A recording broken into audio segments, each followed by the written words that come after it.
All right. Little Phil Collins for you tonight, folks. Of course, I won't be able to monetize this video, but I don't care because I don't monetize anyway, so it doesn't really make a difference. But this is Phil Collins in the Air Tonight instrumental. So big shout out to Phil Collins. If you're a Phil Collins fan, I am, especially this song. One of my favorite songs of all time. And I got my pal, the Sun, here. And I have the Sun there for a very specific reason. So I'll be showing all of you something tonight, or today, wherever you're at in the world. I'll be showing you something that has everything to do with the Sun. And our reality.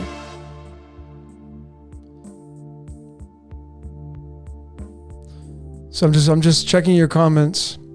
I'm checking out your comments here, folks. And so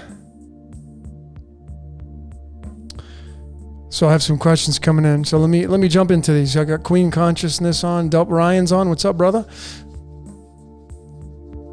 Moza Freeman, Dan Flower, talented Mr. Flowers. I'm gonna wait for some people to jump on so we can get a little bit of an audience. So Queen Consciousness, where do you get your music from? Well, YouTube primarily. I like to follow different artists. And typically the music that you hear in the videos will be from a artist called Dream State Logic. That's my man. And that's the background music that I have in my presentations.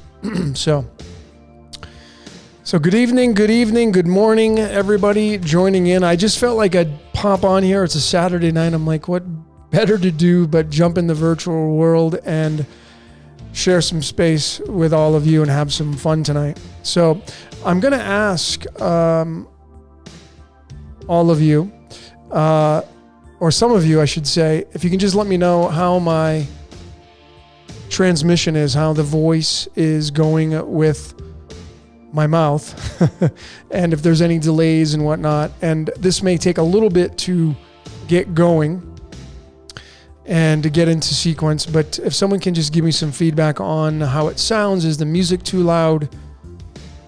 Is my voice matched up with my mouth as we move along into this transmission? And I know there's a delay on this end, so I'm going to wait for somebody to let me know. Audio and video, great. Okay, cool. And I'm going to be taking some of your questions.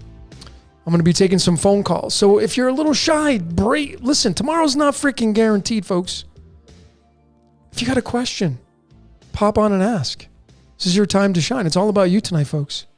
Yes, I'm going to be sharing a lot of my mindsets, and yes, I'm going to be chasing a lot of foxes and deers and rabbits as we move through this transmission. But nonetheless, this is your time to let your voice be heard.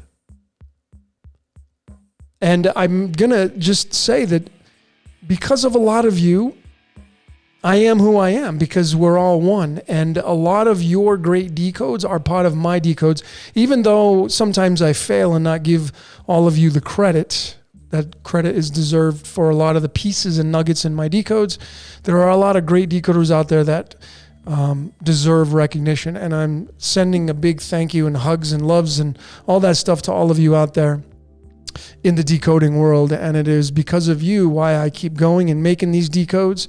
It is because of you why I come out here and do these live transmissions and the podcasts that you're seeing. You know, we're a great big family, folks, and we're strength in numbers. And that's the very reason why we're here to change the world, right? We're all part of this great reset that's coming up, and it's a real fantastic, fabulous time. No matter where you're at in the world and no matter what you're going through, listen, if you're going through some troubled times, they're not permanent. You know, you got to you go through the troughs and whatnot. If you're having some amazing times, ride that freaking wave as long as you possibly can. And if something in your life is not going good, then you need to cut that out of your life. If you can cut it out of your life. As I say, if you know, like that sun is the boss of our reality. And it just does what it needs to do when it comes up. It doesn't need your permission, doesn't need my permission, doesn't need the permission from the moon or the earth or the clouds or the sky or the rain. It just comes out every single day like clockwork, and it does its thing. And that's how I feel that us human beings need to behave. But unfortunately, life gets in the way, and that's not what happens. Most people that I see, they allow other things around them to dictate their lives. And maybe that's a part of how you are. Maybe you're allowing some outside influences to kind of navigate your life and to, push you into certain things. But folks, listen, if you're not waking up happy every day, then you need to observe your life and figure out what's making you unhappy. It's really simple, really. And then do whatever it takes to cut that cancer out of your life, because tomorrow's not guaranteed for each and every one of us.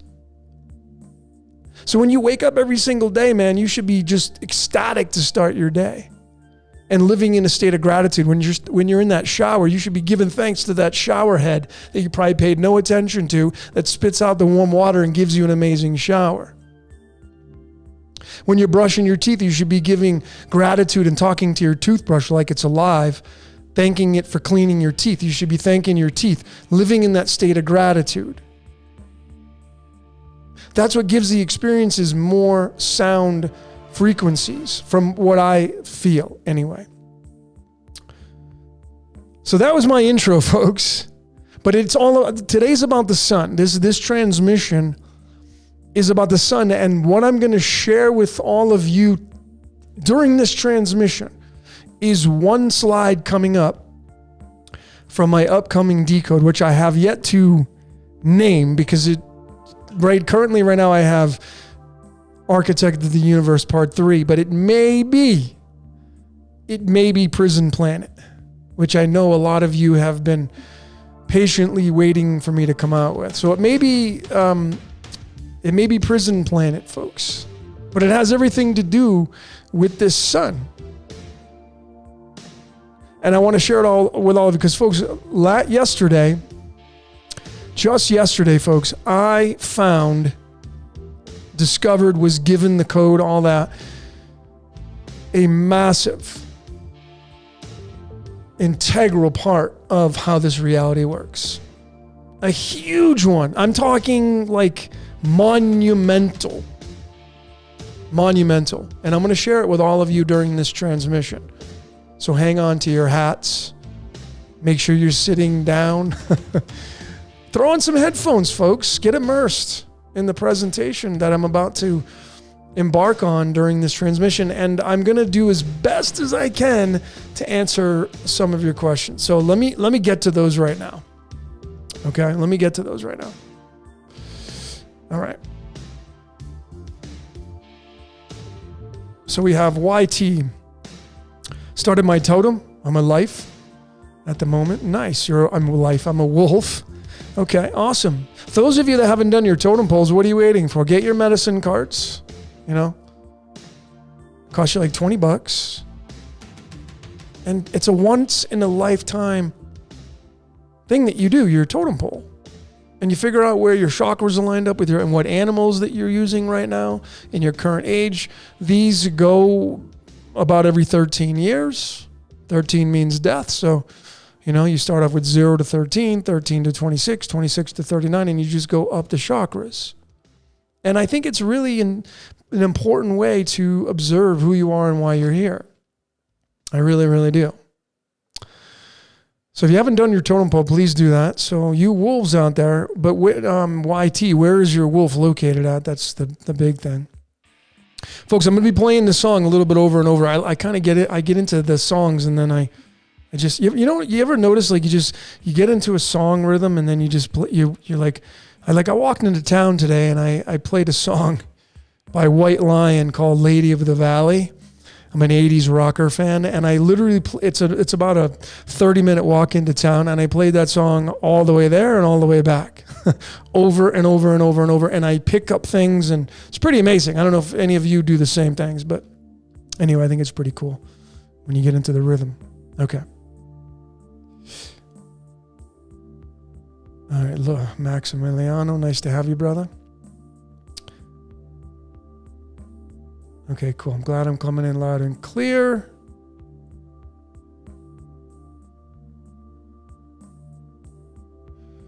Waters above crypto, thank you very much. YT, what's your take on common law and getting inheritance from your birth certificate? Well, I'm not like a massive mind on common law. I am really into law, and I know that there's cosmic law, and then there's the law of the man that's being created by the sea of space and the maritime law. Cosmic law is where it's at. I do know that cosmic law is where it's at, and it's above everything that is below that man has created. So if you can really figure out how, let me move over a little bit. If you can really figure out how common law works versus cosmic law, you'll have more keys to your kingdom. And there's actually a lady, I can't remember her name. God, she's so good too on Facebook, who has a school, and she's really good. And I really like her. She's pretty cool. She's pretty dope. But you want to study cosmic law, not common law. Cosmic law. That's what you want to get into. And that's eliminating the straw man and taking back your rights, getting into your sovereignty and all that kind of stuff. It's literally shifting, and then you get into the court terms, which is being the I can't remember. Oh God, my mind's drawing a blank on the law stuff tonight. Trustee, all the trustee and all that kind of stuff, and those terminologies you got to get familiarized with. So if you fancy law and you get into that straw man stuff and you haven't researched that and you're kind of like resonating with that message, you should that's your sign to jump into that and move towards the law stuff, because maybe your code during this incarnation for you is to help other people get their sovereignty back, and to distinguish from common law and cosmic law, because there's a major difference between the two. Okay.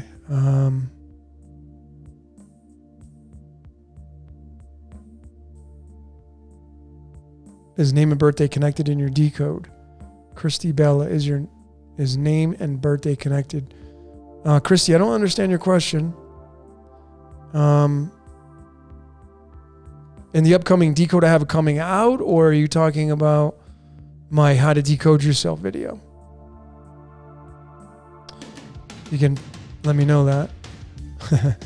Documentary Network, we love Prison Planet Logan. Yeah, folks, listen. We may be in a prison. Okay? That may be the facts. Now, I know some of you will not want to accept that, but that may be the reality that we're faced with. And if that is the facts, now what? What are you going to do about it? Just think about it. If imagine if you get caught, you're a lion in the jungle and you get caught and they take you to the zoo and you get put inside that habitat called the zoo. What do you think the lion's going to do? Conform to that area and then make the best of it. And that's exactly what all of us should be doing, is discovering our code, discovering your superhero powers, as I like to call it. And that's all that really matters, because, if we are in a prison, so to speak, then discovering what your point is here, why you here. Why are you here, folks? That's the most important thing that each and every one of you should be understanding or understanding. What the frick are you here for? Most people do not know why they are here in this reality. They just let life get in the way, and that's it. That's it. I think part of this game is discovering who you are and why you're here. Okay. Queen Consciousness, Bill Gates wants to block the sun. Queen Consciousness, please understand this, and everybody that resonates with that. Bill Gates is just doing his job. Bill Gates is just living out his code. Just like the shark does, just like the praying mantis does, just like the mouse does, just like the cockroach that's in the hallway right now, hanging out, hiding right outside my hallway. Yeah, cockroaches are all over the place here in Mexico. But they have every right to live just like you and I. They serve a purpose. So you may not like Bill Gates. Do you like spiders? Do you like mice? Do you like rats? Praying mantises? Eagles? Hawks? Snakes? Turtles? Folks, you're going to like some things and then you're not going to like some things. Every single thing on this planet, including these cards, are alive. And their consciousness. I mean, these cards don't have lungs and a heart and everything that we do, but they are living consciousness. And these have been around a long time, so they have a lot of antiquity and they have a lot of energy coming out of them. So when you tap into these cards, they will tell you what your now frequency is. That's, part of some of the readings that I do. So as I say, yeah, Maximiliano, enjoy the ride. Exactly, folks. Freaking enjoy the ride. When you go to the amusement park and you get on the roller coaster, do you bitch and complain as you're going up the hill of that steep incline? Or you're all excited because you can't wait to get to the top, and then you go down the hill and you feel that exhilarating moment as you go. That's what life's about. It's about up and down, up and down. Sometimes it's more down than up for some people. But as I will continually do these transmissions and decodes for all of you, I will continually say, folks, and I said it earlier, if you wake up tomorrow and something in your life is not happy, you need to pinpoint what's making you unhappy and cut that shit out of your life. It's really that simple.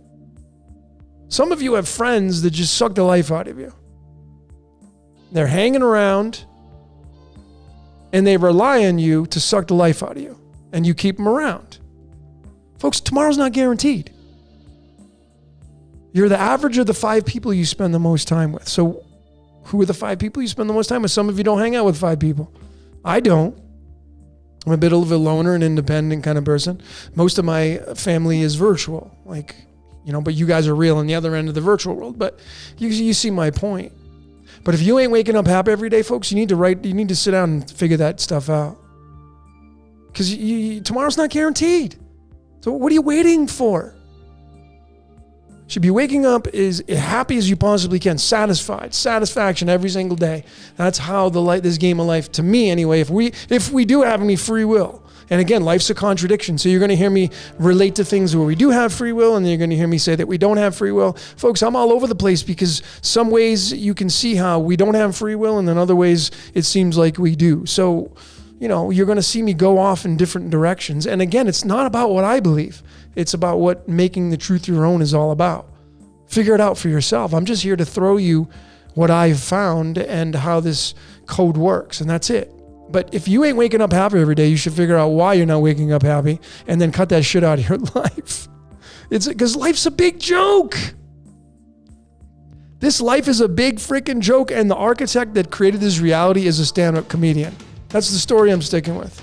The architect of this reality is a comedian. It's everything, but it definitely is a comedian. It likes to play tricks on you. It likes to hide, be elusive, and yet it likes to stand right in front of you and say, here I am. It's kind of funny. It's such life's a big contradiction, folks.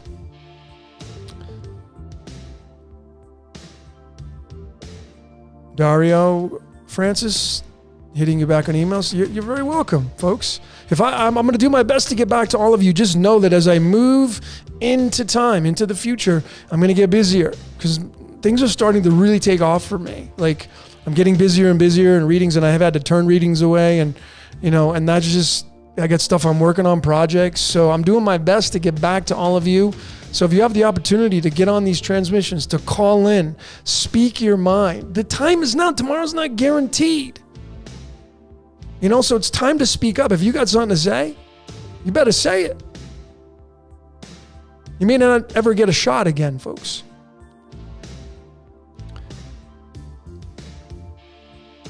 Jonathan, Jimenez, only 60 seasons of harvest left in our soil before it turns into dust. Okay, different, interesting theory. Capona, what can we learn from the totem poles? Well, I went through and I did a video and I used my buddy Santos Bonacci as the example and what his totem pole was all linked to.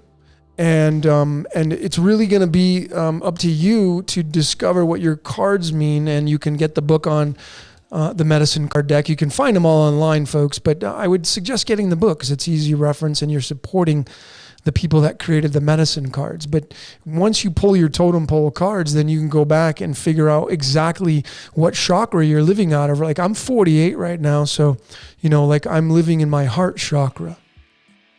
And my heart chakra is the Jaguar card. And if you know what the Jaguar card means, card 51, you have more keys to your kingdom. You got to go deep with this stuff. It's antimony. What's antimony? Cut your brain in half. There's antimony, the all-seeing eye. Which is why I'm doing this research, folks. I'm showing you how the code works. And again, I'm not here to twist your arm. You don't have to believe what I say. You don't have to, I'm not saying you have to agree with everything that I say. And am I always right?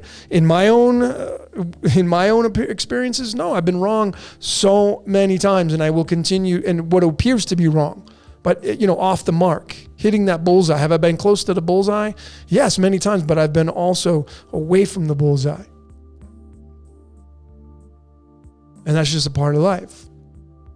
You want to get as close to the bullseye as you can.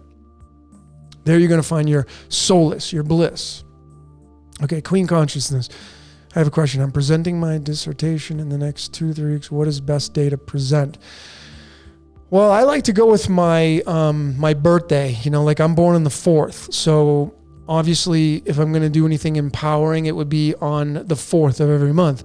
Secondly, it would be the 13th, which would lead to the 4, or the 22nd, which would lead to the 4. If you're born on the 15th, you would be a 6. So you could also do something on the 6th, on the 24th, stuff like that. So you would want to try to mirror your birthday. That's kind of how I see things with the numbers and numerology to empower yourself, is to do things on the days that are linked to your birthday, or what leads to those single digits. A lot of you that are following this great research, you really like to reduce the numbers down, and that's totally fine. That is part of the code, because ultimately all the numbers, compound numbers, the double numbers, the triple numbers, those all end up reducing down and feeding this single digits 0 through 9. I mean the 1 through 9, because the 0 is kind of a standalone, but those the 1 through 9, which forms the battery, those are really the kind of the pieces of the battery. Okay. So let me get into some of these. Queen, thank you for your donation. I greatly appreciate it. And I also want to give a shout out. I want to give a shout out to all my Patreons and the people that support me, your donations. You know who you are. I don't have to mention your names. There are a lot of you, but I appreciate each and every one of you. Your contributions, whether it be through your donations or just making a remark in my social media posts or on here on YouTube and stating what you see. Because I always say, what do you see? And I love hearing from you, because you give me a lot of keys to my kingdom, and then a lot of those go into the videos that you're seeing coming out. Quite frequently. I've been trying to put out as many as I can, but you can clearly see the amount of detail, and there's a lot of work that goes into these decodes. The one I have coming out, folks, what I'm going to be sharing with you, what I found yesterday, has probably been one of the most profound things. I always think, okay, They Live came out, I was like, oh my God, this is the decode of all decodes. And then I came out with Groundhog Day, and I was like, wow. And then I just found this. What I'm going to be sharing one slide with you, ladies and gentlemen, during this broadcast. I'm going to be showing you the graphic. And I'm going to show you exactly a macro to the micro. I'm going to show each and every one of you how we all incarnate into this reality. It's very simple. And again, you may not agree with it. That's totally fine. But I'm going to show you the macro to the micro. And how, again, we may be living in a prison planet and not getting out of here. And the exciting part about that, again, you got to make the best out of it, is if we are in this loop. Well, the cool part is you're going to come back as somebody else. It's kind of fun, I think. Coming back as somebody different, you know? And, you know, I mean, I've studied, of course, my friend Tien reads Akashic Records. I got a podcast coming out with her. She's been super busy, so she's like backdated on readings. And I told her, I'm like, when we do a podcast, you're going to get flooded with people wanting to get their Akashic Records read. And so she's getting prepared for that. But a lot of people believe in the like past lives. I do. And that's, I think, part of the loop. You know, beyond this reality, we just don't know. It's just all theoretical, you know? So, and most of you know that. Okay. Lucifer, Jesus, and Satan, how do they relate to each, and what role do they play with us? Cody asking, Lucifer, Jesus, and Satan. Well, they're all part of us. And it may be that Lucifer and Jesus are one and the same character, and then we're the devils. Satan is just a form of time. And, you know, Satan and time and God, those all equal 14 in numerology. And those are, I mean, think about it. That story in theology, it says, Satan walks about like a roaring lion, seeking to devour someone. So beyond the watch. And then he only has a short period of time. And that's related to the beast. Well, folks, here's what I found so far. Are you ready for this? Satan may be the sun. That amazing sun that shines in the sky. I was born on a Sunday. I'm a sun worshiper. Satan may be the beast. The beast is 666. Sun's magic square is leading to the 666. It's linked to Lucifer for sure, because Lucifer is known as the light bringer. That's the sun. What do you think? He's known as the morning star. What's the star that rises every morning? It's the sun. I know a lot of people link it to Venus, but I don't think that's right. In the sense of going close to the source, it's going to be right in its own story. So nothing's wrong.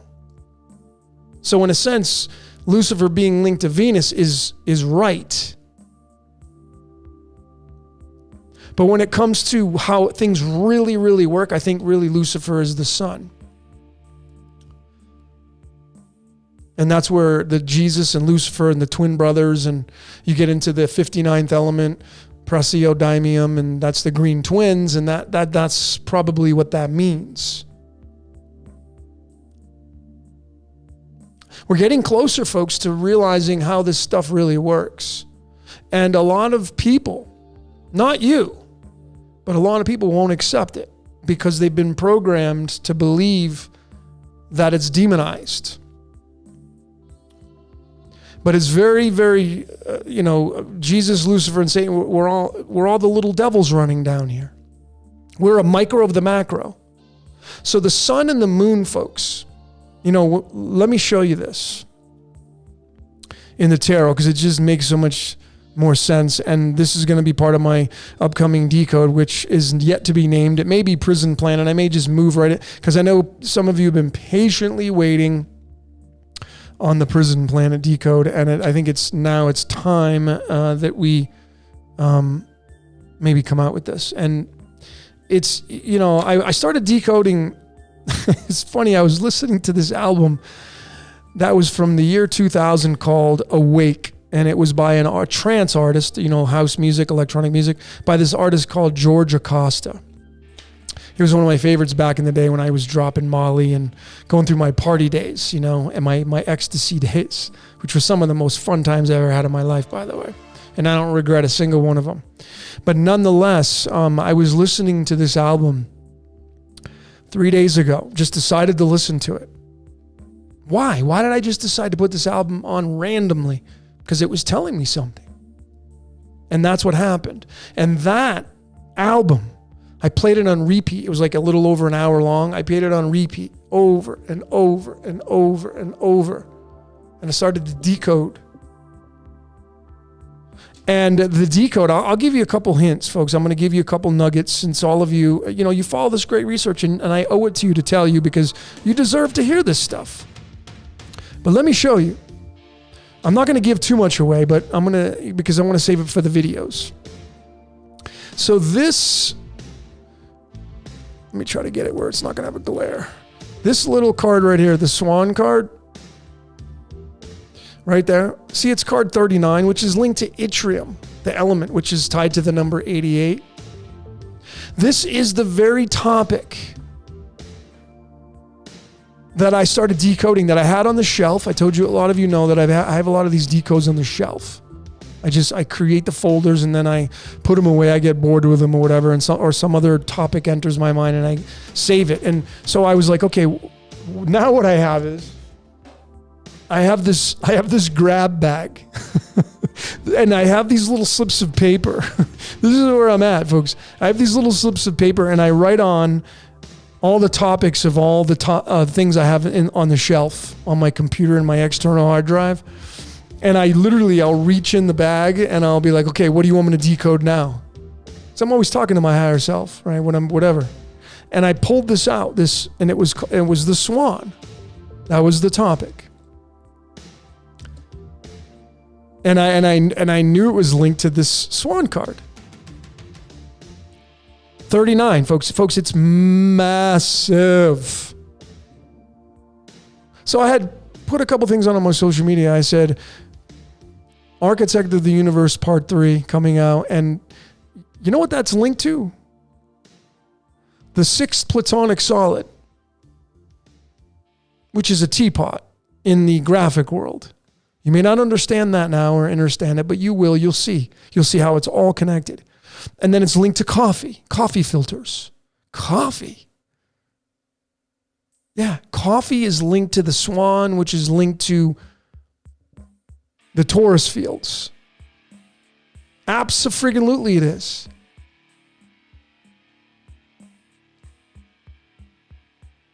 Folks, it's so hilarious how all this stuff is connected. Okay, it's just hilarious. Okay, so I'm going to show you the cards here in a second. Let me get to some more of your questions. I know this is always about what's your question. I end up just rambling. So, yeah, the Swan song. It's linked to Led Zeppelin, which if you watch my Led Zeppelin decode, the Swan song's in there. So the Swan, this upcoming decode, which I will show you with absolute certainty how the incarnation process works and how the ascension process works. I will show you with ironclad convincing evidence. And it's really simple. Okay, so let me get to some of your comments. Stephen Cox, the 4th, if what month? Stephen, it doesn't matter if you got to go by your birthday, folks. Queen was asking me, what day should I do it on? If you're born on the 5th, try to do it on the 5th or the 14th or the 23rd. If you're born on the 17th, you would give your energy to the number 8. So you could do it on the 8th, the 17th, the 26th. Just make sure the number that you're doing, whatever it is you're doing it on a day where it ends up reducing down to the single digit that you feed with your birthday. I hope that makes sense. It's pretty simple. If that doesn't make sense and you don't understand it, leave me a question. Send me an email, decodeyourreality@gmail.com. Mad at Moses, he said I took a dime from him. I don't understand that, Jason NF.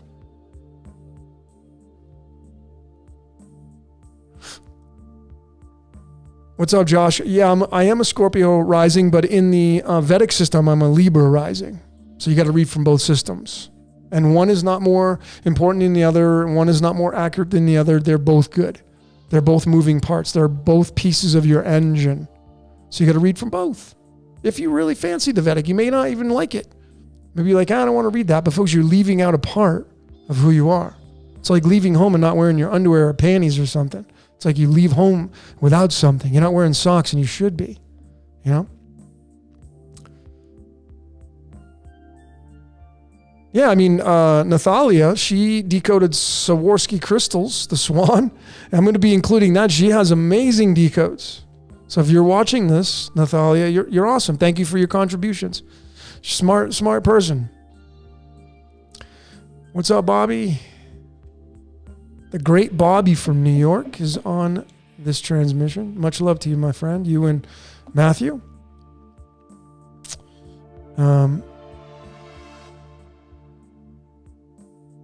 John Smith, it says, if YouTube and the elites, folks, I want to just throw this out there because I see this word being used a lot. Since when, and it's just, and I'm not trying to be an ass to any of you, and I'm not trying to reprimand you, but why are we calling these people elites? You want to know why we do it? Out of habit. Those people are just people, just like you and I. I don't like to refer to them as elites because I feel we're elite. I mean, folks, look at my t-shirt. It says limited. Let me stand up and show you.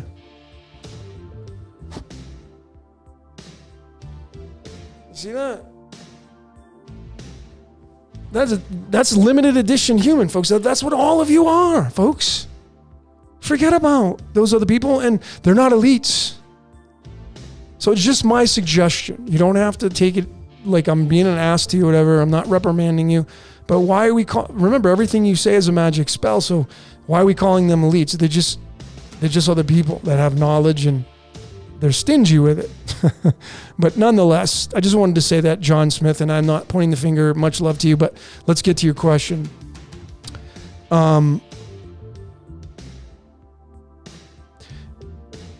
What happens with all of this artificial intelligence and YouTube and social media and stuff? Folks, do you know why someone's YouTube channel gets deleted? And then they're going to brag about it. Oh, I've had my channel deleted so many times. That makes me more important than everybody else. No, you see, folks, when you threaten someone's existence, they're going to attack you. You know, I've had one video out of all the 100, I have 187 videos now and counting. One video, only one that has been deleted from YouTube, and I had to upload it to BitChute. I have a BitChute account. I don't really use it, but it was on coronavirus 2. And you know what I did in that video, different from all the other ones? I was hammering down on the CDC and the people that I feel are attached to the coronavirus, who are behind it. Someone didn't like that. Someone's like, you know, what do you do when someone talks when someone talks shit about you, someone talks smack about you, what do you do? How do you handle it? You're going to probably get defensive. That's the natural reaction. So anytime someone does something on YouTube that ends up encroaching upon someone's space and starts to threaten their existence, you bet your damn dollar they're going to do whatever it takes to eliminate you. So, I mean, yeah, you may have hit a nerve and you may have exposed somebody that are doing something on the world stage, but it's no different than going and blaming the shark for eating the fish in the coral reef in Australia. It's the same situation. And people need to understand that. Everybody has a position here on the world stage. Everybody's part of their own code. You may not like what they do. And sure, they may be, you know, like the big buzzword is the Jesuits, right? You may not like them, and they're the knights on the chessboard. That's what their job is. They're the henchmen. Someone's got to be the villain. So if you're going to go and make videos and you're going to point the finger at those entities and they find out about it, do you think they're just going to kick back and do nothing? No, someone's going to probably get offended and they're going to end up attacking it and they're going to do whatever they can to get rid of your video, your channel. That's the way this energy works. Everything wants to stay alive, folks, including yourself. No one wants. Steve Jobs said it best. He said, everybody wants to go to heaven, but nobody wants to die to get there. Everybody wants to stay alive. The gazelle runs from the lion. If someone was pointing a gun at you, you'd do whatever it takes to survive. It's all about survival. So that's what that means, folks. Okay, so John Smith, I hope you got what I hope you really took to heart what I was saying. Okay, let me get some of your questions. Does anyone else get chosen to? John Smith, I get it, brother. I know you're only using the elite as what people would would relate to. And I completely, like I said, you don't need to defend yourself. I'm just saying, I think that all of us, including myself, need to start shifting our terminologies and refer to people as what they are, or just not even talk about them. Because remember, folks, every time people mention a certain organization, guess what happens to that organization? They collect the energy. Folks, the name of this game is how much energy can you collect? That's the name of this game. That's what rises someone up and they become a star. It's how many tweets and how many likes you have, and how many wins you have, and that's what gets you on the world stage. So it's all about collecting energy. If everybody just stopped giving energy to politics, guess what would happen to Democrats and Republicans in the White House? They would dissolve. They wouldn't have any energy left.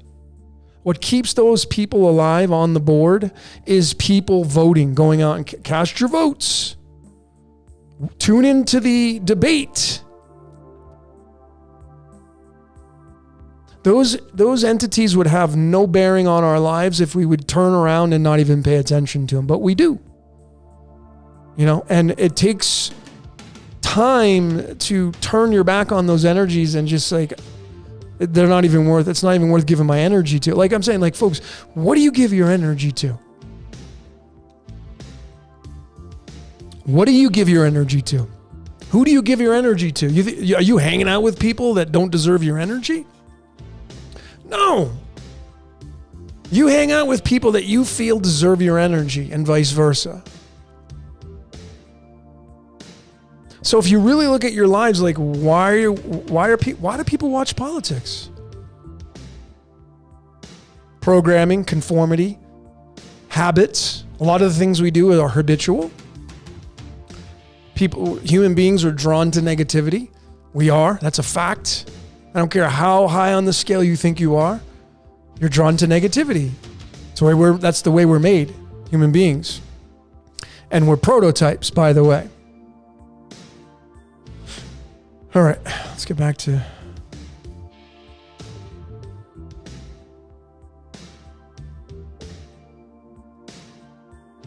Christy Belly called him lizards. We are Christ consciousness. Okay. I'm looking at your comments, folks, so don't mind me. And then I'm going to jump into this huge discovery that I found the other day that I want to share with all of you. And I can tell you how our incarnation process works. So get ready for that.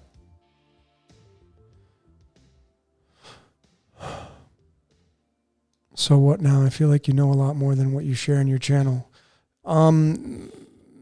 Yeah, that's probably true. There's a lot more information, folks, that I would love to share with you, but we have to do it in gradients. Because if I don't do it in gradients, and gradient means, going from black to white and just going across, and not just going from black to white, not cold turkey. And it's not even a matter of dropping the bombs on you guys, the truth bombs. It's just a matter of trying to articulate my graphics and my wisdom and that what I've learned as a student of life. It's a matter of articulating that and getting it into where you would be able to understand it. It's kind of the best example I can use is algebra and I know trigonometry, and me trying to drop a bomb of trigonometry on you when you just know algebra. You're just not going to get it. And that's just the way it is. We're all ignorant, myself included. There are things I don't know. We're all ignorant people. So there are some things that I'm working on that are it's advanced stuff, but it's articulating it and trying to get it out there to the world so they'd understand it it's challenging. It's challenging.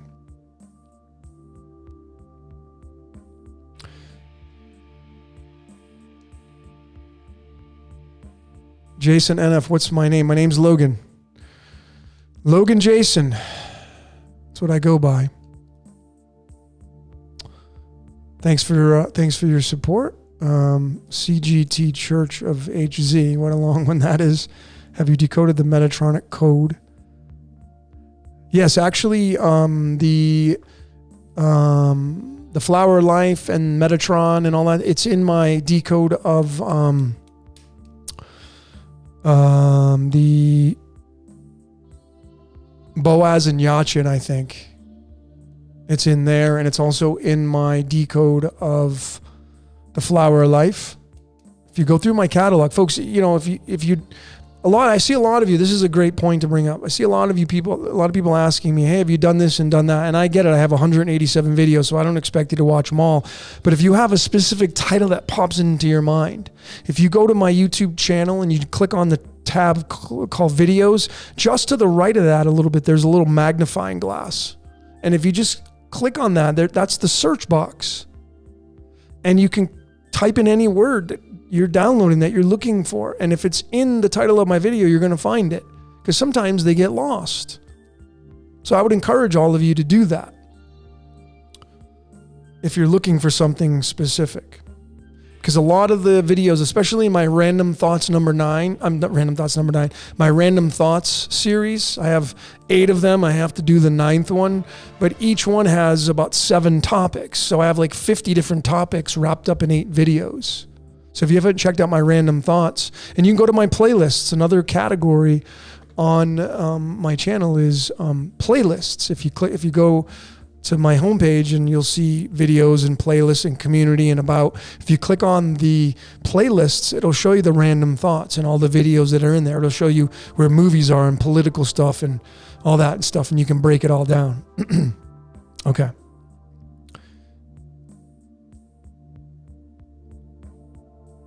So let me go. Lucky Digger. How do we go from the crown chakra to the Akashic record? Well, the best way to actually, if you're interested in learning about your past and who you were in a past life, if you believe in that stuff, if that's real, and again, it's a theory, but has a lot of merit, find somebody that does Akashic Records readings. I have a friend that I'm going to be doing a podcast with. Her name's Tien. She does them remotely over the phone, does a special prayer, and she's really accurate. She was born to do Akashic Record readings. She's a special person. She's booked up till like May. I don't know. She's pretty booked up though. So there are not just her out there that does these Akashic Record readings, but if you're interested in learning about your past, that would be something you'd want to move towards. But if it's a matter of, tying your chakras into stuff, again, go do your totem pole. That'd be step number 1, is doing your totem pole to figure out what animal you're living through in the current present moment for the next 13 years if you just started at 0. That's important. And then you're going to have another link to do towards something else. Like when you get your Akashic record, like when Tien did my Akashic records, I can share this with all of you, because I'm not trying to, it's not a matter of trying to hide or anything like that. I can tell all of you folks, when I had my Akashic records read, it wasn't until the very end of my reading with Tien that it clicked. Because I was going through it, and I had met her through a friend, and I was like, okay, I'll give it a whirl. And I just was like, okay. And sometimes I know how readings are. Sometimes you'll get things by the interpreter, and then you won't get it, and then it'll click a week later, 2 weeks later. So I had gone through my reading with Tien, and at the very end, she had said, oh, by the way, it was literally like that. Oh, by the way, you're connected to St. Peter. And St. Peter is the upside down cross, the Truman Show, tied to the Truman Show, and my planetary ruling card in the cards of illumination. In these cards, we all have what's called a planetary ruling card. And guess what my planetary ruling card is? It's the 42nd card, which is tied to the upside down cross and the and the St. Peter. So I had a lot of resonation with that. And when I connected the dots, because I knew my planetary ruler was the 3 spades, which is, folks, this is how I know the code is completely owned and it operates me, and I'm just expressing the code. I'm not under any kind of, I'm not possessed. I don't need an exorcism. I'm living through my code, and the more you discover your code, the more you can connect the dots. And the more you can make heads or tails of why you're here, and you can step up and be more of a presence on the world stage. But I'm going to show you folks, you see where the heck is it's at the bottom of the deck, see? Okay, so in the cards of illumination, each and every one of you, and I know you're going to probably ask, well, how do I find out what my planetary ruling card is? Well, that's a good question. You'll have to send me an email on that, and I'll help you out with that. But nonetheless, this is my planetary ruling card. I'm the 8 spades, king clubs, but this is my planetary ruling card. And in the tarot, this is what the tarot ended up delivering to the world with the 3 spades, 3 swords. This right here is the 42nd card in the deck, folks. 42. Most of you should know what the 42 is. In the Hitchhiker's Guide to the Galaxy, the supercomputer was asked, and the supercomputer delivered to the world. You're not going to like it. It's the 42. Guess what the word reincarnation equals? 42. St. Peter has the upside down cross as its icon, its logo. Reincarnation. Look at what the tarot says about that. When you reincarnate, that's called heartbreak. You're born into hell. That's my planetary freaking ruling card, folks. That's why I'm showing you all this stuff, because it's part of my code. That's how closely connected I am to this code. So it really hit me when I did my Akashic record readings that she was like, yeah, you were connected to St. Peter, if not him himself. I don't know. It's just a theory, right? But when I started to do the connections, when I decoded myself, I was like, oh, there it is. There's the connection. And then you start to have confirmations. And that's the name of the game, folks. The name of the game is confirmations. When I do readings for people, I tell them that, a lot of the things that I'm going to tell you are going to give you confirmations. That's all we're really looking for. A lot of people are looking for permission. That's all you're looking for, is permission to step through the door and move into a different reality. And I'm not saying that as an opinion. I'm speaking from experience on doing readings for countless people now. It's confirmations, and sometimes us as human beings, that's all we're looking for, are confirmations and permission to walk through the door and say, okay, I'm ready to roll. Let's do this. Because a lot of you have been suppressed with your code by the programming of the world and your parents and your brothers and sisters and mentors and school teachers, and telling you couldn't do this and couldn't do that, or telling you you're this and you're really that. People giving you advice on what you should do when they're not even living in your shoes. How common is it for people to say, you call somebody on the phone, hey, what do you think I should do about this? Man, she's really pissing me off. What would you do? Well, they're not sleeping with your partner. Why would you listen to what they're going to tell you? It's funny. So, life's a solo job. When you die, no one's going to die with you. You're going to do it alone. Your eyes are going to close on your own. No one's going to do it with you. And when you're born into this world, you do it on a solo level. So this whole entire reality, I understand having mentors. I've had plenty of them, and going to people for suggestions. You pay them to be a business consultant or a consultant. People pay me to do readings and interpret stuff. That's different. But if it comes to going and asking your friend what you should do about your relationship, why would you do that? They don't live in your life. Anyway, I think I may change the song. Is anybody getting annoyed with In the Air Tonight? Just let me know. I like playing stuff over and over. I love this song. Okay. Queen Consciousness.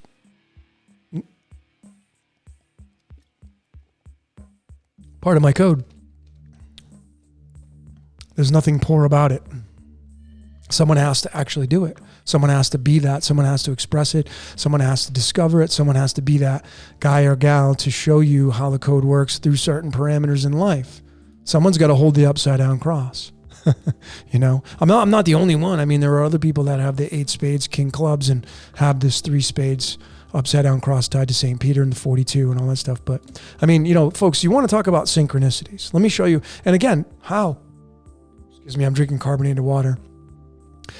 But this is why I'm saying life is fixed. And to just enjoy the ride. Okay? So the word reincarnation equals 42. Which is the 3 spades card. My planetary ruling card. And then the 42nd card in the medicine deck, look at what it is. It's the freaking bat card. What does a bat do? What does a bat do when it goes to sleep? Hangs upside down. St. Peter, upside down cross. Bat sits upside down when it sleeps. This card right here, by the way, when you look at the charts, I hope by now you have the charts that I've sent you. I've sent them to countless people. This card right here sits in the upside down cross position, right in the dead center in the heart. 3 spades, card 42. And then the counterpart to this card is the 6 diamonds, which is card 32. And 32 is what? It's the degree at which water turns to ice. Duality. And that's why we get heartbreak. It's all beautiful. It's a beautiful written code. And, you know, these came out in 1988. These came out who knows when. And then these came out in the 13th, 14th century. But here we are. We're able to synchronize them. All different authors, all different artists. Not in cahoots, not in bed, not sleeping with one another. Born in different eras, different fathers, different walks of life. But yet we can synchronize them. And how do we logically wrap our minds around this? It's the code. And the code is completely fixed. And as time moves forward, it's going to keep collecting all the things that it wrote because it's part of the collective. And that's just the way it works. And now it's to the point where this is not my opinion. These are facts. You know, they may not be facts for all of you, and that's totally fine. But these are facts to me and my research, and many of you are catching on and they're starting to become facts for you. And it's again, so it's like people get pissed off. It's like, it's just enjoy the ride, man. It's a fun life when you discover what your true code is. Like I said, most people don't know what their code is. You can't have what you don't know about. Like I used this analogy in my last podcast with Alberto. Many of you watched it. What happened in the movie The Matrix when Neo needed to learn how to fight with karate? He said, upload and make me a kung fu master. So they plugged him in, and within seconds, Bulldozer, the guy with the keyboard, uploaded him being a kung fu master. Boom. The way we do that, folks, is by reading our code through the cards, through the medicine deck, through your totem pole, through your astrology chart, through your numerology, your life path, your soul contract, your heart's desire, your personality type, what your capstones are of your name, your last name, your first name, your mother's last maiden name. All that stuff is all your code. And the church demonized it and prolonged the inevitable, which is becoming one with the architect. That's the way this works. And again, these are not my opinion. This is fact now. And when you can accept it as fact and realize, like, man, I'm here to do some great stuff. Yeah. What do you want to do? Some of you are born to be philanthropists, and you're not a philanthropist, right? Not yet, anyway. You could become one. I don't know. Some of you are born humanitarians, and you're not working for a humanitarian effort, but you probably will. Anybody that has a 9 life path If your birthday, if you add up your entire birthday and it equals the number 9, you're a humanitarian. Straight up. And when you synchronize, any of you out there that have a 9 life path, let me show you this. Here it is. Any of you that have a birthday that adds up to the number 9, all your total digits, including your year, to get your life path, you want to add up all your digits, including like the 1973, you want to go 1 plus 9 plus 7 plus 3 plus your whatever your birthday is. If you end up becoming a number 9, folks, this right here, this is your card. This is the Hermit card. This is card number 9. What do you see that there? That's the old man or old woman, depending on how you observe it. It's on the mountain. See, it's got snow there. And what does snow mean? Cold, contraction, going inward. That's what we do. Nature contracts, expands. When it contracts and goes inward, we go inward. We go read and we accept the knowledge and the wisdom. But those of you that are 9 life paths, you're very wise. So naturally, you're going to be leading yourself towards being a humanitarian. You have a lot of smarts, a lot of compassion for the world. So natural fits for you are to work with some kind of humanitarian effort. Horse rescue, dog rescue, child rescue, mental health, some kind of charity outfit, something that's 501c3, something along those lines. That's what you're going to feel comfortable doing. Some of you are doing it already. But that's how you synchronize. The Hermit card is the smart card. It's the smartest card. And remember, numbers just go 1 through 9. So that when you get to the number 9, it collects all the energy from the 1 through the 8. It's pretty simple. Doesn't mean somebody's gonna be smarter than you. But it could mean that they're an old soul. And they've been through many lifetimes. If you believe in that kind of stuff, again, life's a big contradiction. So I'm very neutral. I don't have all the answers. And even if the code is fixed and you're not in control of your life and you believe in karma, karma's dictating what happens to you in this life, which means you have no say in this life because karma dictates from your past life. Anyway, that's how it works with these life path numbers. Okay, let me get to some of your questions. And I appreciate each and every one of you on here.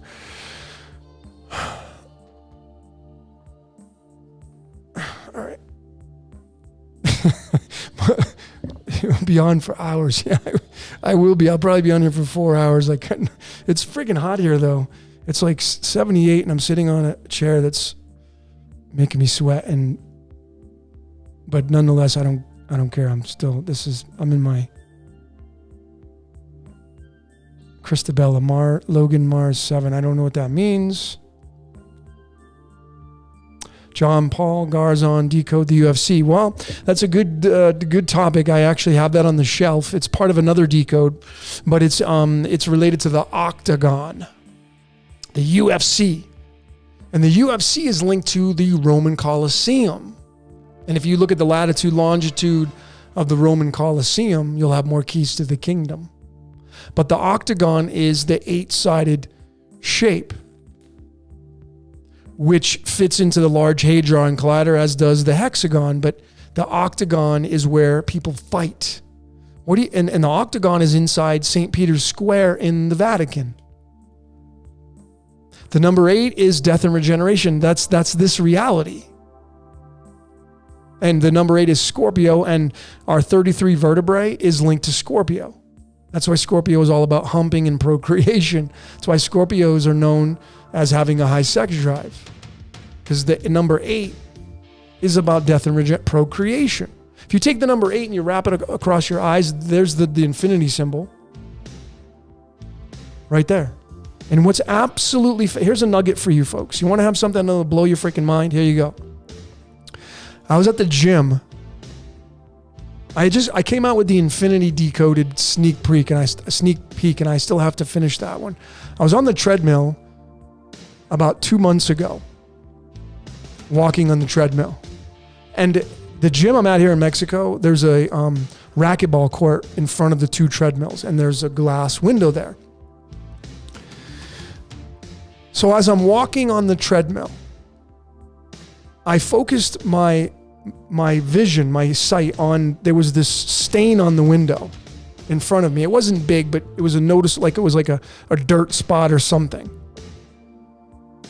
And as I'm walking on the treadmill, folks, and I want you to do, if you don't believe me, try this out for yourself and you'll see. As I'm walking on the treadmill, that dot is going back and forth. As I move my left and right legs, it's going back and forth, back and forth. As I take a step forward with my right leg, it moves to one side, and then I go with my left leg, it moves to the other side. Literally, when you walk, you create with your eyes the infinity symbol. How about that? It's amazing. And I've tested it so many times, and I would love for you to test that out for yourself. I'm going to change this music here.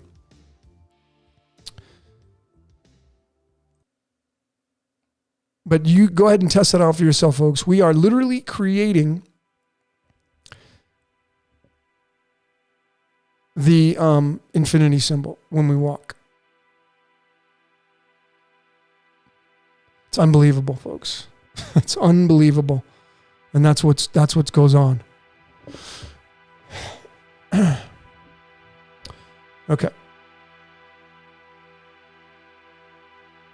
Let me go back to some of your questions. So I hope that helped you out with the Decode the UFC. It's all about the octagon down here in reality. We are in the octagon fighting to survive. That's the micro to the macro. And the octagon is linked to the octopus, which is linked to Yaldabaoth, the Gnostic demiurge. Make no mistake about it.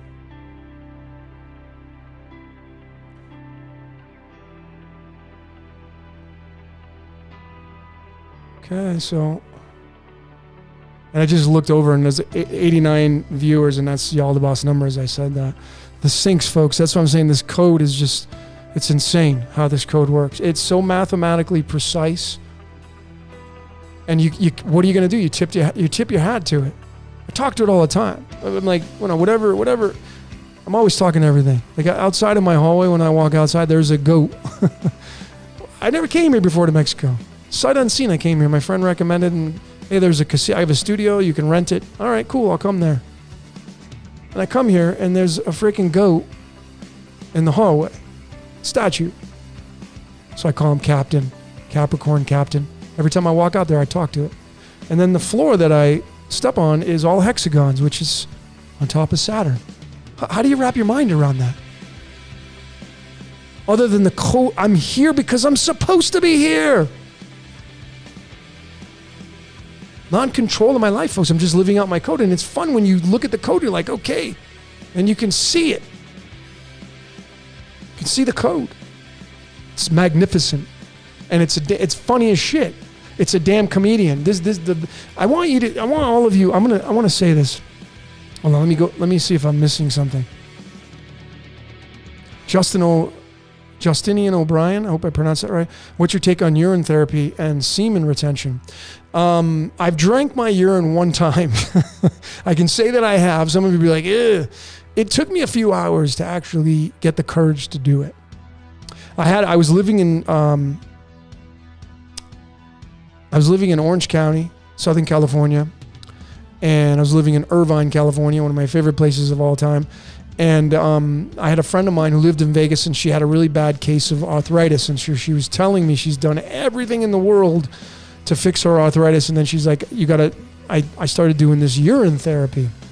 So, of course, I was, reading a lot of books at the time. So I got this urine therapy book, and I started reading it. And I'm like, okay, I'm gonna give it a try. So I, peed in a cup. I remember it was a Talenti ice cream, one of those plastic Talenti ice cream. If you know Talenti, the gelato, that was one of those. I would save them and put salsa in it and stuff. But anyway, I'd peed in that thing, and I couldn't get the courage to drink it. So it was sitting on the bathroom sink for a few hours. And then I finally went into the bathroom and I took a swig, and it tasted like like an old sock, I guess you could say. I don't know. I know it's gross, right? But urine therapy is, you can survive off your urine. I talked to this in extensive lengths with Santos, my buddy Santos Bonacci. But urine therapy works because of you're just drinking what you already went through, and it's processed, and it's pretty interesting. So there's that. And then semen retention. Well, I mean, I've lived the life of celibacy many times in my life for long periods of time, some not by choice and others by choice. I don't know. I don't really have an opinion on the retaining of semen in a man. So I really couldn't help you there. I don't really know. But it's all going to be a matter of what you feel is best for you. I think that there's a lot of control when you're celibate. I think that procreation is part of the game, but I also feel that it can be debilitating a lot of times as well. But that's for another story. It goes way deep. So Infinite Gabe, what do you think of psychedelics? I think psychedelics are amazing. I think since you're mentioning this, Infinite Gabe, thanks for your question. I've been drawn to, I've tried ayahuasca one time, and when I did it, I was in California, and I didn't purge, I didn't throw up, because I hate throwing up, so I think that's why I didn't. So I didn't get really anything out of it, and I only took one dose. I haven't done it yet again. I have no interest really in that at this point, but I have a friend that I met who moved in upstairs in this building, and she does the Cambo frog medicine. And I was just talking to her tonight about it. And I'm going to definitely move into that space and check it out. It's only a short period of time, or a short ride when they put it on your shoulder or whatever. And I'll be sure to tell all of you about it, my experience. But I think what we're going to end up doing is we're going to make a trip to Cancun. So stay tuned, folks. Maybe you can make a trip to Cancun and join the party. I'm gonna try to get Santos. We're gonna get a group of people together in Cancun, and we'll have a Campbell party. So I'm glad you mentioned that, Infinite Gabe. I just talked about this with my newly found friend, and she's a practitioner of it. So, but psychedelics, mushrooms, peyote and all that stuff, absolutely, folks. It opens up your mind. And I did DMT a couple times. It was amazing. It's like a My Little Pony show, and you see all these colors. And I'm a huge fan of neon. I love neon. I love neon colors, and that's what you see when you do DMT. But there are people that abuse it. I mean, I think it's a tool, but doing it every day, you can microdose it, all that kind of stuff. It's pretty cool. Carolyn Rose, are you in favor of not doing a diluting, say 11, 22, 33? You would do both. So if you're a life path 11, 22, or 33, if you're one of those master life paths, you would, on the high side of yourself, you'd be the compound number 11, 22, and 33, and then on the other side, you'd be the 2, the 4, and the 6. So you could read from both life paths. So if you are one of those master life paths, I would encourage you to read from what your number reduces down and try to get some nuggets from that, because you're going to be able to read from both. Okay, Kate King, thank you very much for your kind words. I appreciate it. Decode fasting for 37 days on my 37th birthday. 37 is a special number, folks. That's the sun and moon, by the way. And I'm going to show you that in 1 second. I'm going to show you that's the ascension process.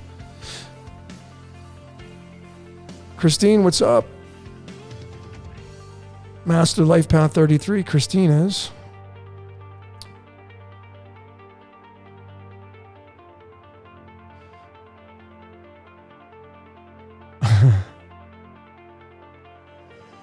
Did you monitor what you ate first? I'm assuming you guys are asking me what I monitor. Did I monitor what I ate before I drank my urine? I don't remember. So, no. John Smith, you don't think YouTube is correlating all of these videos to find out who the real problem?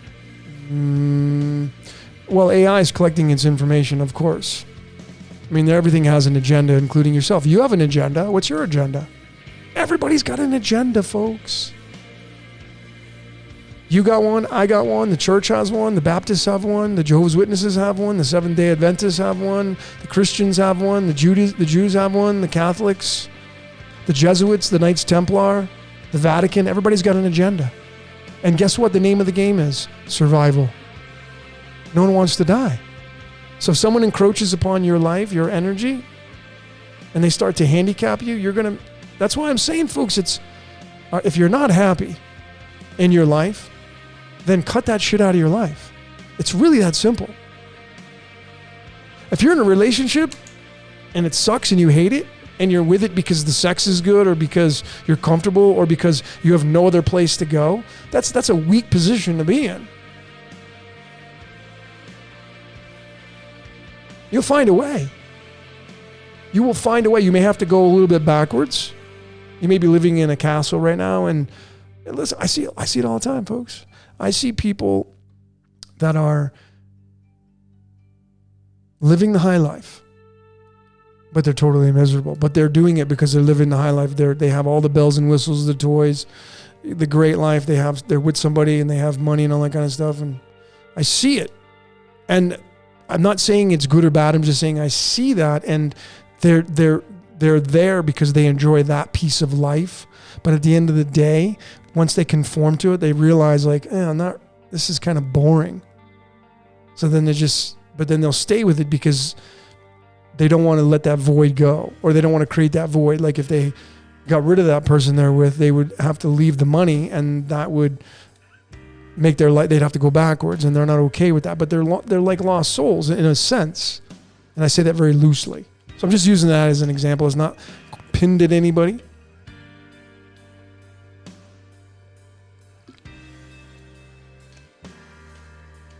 Okay. Pinker Little Santos says, hold your semen. Yeah, I know he does. I know Santos very well. We're really, really good friends.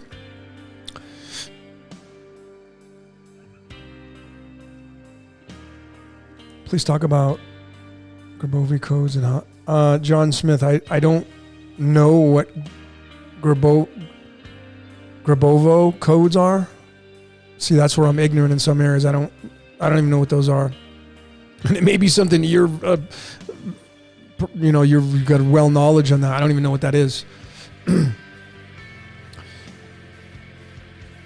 Okay. Frog medicines are racist. Okay, interesting. Sue says, I'm going to puke with combo. Yeah, that's what my friend who does the application. She's like, you better have your bucket ready.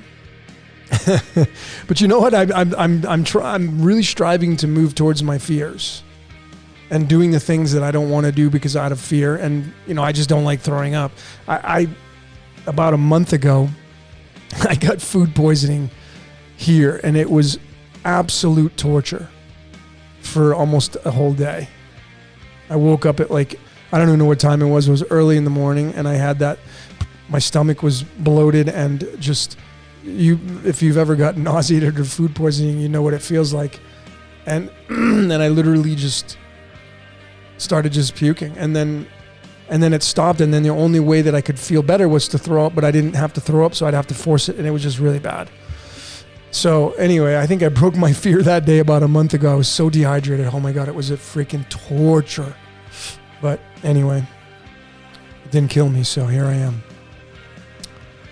Stephen Cox, what is the life path number 3 about? With the life path number 3, all you got to do, folks, is look at what number you are with your life path, and then go study that number in numerology. So the 3 is all about the creativeness inside of you.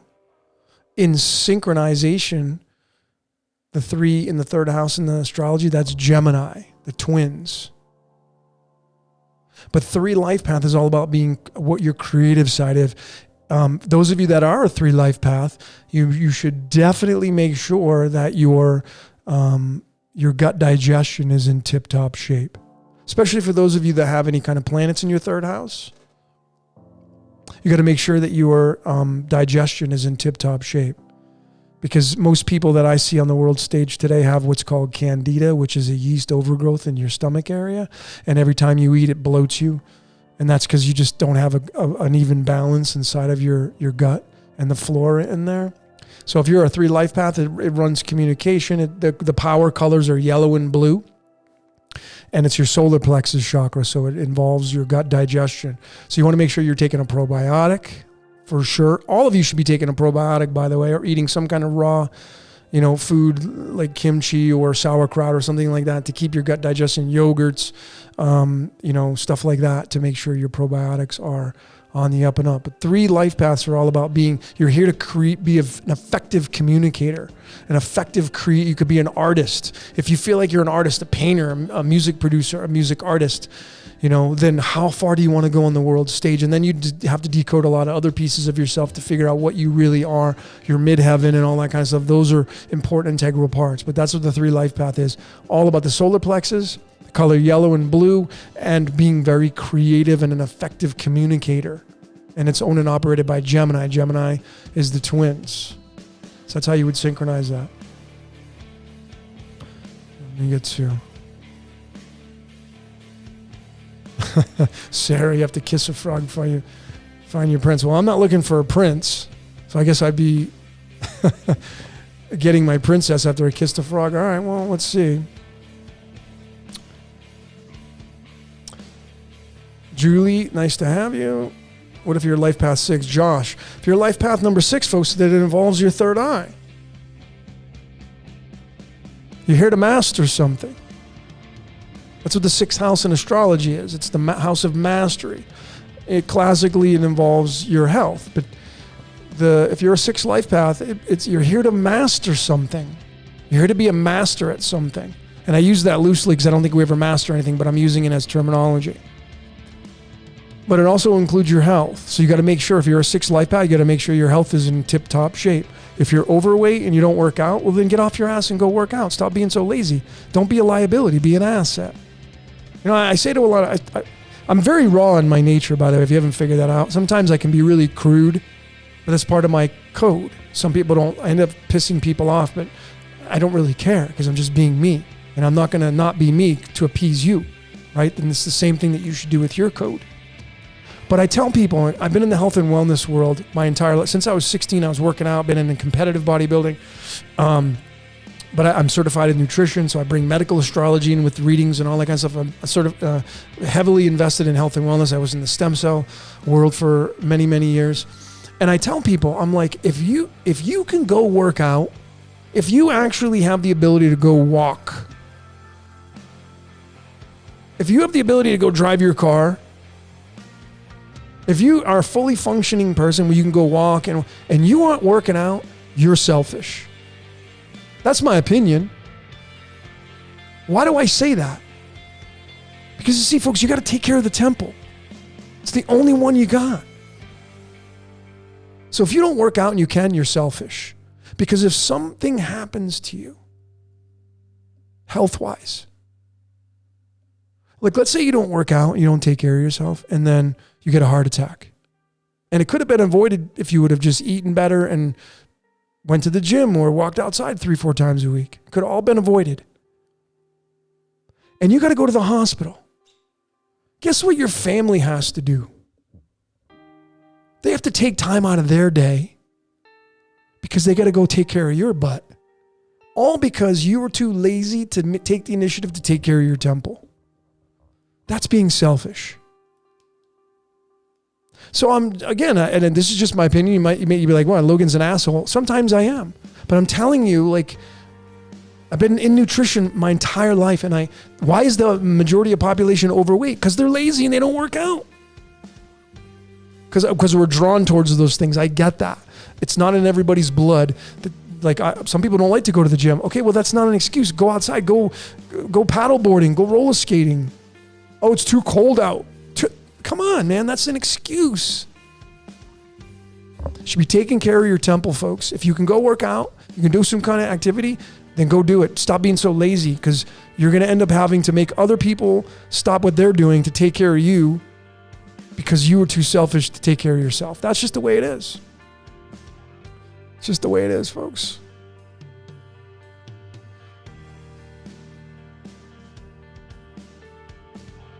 Pika, thank you for yeah, folks. Again, if you're a 3 life path, if you have planets in your 3rd house, you have a collective energy in your solar plexus, it is imperative that you take care of your gut digestion.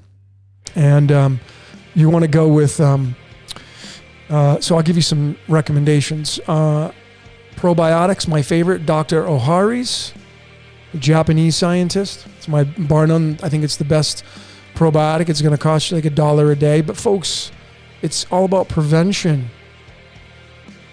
And then remember, your body needs 90 nutrients every single day to rebuild and regenerate, around 90 nutrients.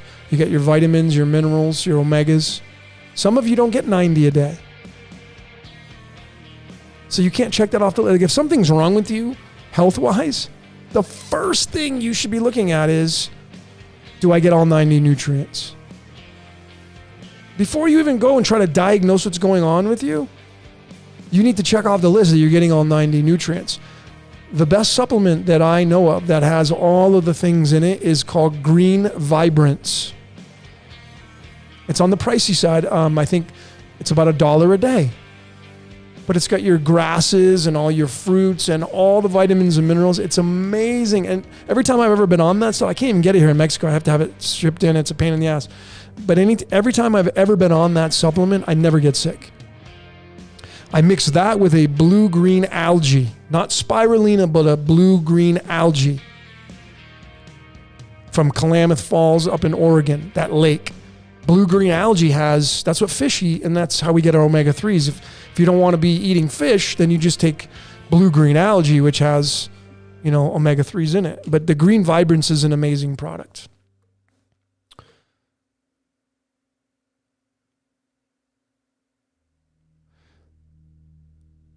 John Smith, listen,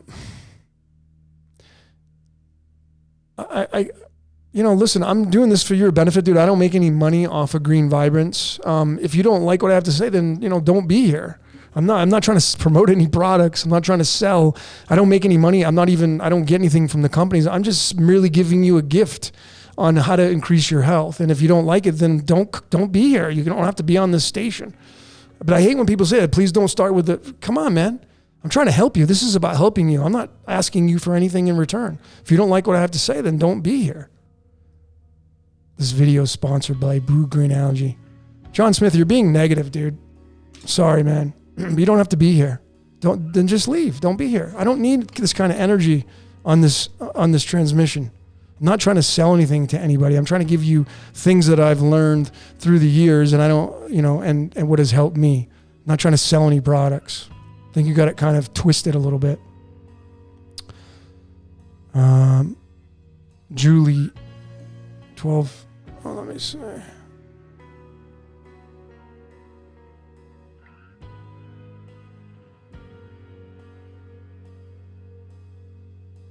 It's all good, John. Just, we're trying to keep it clean here, and just, if you look at what I'm all about and what I'm here to do, folks, I don't even monetize my channel. Let me just get what to.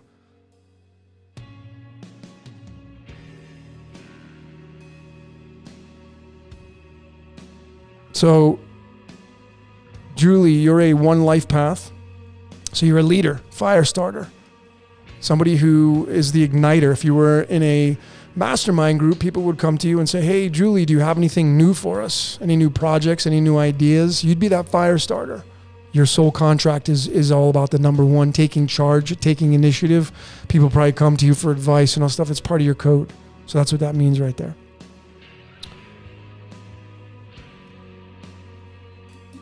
Okay. So folks, listen, let me just be very clear with all of you, okay? Just so you know, all of you that are here. All right? I have love for each and every one of you, even if you're an ass. And I'm saying that as a comical thing, but folks, if you haven't figured it out yet, folks, if you go on my YouTube channel, I don't monetize my videos. If you go watch my videos, there's no interruptions from the annoying YouTube monetization part. I strictly leave them off because I can't stand going and watching a video and I'm totally into it and all of a sudden a freaking commercial pops up. Drives me nuts. So I don't monetize my YouTube channel. I think I had it on at some point, and then on accident, I put it on and then I turned it off. And I'm just like, it's just not worth it. I just rather have my viewers get you're here for the knowledge and the wisdom. You're not here for commercials. Okay. And I give a lot of things away for free. I mean, you know by now the transmissions that I do, I go for 3, 4, 5 hours.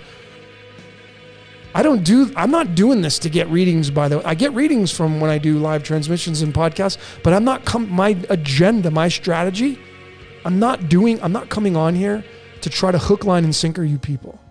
I'm not trying to get readings from this.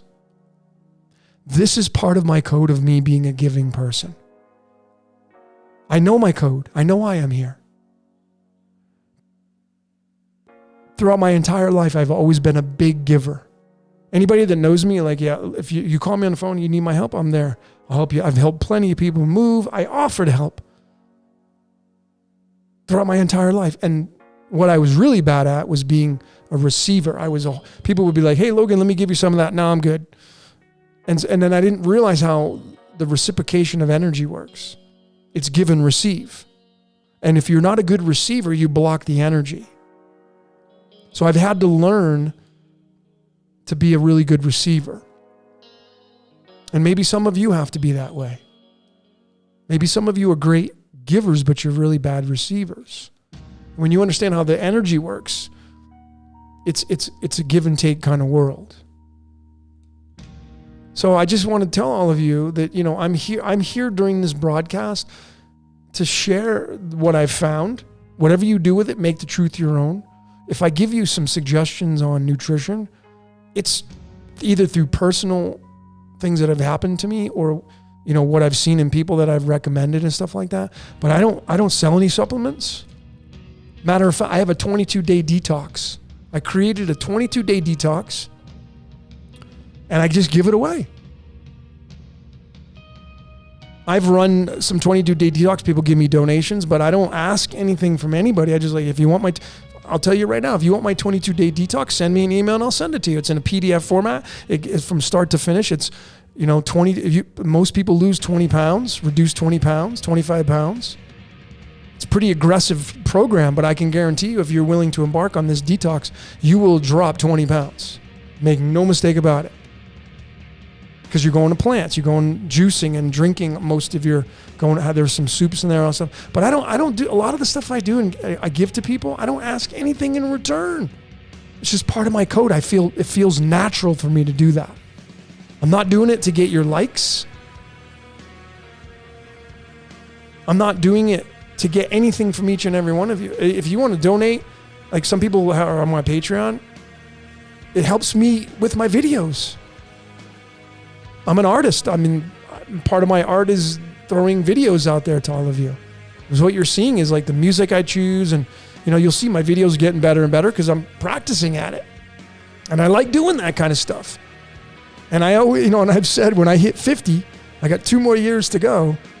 I'm dropping everything and I'm moving into music. That's my goal. That's what I feel, be a musician. Because I love, like this music playing in the background. It's called post-rock. I love this style of music because I can think and I don't have to listen to any lyrics, and it's just beautiful. So anyway, folks, that's my little rant.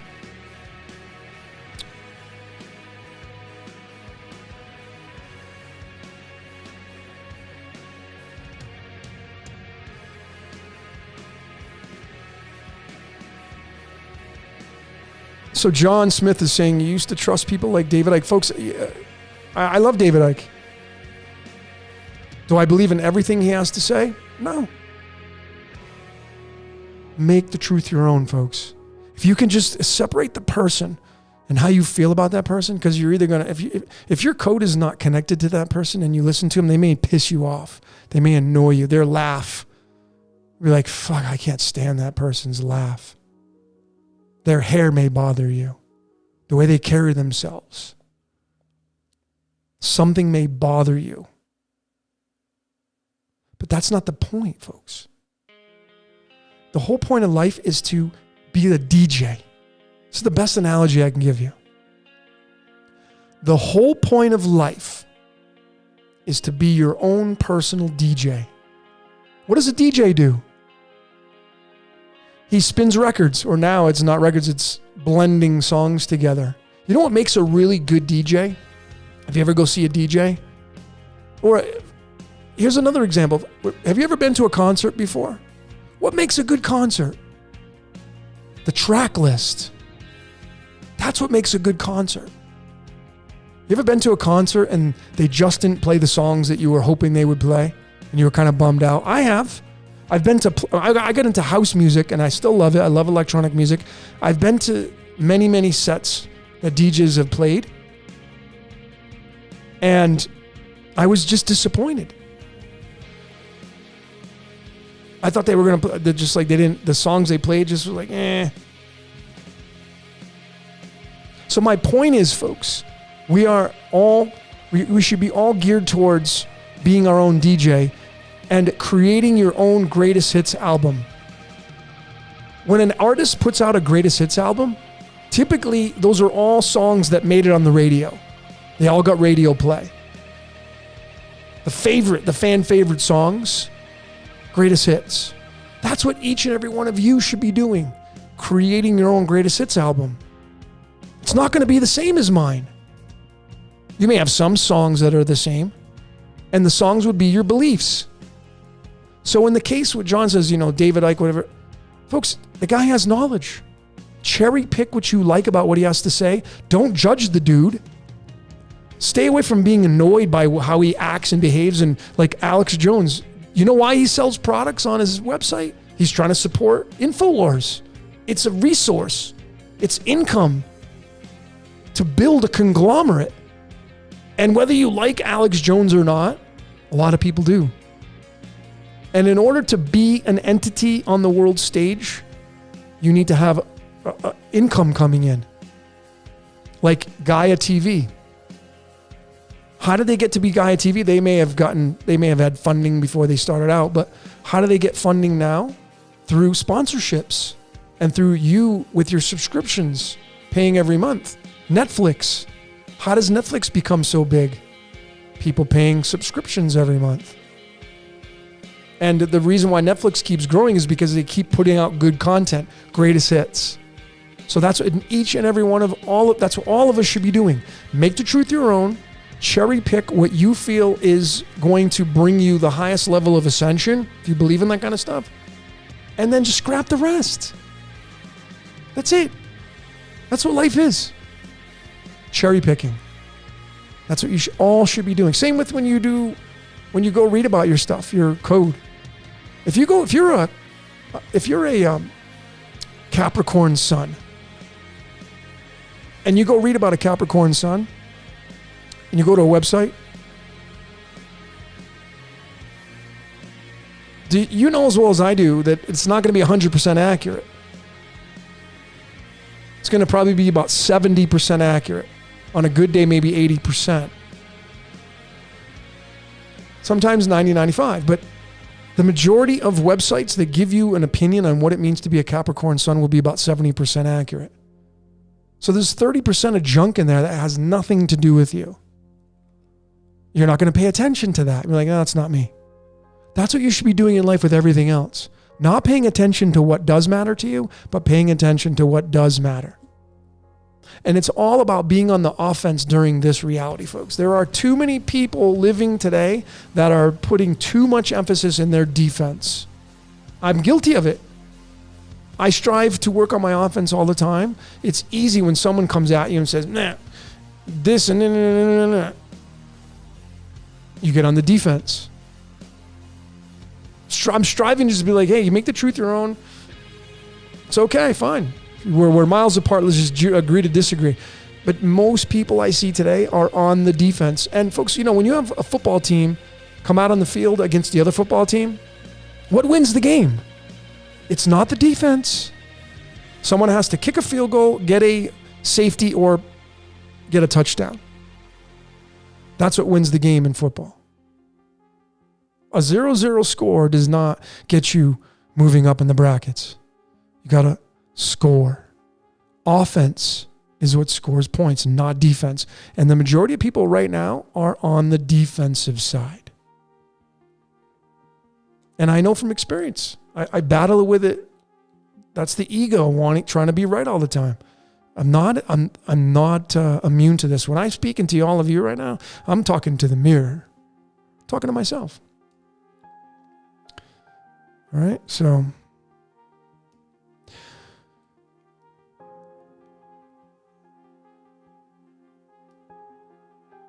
John, he is very informative. He may avoid certain situations. He may avoid. I think David Icke is a reptilian or an alien, or he looks like one. That's just my opinion. If you're listening, David Icke, or if you watch this transmission, no offense, brother, But the guy throws out some really good truth bombs. Cherry pick, folks.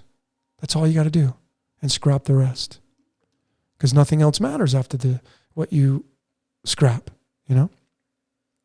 Okay. Let me get some serious questions. What about 9 in Gemini? Pink or little? 9 in Gemini. I don't know what that means. So if you can reword that question.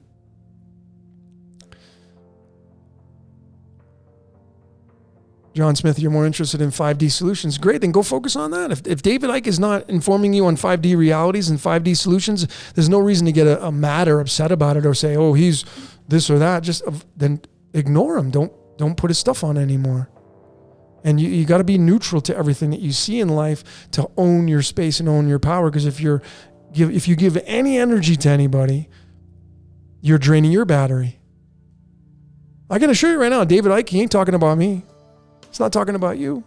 He's not giving you any energy. Same with these politicians, man. You think people, they put all their faith in these people, and they're not having dinner with these people. They're not sharing space, going golfing, spending Thanksgiving dinner with these people. It's just crazy. Geezy or Greasy is asking, what are your thoughts on cannabis, the kush, the weed? I used to be a huge cannabis fan. And then I just stopped when I got here to Mexico. I've taken it one time since I've been here. And, as I think I mentioned on the broadcast, I've gotten the deepest downloads I've ever gotten in my life. I thought that I'd have to have cannabis to get those decodes, and I've gotten the most proficient, profound decodes being completely stone sober. That doesn't mean that cannabis is not going to bring them to you. That it's a tool. Cannabis is a tool, but I think now cannabis is so hybridized that it's not even natural anymore. And that's why if you ever seen Louis C.K. and his little skit on smoking pot, it's the freaking funniest thing in the world. But he says, you go insane, just one hit and you go insane. I remember back in, when I was smoking in high school, you have to smoke a whole joint, and it was way different. So it's not even the same anymore. And I think you just got to be careful. Okay? I think you just got to be careful. That's all. But definitely, if you're doing it every day, that's not a good thing, in my opinion, because I feel like you conform to it, and then you're like, I don't even like the reality outside of not being under the influence of cannabis. And then the world sober it sucks. And now you're completely in the cannabis world where you have to have it all the time. And then you need more to have the same high. And then life just completely takes on a whole different meaning you literally become the plant. And now you're part plant, part human, if that makes any sense. And again, it's not a bad thing. It's not a good thing. It's not a bad thing. It just is. So take the information and do whatever it is that you do with it. It's all about making the truth your own. John Paul, what about Mark Passio? I like some of the stuff he's got to say. Yeah, he's a pretty passionate guy. Interesting character. I haven't really watched any of his stuff in quite some time, but he's a pretty interesting dude. But he's a finger pointer, from what I see. And I get it. There are some people that are born to come out and say, those people are doing it. They're the ones that are responsible. But when you go really deep down the rabbit hole, you realize that everything is just one, and it's just wearing all these different wardrobes, and it's all part of the same collective. It's just in disguise of something else. So I'm more interested in going as close to the source as I can versus going to the watered down aspect of, like, let's say being belong to a secret society. Belonging to a secret society to me is kind of watered down, where you can cut the middleman out and go right to the source and discover everything and make the truth your own. Because when you belong to an organization, they're going to have certain beliefs. And a lot of these organizations, they'll try to force them upon you in very subtle ways. So I'm no secret. I went to a lodge when I was living in Las Vegas. I went to a Freemason lodge, and I just wasn't impressed when I went there for many different reasons. And the guys were cool, they didn't pressure me. I went into all the rooms. They showed me all around, and I was like, in my head, I'm like, am I really going to want to do these rituals that they're doing? And are they going to tell me everything about what they're doing inside the rituals? Maybe they would, I don't know, but are they really telling you the truth, or is there some secret, hidden, elusive agendas and all that stuff? So, so I just decided, I'm like, I'm not gonna go there. So I didn't. And I just didn't join. So a lot of people ask me, Logan, are you a Freemason? No, I'm a Free Logan. This is what I am. Freemason, by the way, folks, if you understand what that word means, in numerology, free is 20 in the Chaldean. Duality is 20. Easter is 20. What is Easter? The reincarnation back here in duality. Celebrating your duality. That's what Easter is.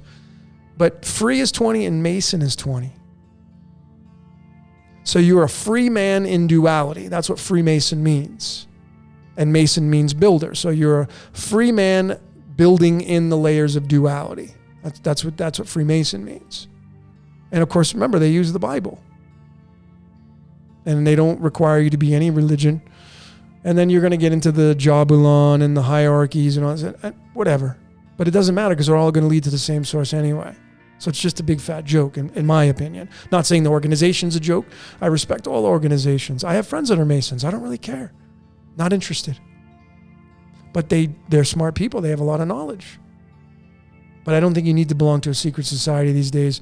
You can just, find your own information. Manly P. Hall, amazing guy. Smart dude. Obviously lived out his code. Wrote a ton of books. Was on tour, did a lot of seminars and workshops, gave a lot of information for free out, led up some groups. But remember, folks, as we move through time, we become smarter because we have everything behind us to study. See, we have more things to study now than Manly P. Hall did, because there's more things that are behind us than he had. And so at this present moment, you can become more wiser and smarter than people in the past, because there's more to study from, and there's more faster access to that as well. So I love Manly P. Hall. I think he has some great information.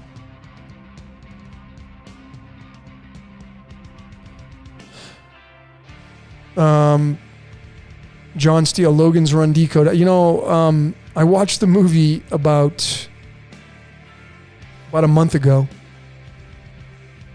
And the first email I ever made was loganrun@hotmail.com. I don't use it anymore, but that was the first email. And I wasn't attributing it to the movie. That's what I came up with, but it was my code. Just like the PIN code. Everything's code for you. The password you use on your phone, the password you use when you go to the ATM, it may be your birthday or something like that. But if you're not using your birthday, why are you using those numbers? What do those numbers mean? Everything can be decoded about you, folks. And it will lead to something, and it will give you more and more keys to your kingdom. That's why you should decode every freaking thing you can.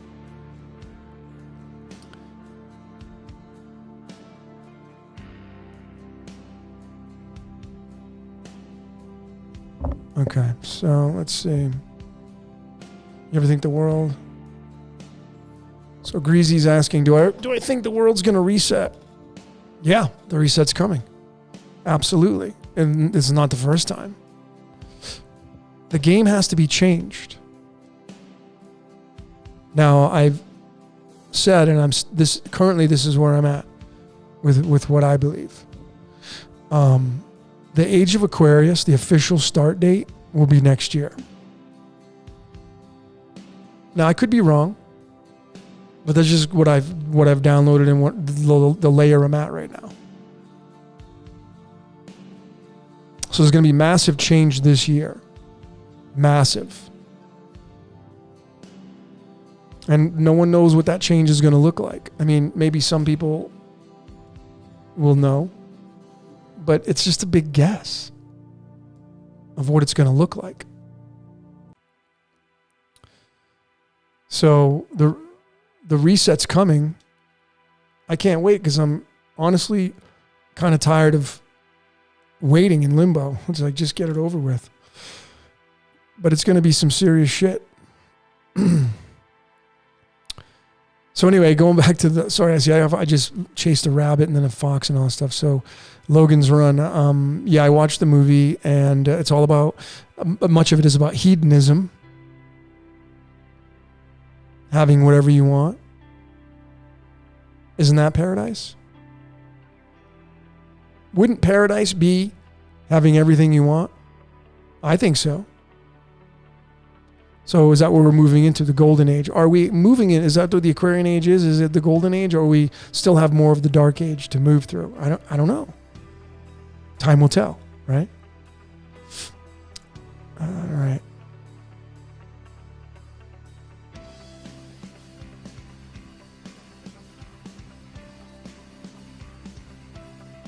Easy. Did I take the vaccine? No, I did not. Would I take the vaccine? No, I will not. Pretty simple.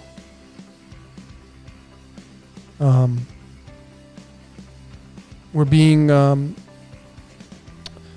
tested on, so to speak, like lab rats. I mean, we're living, folks, we are an experiment. Man is a prototype. The word prototype equals 42. Just like fallen angel equals 42, reincarnation equals 42. 42. Crucifixion equals 42. Wonderland equals 42. All these titles, they equal the number 42 in numerology. So we're being experimented on. And again, this whole vaccine is part of the reset. So, but I know people that are taking it. I see some horror stories going on. People that have adverse reactions. It's really interesting.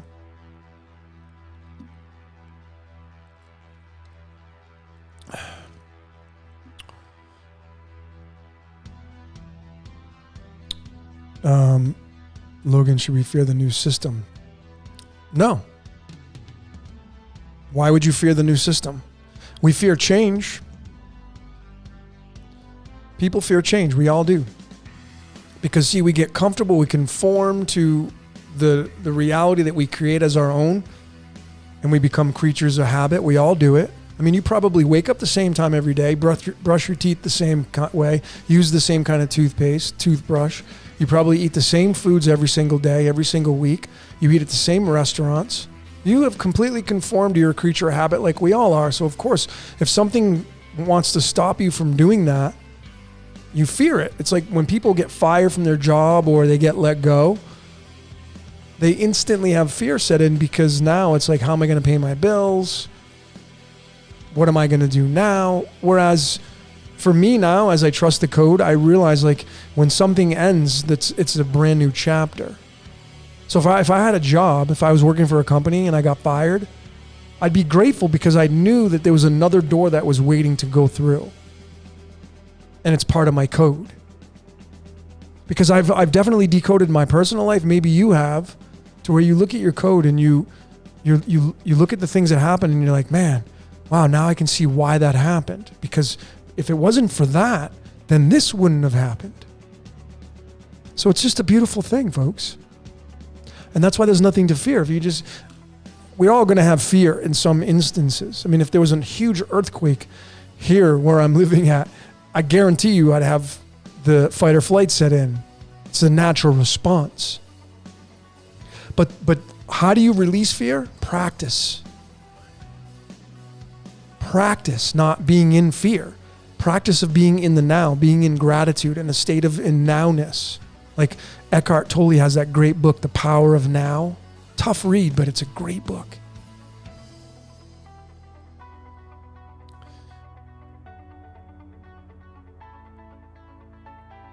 Um,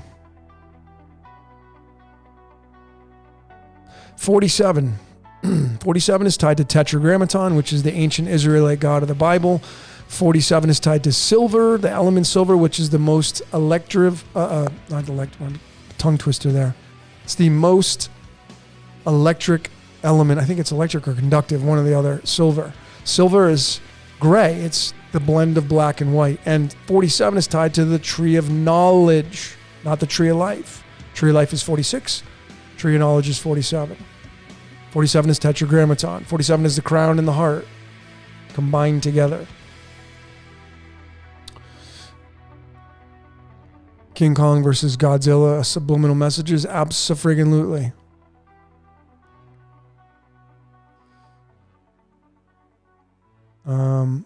So let me step away from some of your comments here and talk to you about the very reason why I have the sun right there. Right above my shoulder. Why do I have a sun with sunglasses on? The sun's the boss. I'm not gonna share with you. I'm gonna share with you one slide that I will be including in my upcoming decode.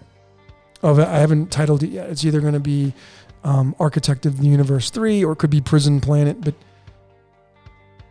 this graphic that I'm about to show you and narrate is the macro to the micro of our incarnation.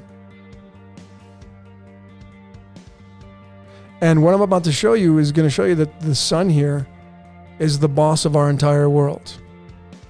And again, it's highly likely that's going to be Lucifer / Jesus, or it could be Lucifer's the sun, Jesus is the moon.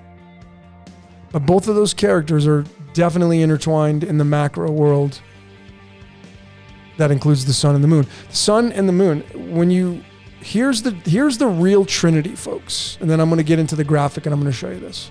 First, let me show you the duality aspect of the macro. Here's our boss and co-boss. It's the sun and the moon. This right here is card 18. This is card 19. 19 and 18. Sun and moon. These make the Ark of the Covenant over the top of our heads. And the sun is the boss. See, the sun will burn you. The moon can never burn you, even if it was a full moon every night. And they both have jobs to do. And in the esoteric and ancient texts, and even in the Bible, the Yod-Heh-Vah-Heh is the sun deity. It's all sun worship. Helios and all that. Sol Invictus. But these two are the 19 and 18, potassium and argon. And if you take 19 and you add 18, get out your calculators, it's going to give you the number 37. 37 is tied to the Jack-in-the-Box card, which let me pull that out. I've shown this so much now in so many different decodes, and that's why you're going to see Jack this and Jack that in our reality quite a bit. It's in reference to this example that I'm going to show you. So these two cards are card 19 and card 18. 19 and 18 is 37, and there's the 37th card in the cards of illumination. It's the Jack Diamonds. We're all the Jack in the Box. This is the boss of the Jack in the Box, and we are all Jack. And if you're female, you're going to be Jill, which is duality. Jack and Jill is the yin yang, 7 and 10. These are our bosses, And then you add in the third card, which creates the Trinity.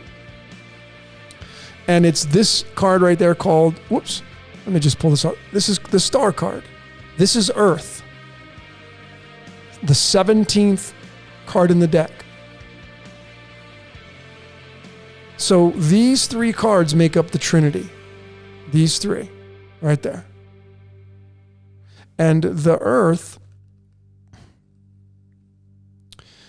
is, I'm trying to get these with the camera, but that's how it works. And this is Earth, 17. You see, this is the 17th card.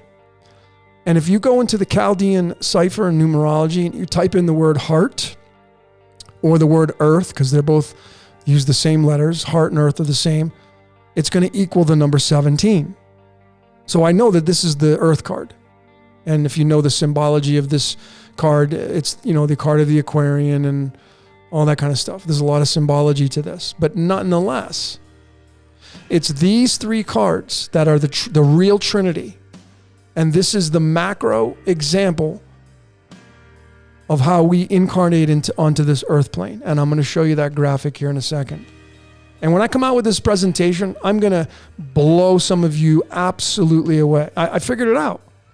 Again, this is my truth. You may not want to believe that. That's totally fine.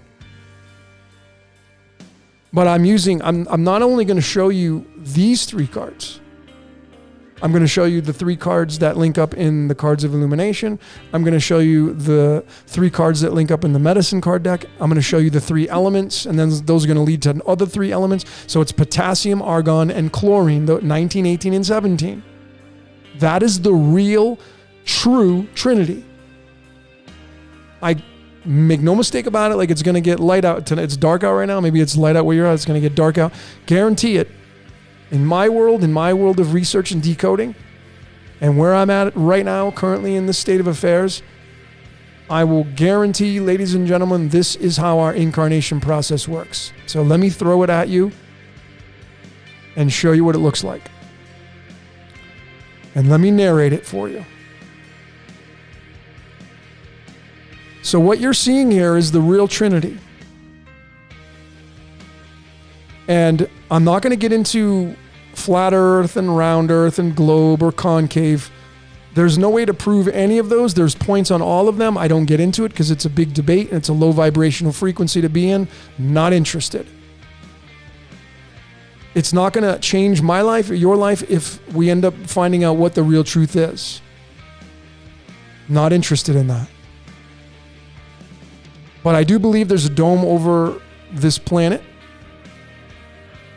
And that's it. And what I want to show you, ladies and gentlemen, is that you see the sun is the boss. And the sun, even though it gives off energy and it gives things growth, plants, it gives life to the world, what the sun does is it takes water off the ground and it evaporates. Its main job, besides giving the world energy and the plants light and all that kind of stuff, it does give and take. But what it does is it is involved in evaporation. So the water is taken from the earth through evaporation. And then what it does is it gives it to the moon. Now I know you're like, well, wait a minute. No, it gives it to the clouds, and that's called condensation. But the moon is involved in this process. And then the moon's job, or the clouds, their job is precipitation. So you have the trinity of evaporating, condensating, and precipitating. That's the trinity. That is called the water cycle. So the sun takes the water from the earth, it gives it back to the clouds or the moon, and the moon delivers it to the earth.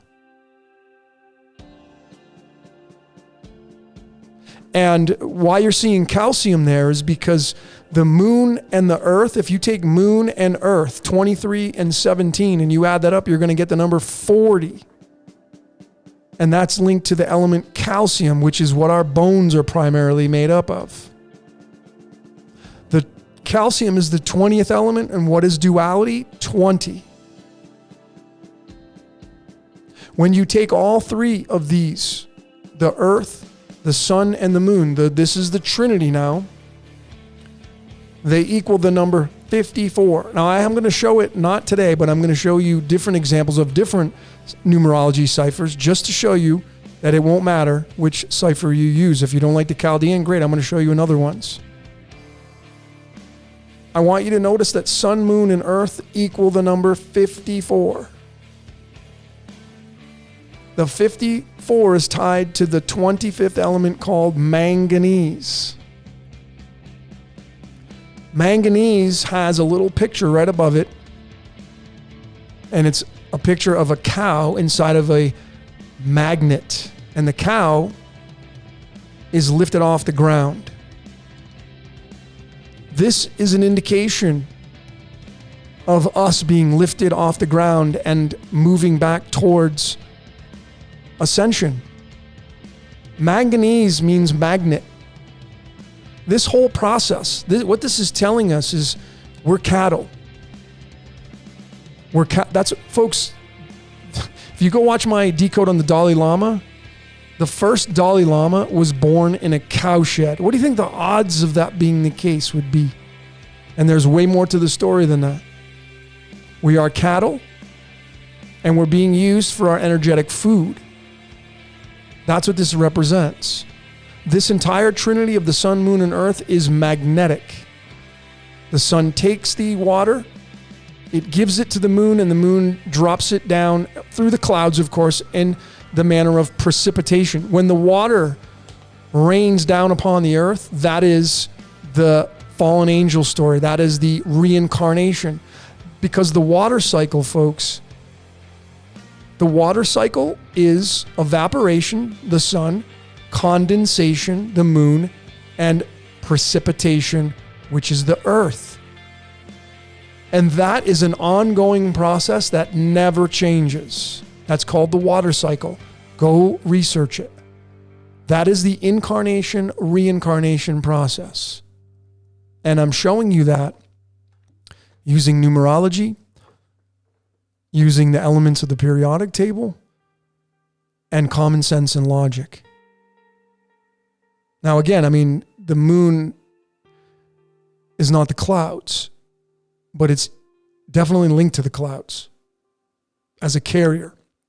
And it could be, folks, that the moon is a stargate. And if you get reincarnated, if there is such a thing as reincarnation, if that is really what happens in this game, and you are forced to reincarnate through karma, the sun would suck you out. I mean, folks, when you're born in the womb, it's surrounded by fluid. A baby is almost 100% water when it's born. And then as you move to becoming an adult, you get to about 70% water. And when you get to an age of a senior citizen, you're going to drop down and be about 50%. And you start to die. You start to get dehydrated. And then when you die, you go back to the sun. And this cycle, I feel, is the incarnation, reincarnation process. And when I come out with this decode, I'm going to explain it a lot more with many more different slides. It's going to be easier to follow along. But I can assure you, folks, the numbers do not lie. And when I show you this code, it will support everything I'm saying with ironclad convincing evidence. It will support it with ironclad convincing evidence, folks. Because I'm not just going to show you one slide. I'm not going to give you my opinion. I'm going to narrate it, but I'm going to support it with absolute math, which is what this whole reality is. It's all mathematics. And make no mistake about it, folks, this card means the earth. Card 17. The word earth equals 17 in numerology. It's a direct match. And we're all the stars.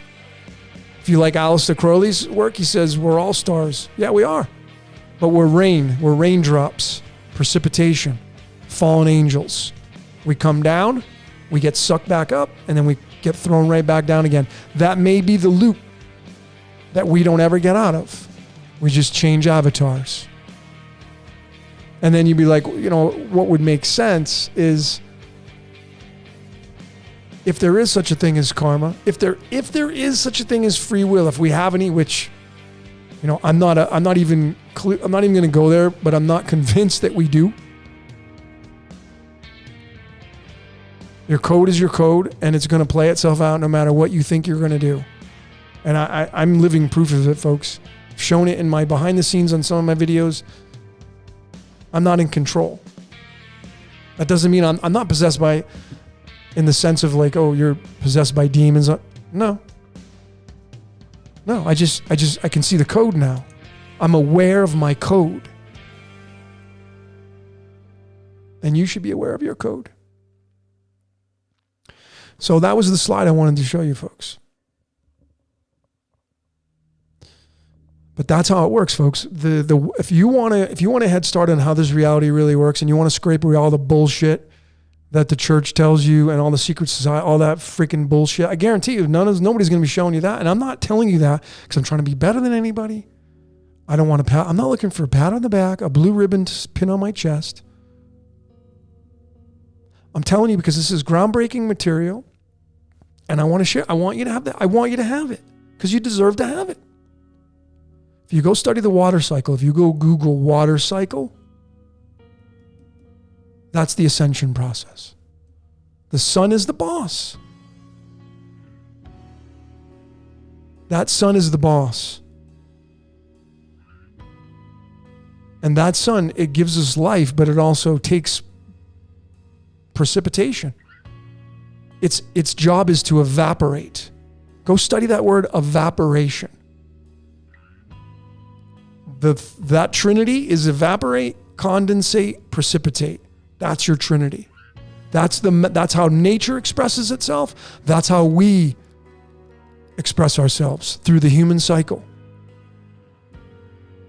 Go study the water cycle, folks. Guarantee you it's exactly how incarnation works. And those are the basics, and we need to know the basics. It's all tied to the fallen angels, the titans. We're all titans. The little devils running around. We're all that. All of that is tied to our reality. All you got to do is look at nature. Always tells you. But then you take, cards. Sun, moon, and star. Who would have thought? 19, 18, 17. Who would have thought? I just showed you the numerology of the sun, moon, and earth. And it's the 54, and it's a direct match. When you add up 19 plus 18 plus 17 equals 54. And if you watched my Decode on They Live, what was the news station that was broadcasting the hypnotic spell? News station 54. You think that's by accident? Coincidence? No. That's the code, folks. It's really easy when you can see the code. When you have the eyes to see the code, it gets really much more simpler. So I'm going to show you how I found that in this upcoming Decode, and how there's no accidents. I put on a trance album by an artist named George Acosta. He was a Miami DJ in the trance era in the 2000s. This is when the album dropped. January 25th, 2000 is the album dropped. It's one of my favorites when I was into the house music, trance. I put that damn album on 3 days ago, randomly. Picked it on YouTube to listen to it when I picked different stuff when I decode. And the song at the very beginning of that album, it's called Angel Falls. That's the number one song on the album. The very first song is called Angel Falls. So I go look at the album. And guess what's on the front of it? It's a waterfall going down. And I didn't even know what it meant at the time. And then I realized when I started to put all the pieces together, it's all about the water cycle, because angel falls and it has water going down over the waterfall. And that's us. We come down here and we precipitate. Remember, precipitation, that word in numerology is 40 freaking 2. Same as reincarnation, same as Wonderland, same as crucifixion. It's all 42. That's why the number in the Hitchhiker's Guide to the Galaxy, the secret number was 40 friggin' 2. Yeah, because it's precipitation. So nature reigns, and that is a macro to our micro of us descending down here onto the world stage and becoming stars. That's the way it works, folks. I guarantee you that's the way it is. And these are my truths. And when you can see the code, it just becomes obviously so apparent. You know, I mean, here's another sync for you folks. Let me show you. Folks, just have fun with life, man. Tomorrow's not guaranteed. Life is a big joke. And whatever created this reality is a stand-up comedian. It's everything. So when you look at horror movies and killing, and it's all that. But it loves to give jokes, and it loves to laugh at us. It's just funny, folks. Here's the 17th card in the medicine deck, which is a representation of Earth, the mountain lion. Think about that, folks. The mountain. What do we come? Jack and Jill went up a hill. They went up a hill, a mountain lion. Think about it. We're the number 5. What's the 5th sign in the zodiac? The Leo, the lion.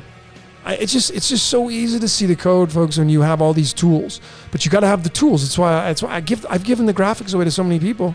If you want the graphics, I have them all. Just send me an email, decodeyourreality@gmail.com. Folks, it's so easy to see the code. And then you just have fun with it and you realize, like, okay, well, what's my code then? Because I'm just going to surrender. You just surrender to it. You're like, okay, I'm just a wardrobe. I'm a pair of blue jeans for the cosmos. Or I'm a pair of Nike Air Maxes, or I'm a pair of sunglasses, or whatever. You know what I mean? I'm not trying to belittle who you are. I'm just giving examples. But folks, our boss is the sun, and that's the reason why the Egyptians worshipped Ra. Ra is radium, which is, what element is radium? Number 88. What's time travel? 88. Wouldn't time travel involve evaporation?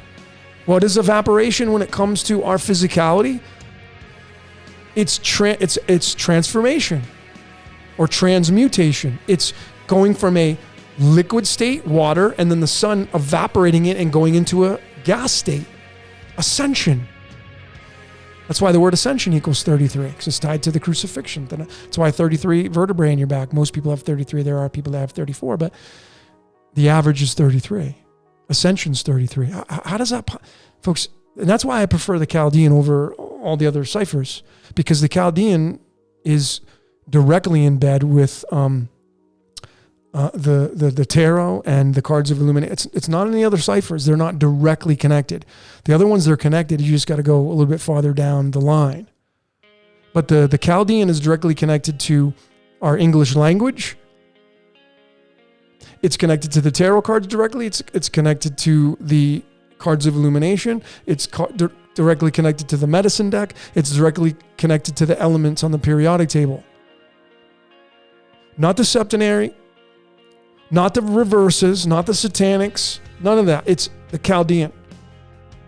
And I'm saying is like that one, that's why I've created my foundation using the Chaldean for so many years. I started off with the septenary, and then I switched to the Chaldean when I really got heavily involved in numerology. And when I became a numerologist, so to speak, I studied from really, really high level numerologists. And you know what cipher they use? Chaldean. Not the English ordinal, they use the Chaldean because it works off of phonetics, which is vibrational frequencies of the letters. And then, when it's a very simple format. Like when you go and if you type in Chaldean, the word Chaldean in the numerology cipher under Chaldean, you know what it's going to equal? 27. What is the word currency? 27. The dragonfly card in the medicine deck, 27. That's the currency down here. So if you're a decoder and you're not using Chaldean, then I'm going to suggest that you do. And I don't really care if you want to use it or not. Like I said, I see high-level decoders, and they don't use it in their primary decoding formats. That's on you, man. You're going to get more watered-down results. I don't want watered-down results. I'm looking for as close to the source as I possibly can. And that's why I don't just use numerology, or some people call it gematria. Folks, let me just clarify things, by the way, okay? Gematria, the actual terminology of gematria, or the definition, is coding words into numbers. Guess who does that on the world stage in the decoding world? None of us. We decode. We don't code. We decode.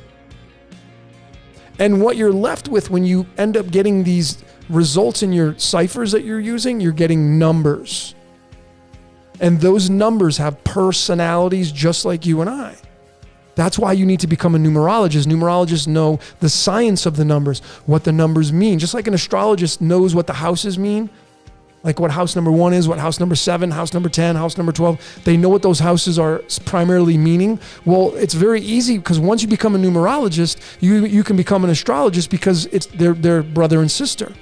Because when you know what the numbers mean, you know what the house means. It's really that simple. And then when you integrate the tarot and you add another layer that strengthens the story, and you get more into advanced decoding, and that's where, folks, that's where it's at. It's listen, there are great decoders out there that have done a great job, and it's great to connect words together. It's amazing to connect and find, words that match up with other words and be like, oh my God, there's, God equals 14 and time equals 14 and Satan equals 14. And then, the dog card is 14. It's like, so it's great to connect the words together, but then you go and then you like, well, let me look at what it looks like in the septenary. Like the word Jesus, that equals the number 27 in the septenary, but in the Chaldean it equals the number 18. That's a big difference. Sure, they both end up giving their energy to the number 9. But 18 and 27, when you look at it from a compound perspective, because I like to try to keep the numbers as authentic as I can. Like, imagine you're a number. I want you to really look at it like this, because everything's alive. Let's say that you are not you, but you're the number 18. Hey, what's up, 18? How you doing? I'm doing good. What's going on, 18? How's your life doing? What's going on in your life, 18? That's who you are. You're 18. And you got a life. You got a personality. 18, when you see 18, it's got a frequency to it. It's got a lot of things attached to it. And what's happening right now, folks, is all of us decoding, it's kind of a catch-22, because as we are all simultaneously decoding the words that we speak and the spells, and we're connecting the tarot cards and the cards of illumination and all these things, what we're doing is we're going to implode this whole system. Because you see, when we connect all the dots together, we end up, it's like creating Transformers, or remember that cartoon called Voltron, where they're all separate, but when they come together, they form the big entire unit. Well, essentially, we're all part of the Great Reset, because as we connect all these words together and we make it into one, we're essentially making it bigger, the nucleus. We're making it bigger and stronger. And we're all part of the reset, all of us that are decoding. So it's a big catch-22, and it's a contradiction. Because at one point, you're trying to figure out how this world works through connecting the dots. And primarily most decoders are just using, connecting numerology words together, which is fine. That's where I started. But at some point, you're like, okay, well, now that I've gotten that down, now I want to get to some more advanced levels. And that's when you bring in, the tarot and the cards of illumination and then the medicine deck, these cards. And then bringing in the elements of the periodic table and then bringing in the digits into pi. And pi is probably the most important layer of decoding that any one of you should be looking at, because we make up pi. Pi is the formation of the sine wave through the circle. And we live on a disk, circle. You can call it whatever you want. We live on a circle. And that's pi. I mean, even pi is the 17th letter in the Greek. And it's actually 16 and 17, but 17, there's the 17th card, meaning earth. So we're creating pi, folks. And when you start to look at the digits in pi, any kind of outcome that you get with numerology, you bring it into the string of pi, and you start to observe where that is in pi, and that's the footprint of the numbers. And then you can get into what I'm now studying and really trying to articulate it to deliver it to you on the world stage. You then get into the sine and cosine waves, which is trigonometry, basic trigonometry, and that is the frequencies of the actual footprint of the numbers.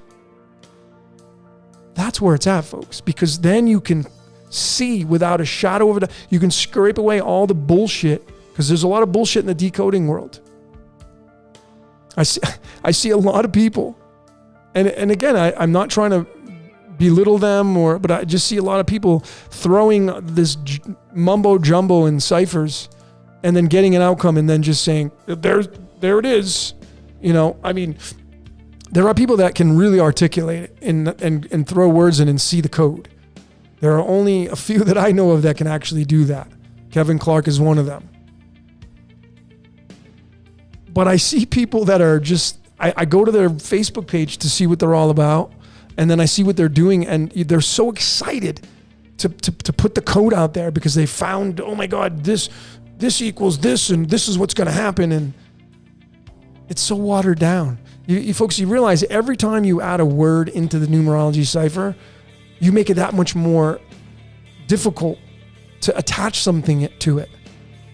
Like, let me use a very basic example for all of you. The word the, T-H-E. It's a very widely used word in our vocabulary. The. You know what that is in Spanish? El. El is the in Spanish. What does the word El mean? Elohim. So every time you say the this and the that, essentially you're connecting the El, electricity, and the word the in Chaldean is 14. Same as God, time, and Satan. So essentially what you're doing is when you take the and you attach it to a word that you say through your magic spell, you're instantly connecting the time god down here that rules duality to what you're speaking. And that word the is so heavily used in our vocabulary. But it's a 14 in the Chaldean.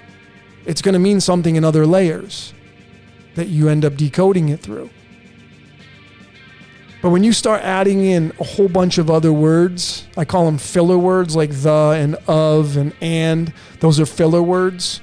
But you got to really know what you're doing if you're a decoder and you're putting all these words into a numerology cipher and thinking you got it figured out. Because it can be really elusive, folks. When you just use the basic word the and you realize it's 14 and it's all linked to God and time and Satan. They're all connected. Let me show you another sync. so you folks can see what I'm saying. So we're talking about the 14.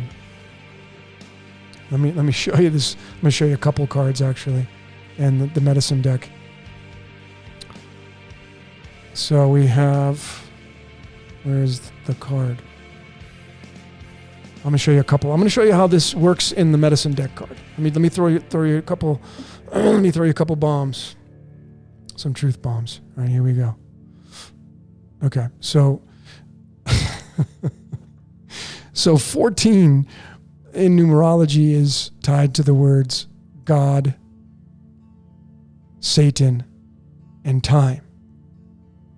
The demiurge is the time god, and it could be the sun. And the sun may end up shutting off at some time. It's very possible it's on a clock.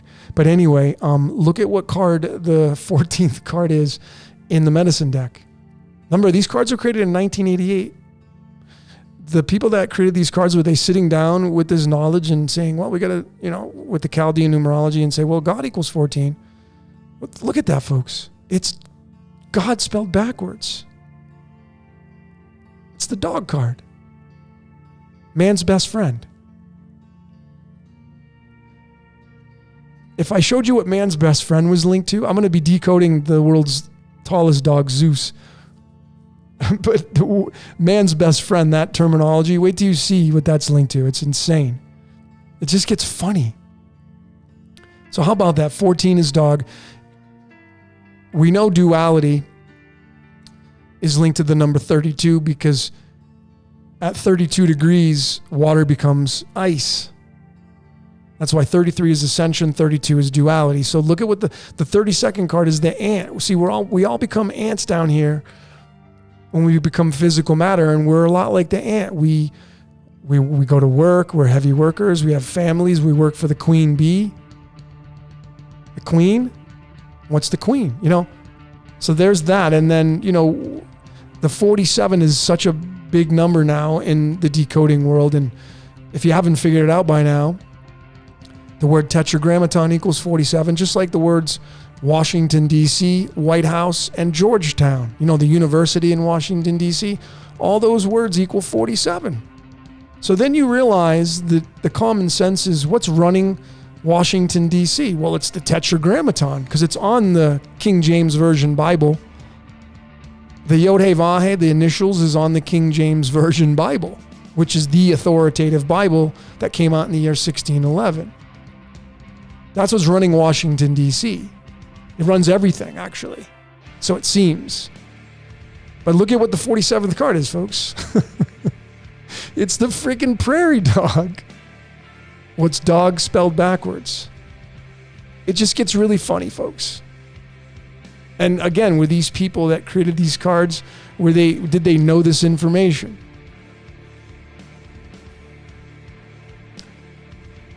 I did a decode on Alice in Wonderland, and I did a decode on the song by Alice in Chains called Down in a Hole. That song. And Down in a Hole, let me just get my music going here. Hold on a second, folks. Down in a Hole is 49. The words down in a hole is 49.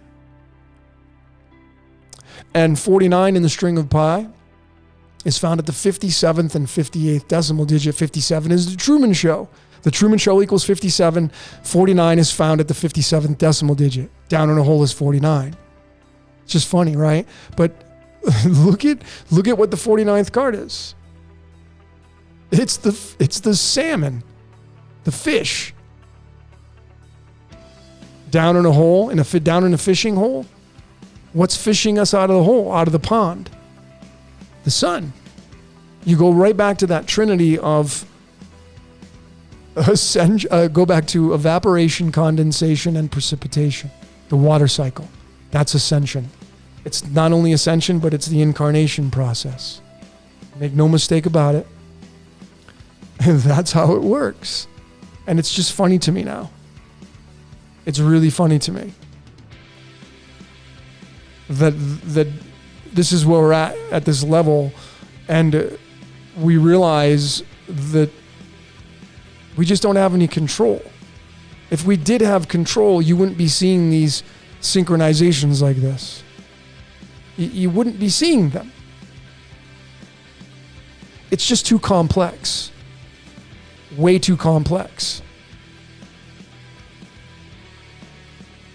All right, so let me get to some of your comments.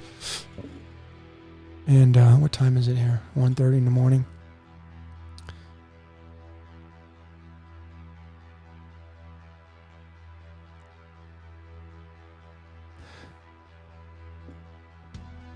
Bex freezes at 33 degrees. I don't know what you mean. It's actually 32, but okay. I mean, 32 and 33 are going to be right next to one another, so let me look at some of your comments.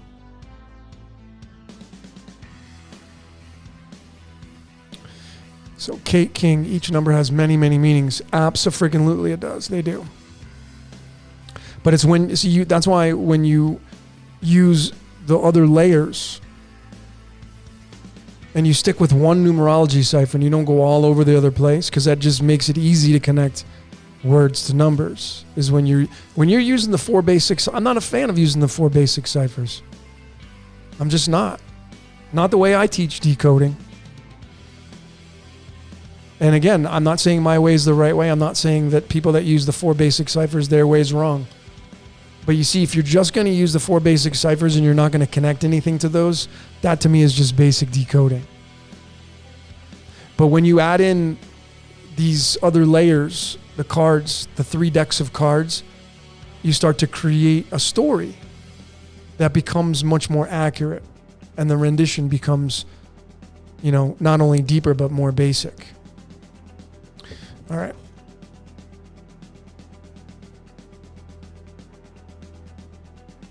All right, let me see. So John's saying there's benevolent and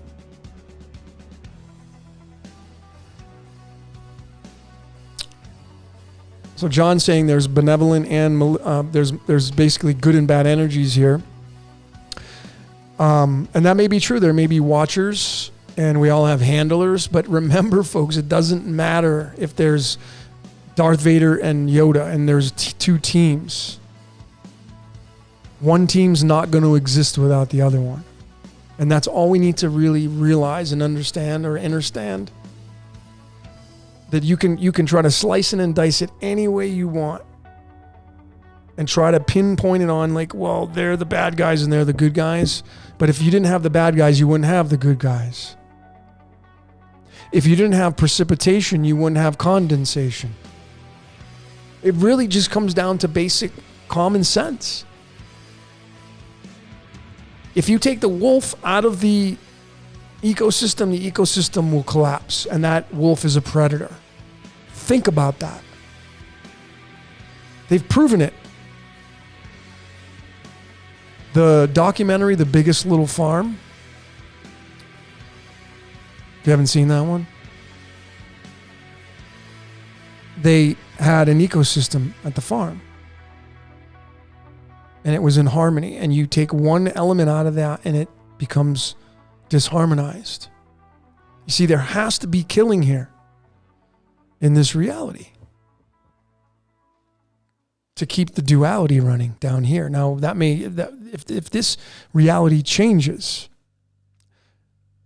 think about it. If there's really a paradise coming our way where the lion will lay with the lamb, that story, and there'll be no more killing.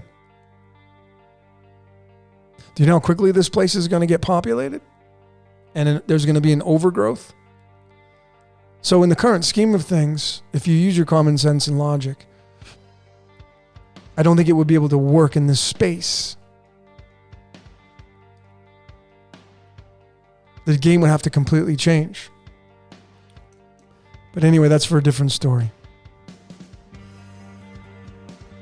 Let me get into them.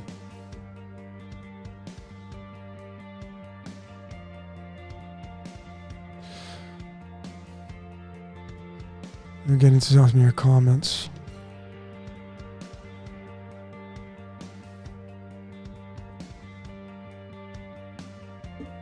Your Chaldean, Anthony Powers, your Chaldean is 82. Well, 82 is connected to lead, and it's connected to the number 52, which is connected to the prison planet. 82 is connected to the demiurge. 52 is the element tellurium, which means earth, means tellus. So 52 is the king of spades, the king of the earth, and so if you're an 82, that's your connections there.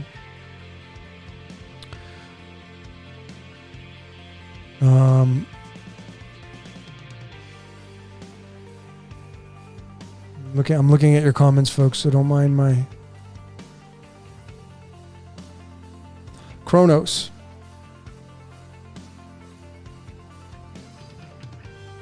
Did you just say everyone becoming connected causes the reset?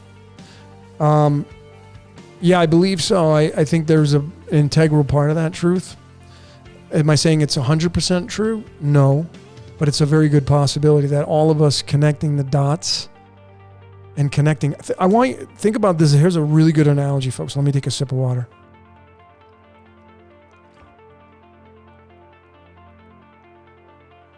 Here's a really good analogy for you folks. Right now in the video game world, it's becoming so advanced that the video games look like you're really there. That's how far the technology is going.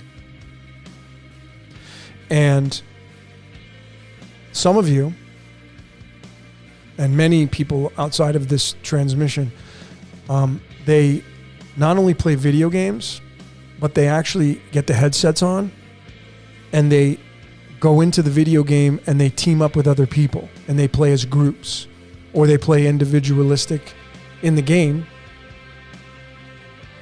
But nonetheless, they go online and the video game allows them to enter the game with other people from around the world.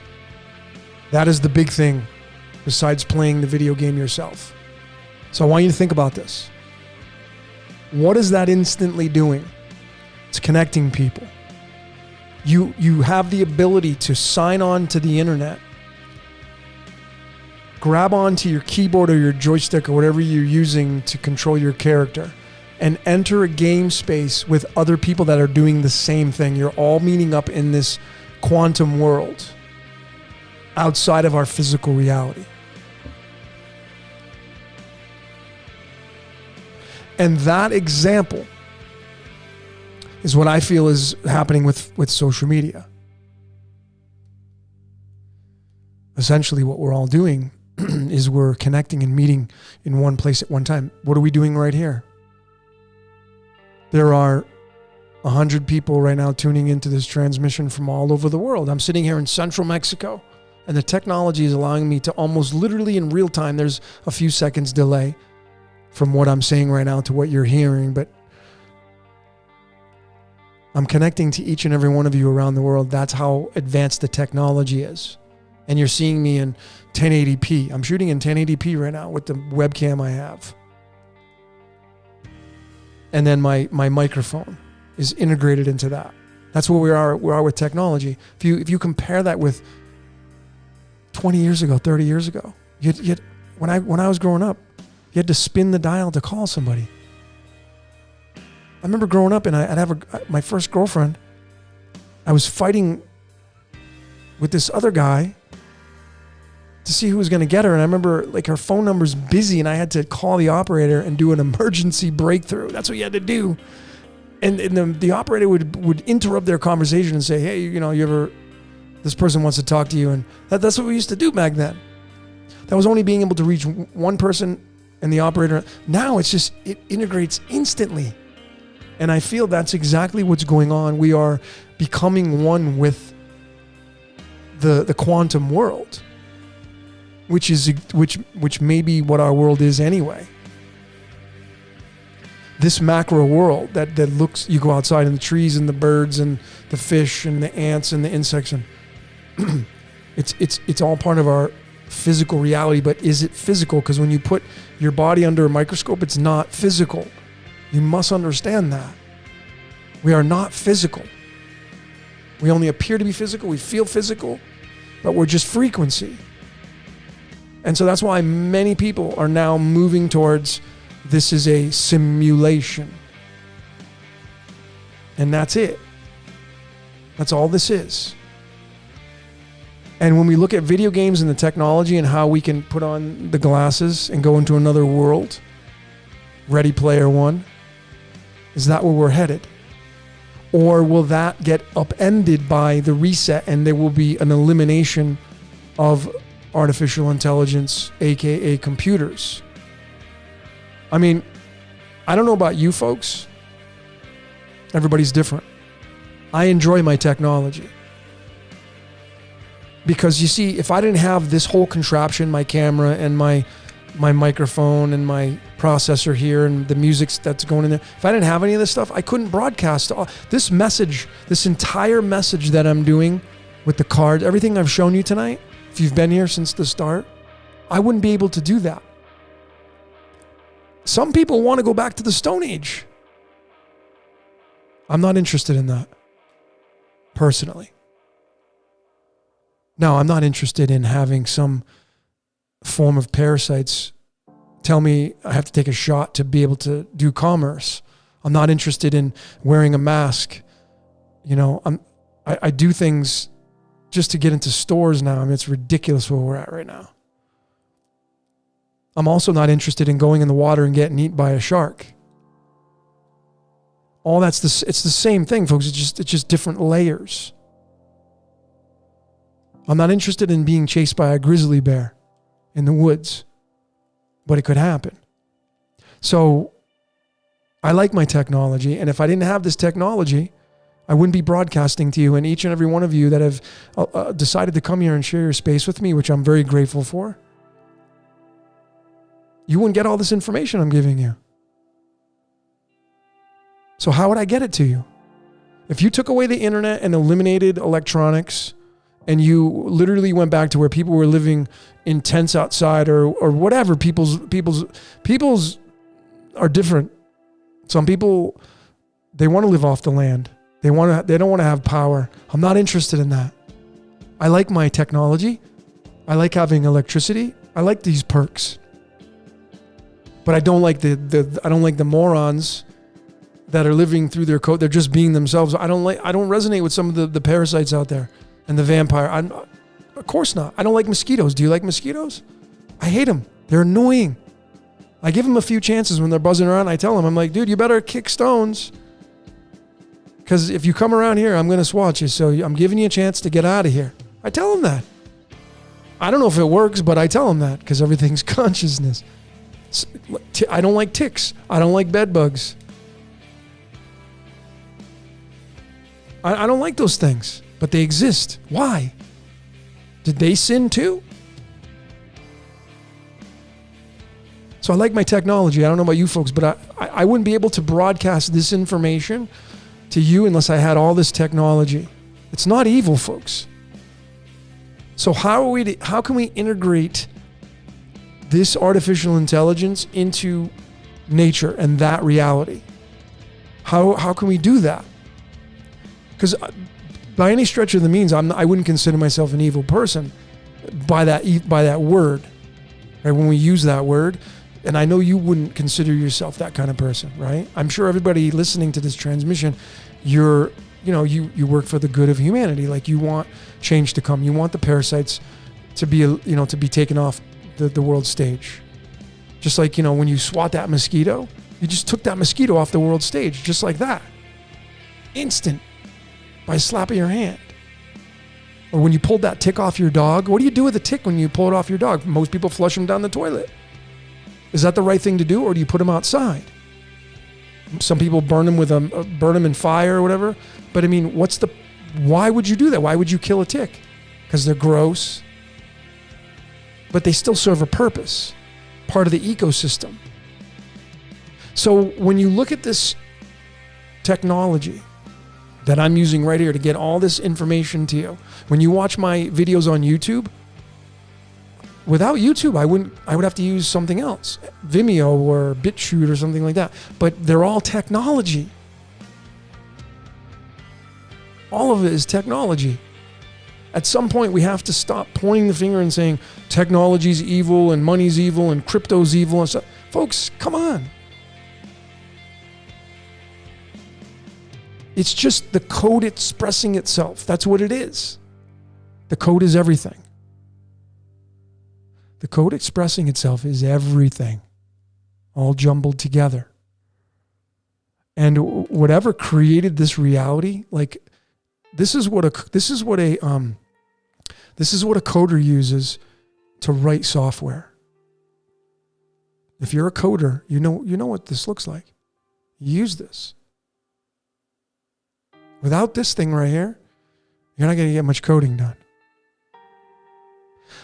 YouTube has specific coding for you to watch this broadcast. Your phone, the operating system on your phone. Maybe you have Jelly Bean or whatever. If you have an iOS, Apple, it's got specific code that someone wrote. That's the micro to our macro. So the as above that runs this reality, it wrote this code here. That's why we can connect all the numbers to it. If it wasn't code in this reality, you wouldn't be able to connect the numerology and the cards and the pi and the prime numbers and the square numbers and the sine and cosine waves and use algebra and trigonometry. You wouldn't be able to do that. Sacred geometry, you would not be able to use those pieces to decode and strip down to see the numbers of what the architect of this universe created as code if there was no code.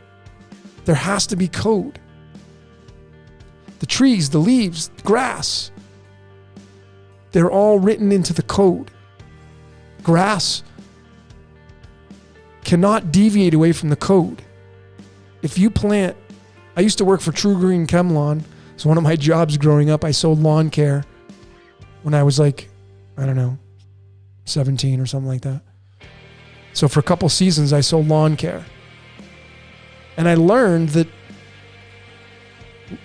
grass is only usually grown in the spring or the fall.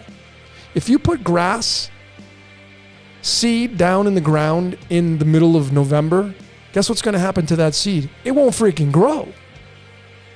Because it's not the right elements are not there. The right code is not in place. If someone writes a new software, like your phone is constantly being updated, right? Someone rewrites the code, fixes the bugs. You've seen it, like new security update. You download it to your phone. Who wrote the code? A coder wrote that software to update the operating system of your phone. Constantly that's happening. Constantly. That's how all things work in nature. All nature is coded specific ways. It's all delivered on patterns. That's why, I was raised in the New England area, Boston and Connecticut, and in the fall time, it's the beautifulest time of the year. The foliage, the leaves turn all these colors. That's how they're coded. The majority of trees, they turn colors and they drop the leaves. The leaves are the precipitation. The leaves turn to dust, and that feeds the soil, the nitrogen. It's all part of the process of the physicality of the trees and that whole process. So you have the trees doing the same thing as the sun with the water and the precipitation and condensation. And that's the same exact way that our incarnation cycle works, is exactly through the water cycle. It's almost identical. It's just in a different format. It's the same way how some elements, they sublimate. Some elements on the periodic table, they go right from a solid to a gas. They don't even turn to a liquid. It's called sublimation. That's science, folks. That's the way they're coded. And that's not even my opinion. That's a fact. So really, when it comes down to it, folks, I'm not interested in stories more than I am interested in what I can prove. Because anybody can come up with an opinion and say, well, this is the way this works.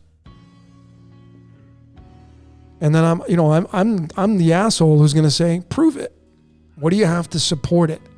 And I've gotten people blocking me because they don't support their stuff. They just give me more regurgitation. I'm not interested in that. I know that's cool for some people. Some people just like to hear other people tell them the way things are working, and they'll just accept it as their truth. But me, as the way my code works, as you probably have figured out, I'm a researcher, I'm a scientist, I'm a lot of things, right? But the one thing I know that I am is somebody who wants to get to the source of everything. I'm not interested in what the pastor's going to tell me on Sunday morning, interpreting it from a book. He has no idea where it came from. And it's been passed on and passed on and passed on and passed on. Not interested in that stuff. I mean, I am interested in it, but I'm not interested in what that person has to say. I got to know it for myself. I want to prove it to myself. And I'm sure all of you are as well, okay? So let me get to some of your questions here, folks. Let me look at some of your questions. Or look at your... So gain for all news. I'm not 100% on anti-tech. However, it consumes people. So here's my thoughts on this, folks.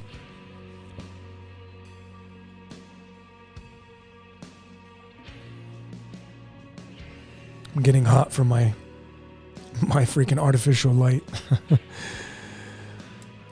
All right. So here we go. I'm going to...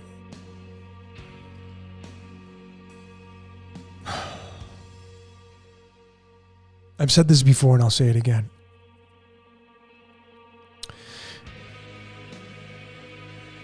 Human beings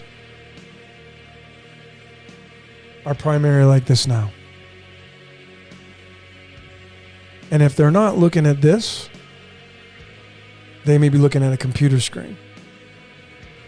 And if they're not looking at the computer screen, they got a television screen. But you see, if you're not looking at either any of those screens, you're looking at the screen from the lenses of your eyes, and that's another screen. See, a television broadcast, like right now you're looking at your phone or your laptop or your computer to watch me do this transmission. And I'm just going from one layer of reality into another, and the middleman is my camera, and then YouTube and whatever else is in the servers and everything else, and then it's broadcasting to you. I forgot what my point was. But I'm telling you right now, folks, you see, the majority of people are like this. Where's all the energy going? It's going to this. Is that evil? No. Everything just is. But it's very possible. It's very possible that this is where we're going. Now, I said it's possible. I have to say that because some people will end up taking what I said and they'll twist it and try to make it sound like I said something else. And I have to say that now because some people do that stuff. It's a possibility, folks. It's not an absolute. But if we don't get rid of this, if this does not go away, what will happen to it? It will keep advancing. Now, the horror behind that scenario for most people that are watching this broadcast will automatically think the rise of the machines, Terminator, artificial intelligence, no bueno, no good. So most people will end up going towards. But if we keep this around, it's going to, folks, this is a little mini computer. I mean, this thing, right? Remember the flip phones? I just rewatched the show, which is an amazing show called 24 with Kiefer Sutherland, which his name's Jack, of course, Jack Bauer. But I rewatched that show, and they had flip phones on there. They're all using the Razor phone and the Samsungs, and now they've evolved into this phone. What's next? What would be next? Now, if you have a reset come in, let's say you have a reset and you have this massive I mean, it's not a secret. The poles, the north and south poles. That's not a secret that they're swapping places. Quite literally, you can just look at like an egg timer, because that's how I view it. It's like an egg timer. What happens when the sands all run out? You flip it back over, and then the sands start over. That's how I feel the cycles work in astrology. We were in the Piscean age. We're now ending that and moving into the age of Aquarius, if not moved into already. But the north and south poles, they're shifting. They're moving towards one another. They're exchanging places. That's the egg timer flipping itself over. Like if this was an egg timer, it's going like this, and the sands are going to be starting back over again. And it's possible that when the poles get to a certain position, like when they get to like maybe to this, maybe it'll snap. They may happen. And you know, folks, if you follow Eric Briggs and John and some of those guys that study the magnetosphere, there's a massive disruption in the magnetosphere right now. There is something moving towards Earth. It's not an opinion, by the way. That's a fact. If you follow the magnetosphere. If you don't, then you would consider an opinion. But if you follow the work and research that I do beyond what I'm showing you through all my decoding, I don't even get into the magnetosphere. But if you follow that, these guys, they're constantly looking at the charts every single day, and they're seeing something's moving towards Earth. Now, when you synchronize the Hopi prophecies, it's blue and red Kachina. If you synchronize the Egyptians, it's the return of Ra and Horus.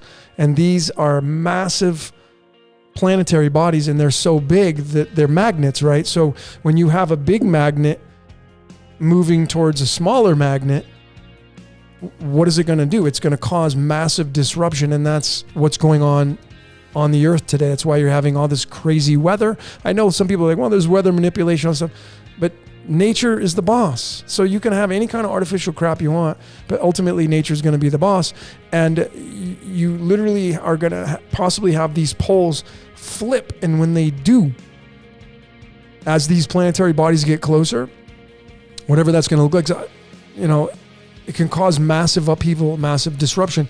And, you know, it's no secret that there's these deep underground bases all over the world. And what would be the point of those? Well, they would be, you'd create them to escape something, to hide from something. And the only thing I can logically think of with common sense is when you have all this knowledge and you look at all the layers, the onion, and you peel, and you, again, cherry picking, making the truth your own, you realize that, you know, the poles are definitely shifting and swapping places, and that's the egg timer, in my opinion, starting over. And you may have some massive disruption coming. The reset, which then you bring theology into it, and then you can totally bring in some of the books, and you can see that there's some truth in there. Because some people think like I'm anti-Bible and stuff. I'm not anti-anything. They're all tools. Again, make the truth your own. Do I put all my faith in a book? No. Because the person that tells me, well, the Bible's the way. Well, have you ever read the Upanishads? No. Well, that's an ignorant statement. To say one book is the only way to go when you haven't even read the other ones. Anyways, if there's this massive reset coming up on the world stage, and all of our lives are going to be completely, who knows what's going to happen. And you can clearly see everything leading up to everything. But you see the people that run the banking and all that stuff, and we don't even know, like the crypto, like so many people are against crypto, and I don't really understand that. It's like, do you still write letters and put stamps, and do you not use email? Do you not use navigation? Are you like an old school mapper? You know, do you still spin records versus MP? I mean, can you spin a record on your cell phone? Do you not own a cell phone? Almost everybody living today has a cell phone, which means everybody has MP3. You can't spin a record on this thing. You can't play a CD on here, and you can't put a cassette in here.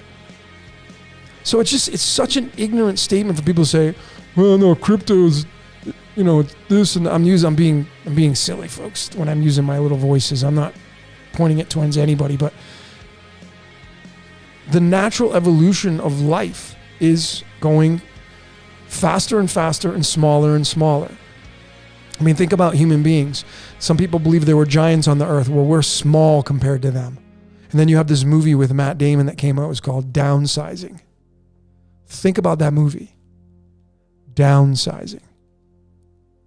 If we're moving into machine, if that's the natural evolution, you cannot rule it out. You cannot say, no, we're not going to do that. Folks, you have to be open for everything. You can't rule anything out as far as possibilities. Because I'm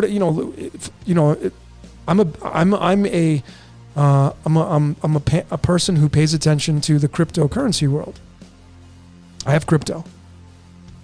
And you know what? Some people are so against it, they don't have any. And what if the real truth is, we are definitely moving into crypto and there is nothing you can do about it.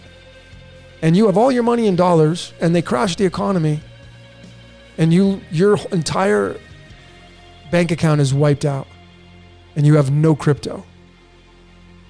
How are you going to live? See, you're not diverse.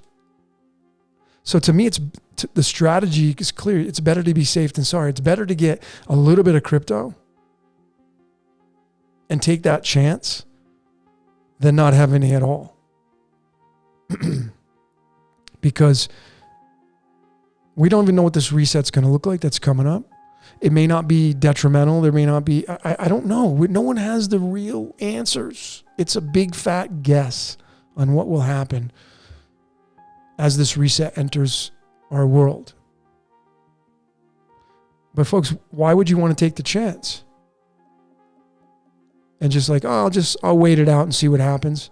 But, you know, if you're a fan of theology, if you like theology and if you like the Bible, if you fancy that, that's totally cool. Well, then I'll throw at you the scripture. I think it's Leviticus 7 verses 19 or Ezekiel or something. It says they're going to be throwing their money into the streets. I mean, what does that mean to you with common sense and logic? What are they going to be throwing into the streets? And is that the sign to tell you that we're going into a digital currency? Because we know that the United States, the way they get out of debt, you know what they do? They print money. Other countries can't do that, by the way, because they're not the United States. Well, guess what? The United States can't do that anymore. They can't just keep printing money to get themselves out of debt. So the debt that's been growing, that is an uncountless number now, how's that going to be taken off the books? There's only one logical explanation to get that off the books, and that's to completely crash the entire system. You got to use your common sense. So either there's some massive reset. I mean, some people think that there's going to be a guy riding on the sky on a horse and he's going to come down here and he's going to pluck you from this world and save you. And that may be true for you. I don't know. Maybe we're all creating our own fractals and what you believe in will end up happening. That's possible. Like I said, you got to just be open for all possibilities. But at this stage of the game, what I gave you earlier tonight on the way the ascension process works, personally right now, folks, we may not get out of this game. And it's just a matter of getting recycled back in. But if there is a way out, how do you get out of it? Well, let's see. Just be a good person. Don't be an asshole to other people. Be a good giver. Work towards the betterment of the world. Go join a group that's helping people get out of poverty, or go help people become better people. That's a surefire way for you to, if there is a way to exit this game, if that's the way the game's structured, be a good person. Be the best person you can. Be a good giver. Be the best giver you can. Some of you are not good givers. All right, I get it. So there's that element. So just take that out. So check that off the list. Okay, I'm going to go be a good person. Check. I don't need a religion to tell me to be a good person. Check. The kingdom is within you. Check. Make the truth your own. Check. Check all these things off the list. And that is a surefire way to check a lot of things off the list of possibilities. But if we are moving into machine, folks, energy, attention goes where energy flows, or energy flows where attention goes. If we are, think about it, these are getting smaller and smaller, and the processors are getting faster and faster. Video games are becoming more and more lifelike. We are integrating with the quantum world. If that's where we're going, why would you ever want to be against it? Because again, folks, do you want to be caught with your pants down and not be diversified? So it's just my suggestion. I'm not saying that, crypto is the answer to solving the world's problems. And then you get into people, well, crypto means death. And they're so afraid of death. People are so afraid to die. Well, guess what? Eventually you're going to have to face it one day. That's one thing there's no escaping, is that at some point in your life. Think about everything. Your body is constantly dying on the inside. Your skin, you have new skin, and your organs regenerate. There's constant death going on in your life. You're just not aware of it. So that's what I wanted to say on that, folks, is just be diversified, okay? It's really smart to be diversified in your life and not take any chances at this point. And maybe you're supposed to hear this message to get into, like, some of you have all your money in the bank, and I've been watching the Mr. Robot series, which I think is another great series, and that's all about crashing the economy. And then you watch the Joker movie, and that's all about folks. The reset is coming, but no one knows officially what the end result will be. But we know it's going to come. So you should be prepared on all accounts, folks. Decoding who you are, why you're here, making sure you're getting and your workouts in, making sure you're taking care of your temple, getting rid of all the cancer in your life, from friends to partners. Some of you have cancer partners. To habits that are in your life. Getting rid of those. Because if you're not prepared for what's coming down the pike, and again, we don't know what it is, but would you rather be prepared or not prepared? Because you know what happens when you're not prepared? You have to fly by the seat of your pants, and it sucks when that happens. Having to fly by the seat of your pants or improv it is much more challenging than when you're prepared and you know that you're ready in some way, shape, or form. And I'm just telling you from my code. A month ago, if they crashed the economy, I would have been screwed. Now I'm not. Now I'm in a position where I don't care if they do, because I'm diverse in those areas. And if you're someone who doesn't have a lot, and you do what you can, $10, $20, $50, do what you can to get diverse, because we don't know what's coming down the pike. No one knows for sure. Even the people that are controlling things at the hierarchies still do not have concrete proof of what could happen. They can only calculate what could happen if they're pulling the strings and running the rudder of the ship. Okay? So just be prepared, folks. That's all I'm going to suggest to you. I wasn't prepared a month ago. And you know what happened? I had somebody reach out to me and ask me for a reading.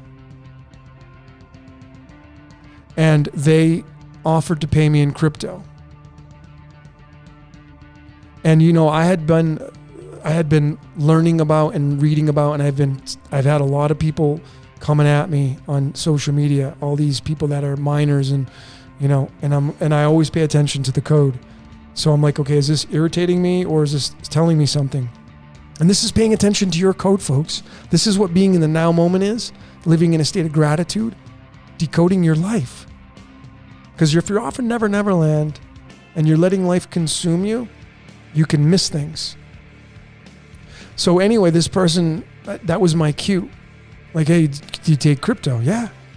So I knew that was my cue. And ever since then, guess what's coming to me right now? Crypto. That world. So now I feel prepared. And if it doesn't pan out and the architect of the universe steps in and freaking eliminates all electronics and we go back to the Stone Age, no harm, no foul. Okay, cool. That's all good. Then whatever, no big deal. Cash is going to get eliminated anyway. Maybe we're going back to the bartering system. I doubt it. But at least I'm prepared for that layer. Some of you are not. So I'm saying this message could be for you to, you should probably pay attention and be a little pre-prepared. So let me see. So some of you,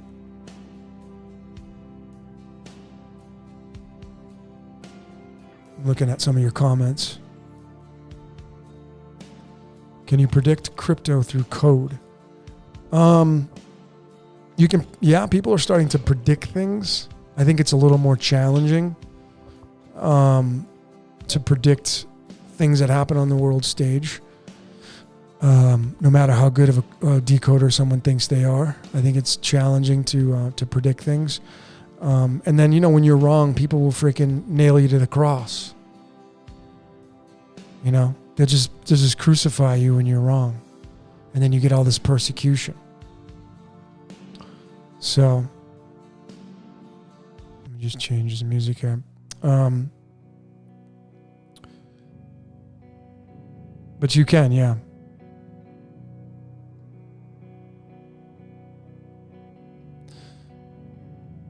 So let me go back to some of your comments.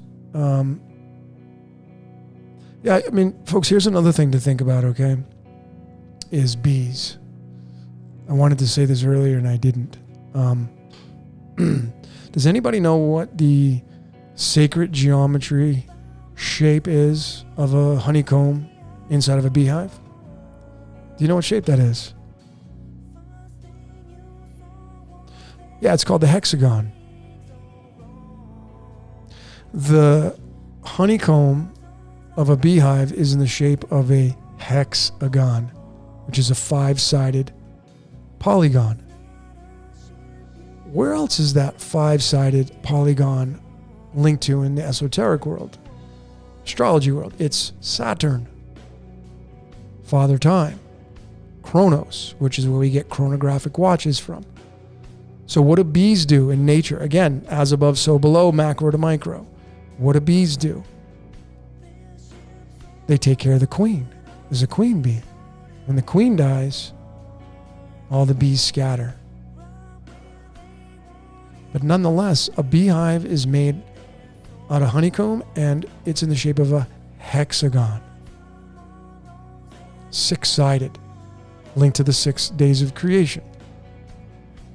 So essentially, we're all bees, and bees are one of the most important insects in the entire world. So, anyway, I just wanted to throw it out to you guys. Let me look at some of your comments. And I think I'm going to end this transmission here in a few. Yep, Ripika, you got it right. Hexagon, exactly.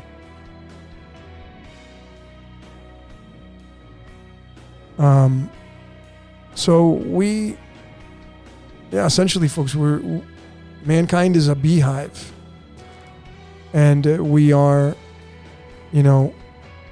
being used to create and build, which is where the Mason comes from, to build this reality. Oh, cool. Rapika, you're a beekeeper. That's awesome. My sister got a beehive last year. I'm all over the place now. Okay, so we have Infinite Gabe. Any advice you would give to someone turning 20 this week? So we have a 20-year-old turning 20. Well, in the aspects of numerology, the 20 is going to give its energy to the number 2 in your cycle. And when you're in a 2 cycle, it's time to collect things. That's what the 2 means.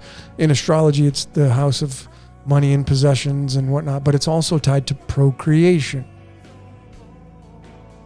Procreation. The women have 2 ovaries, the men have 2 testes. The 2 is linked to Taurus, and what does the bull have? 2 horns. Ruled by Venus. What is Venus all about? Love. What do you do when you fall in love? You hump. Procreate. So when you're in a 2 cycle, you're turning 20. You could be, in a cycle of, you could be 30. What would this 2 cycle be in the? My mind's drawing a blank. Anyway, if you're in a 2 cycle, you're in a cycle of procreation, collecting things. See, when you're in a 1 cycle, it's all about the root chakra and creating a foundation, coming up with new ideas. In the astrology, it's linked to the ego personality. But when you're in a 2 cycle, you move from the 1 to the 2. You move into the high priestess, which is the 2 pillars, which means duality.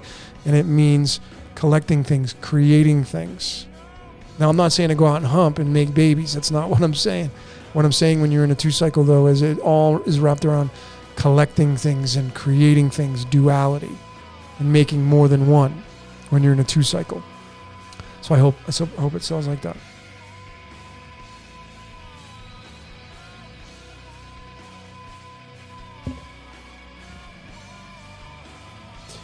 Andrea Brinley, if the internet goes down, how are you going to get your Bitcoin?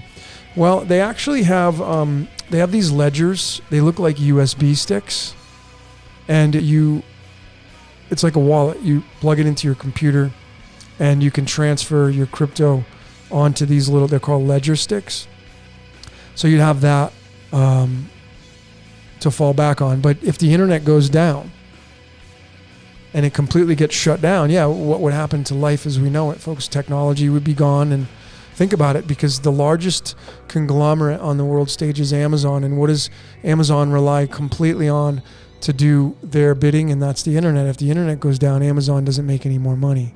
Which I guess you could say, well, it's not a bad thing. But again, a lot of people rely. I like Amazon. I think, I buy stuff on Amazon, especially here in Mexico. But that's a good point. I'm not taking that away.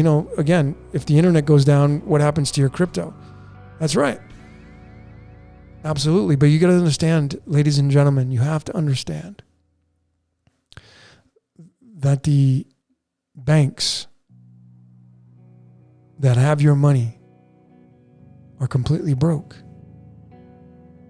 Yeah, sure, they may have money coming in and all that stuff. But folks, see, they've already programmed you to use digital currency. You probably don't use hard cash. You probably use a credit card to do all your transactions. So you're on plastic. So they've already programmed you that way. So if the internet goes down, well, a lot of our lives are going to change without a shadow of a doubt. And that may end up happening. I don't know. It's very possible that we're going to be going back to the Stone Age. I don't know. I just don't see it happening. I just don't. Not with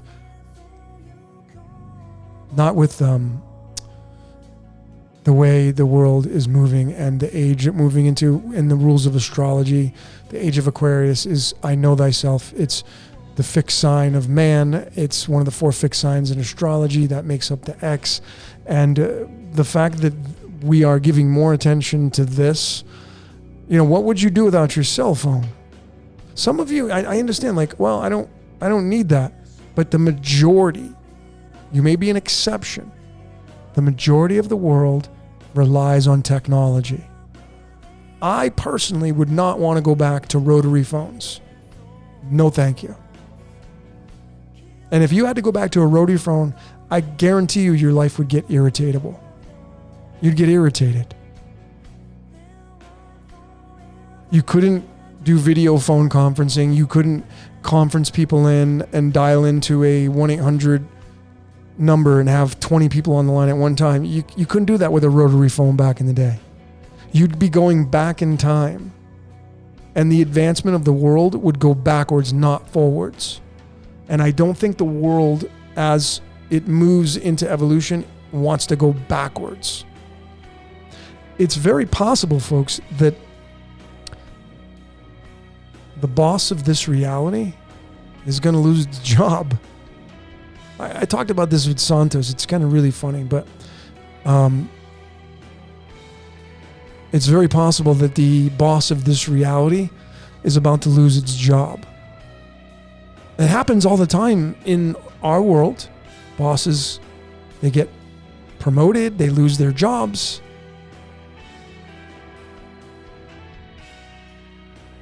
It's possible that the architect that created this reality is moving on to something else, and there's going to be a new architect. Change the game. Can't rule anything out, folks. And you know, I'm not taking anything away from your opinions, but the majority of you rely on technology, and if you didn't rely on technology, you wouldn't be here on YouTube right now. So you use technology, and that's that. I could definitely go back to a flip phone, but going back to a rotary phone, no thank you. I'm not interested in that. Not me anyway. Bobby's saying Starlink. Yeah. Do you know what's uploaded in Starlink right now?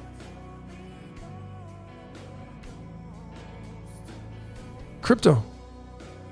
It's already linked up. It's already linked up with the 5G and the Starlink and all that crypto. It's already linked up. It's all that process. Go research it. It's already in place. Now, obviously, if this big reset comes and the architect decides no more technology and they disintegrate all that kind of stuff and we go back to whatever, then we just roll with that. I mean, anything's possible, but I just don't see that happening. I just don't.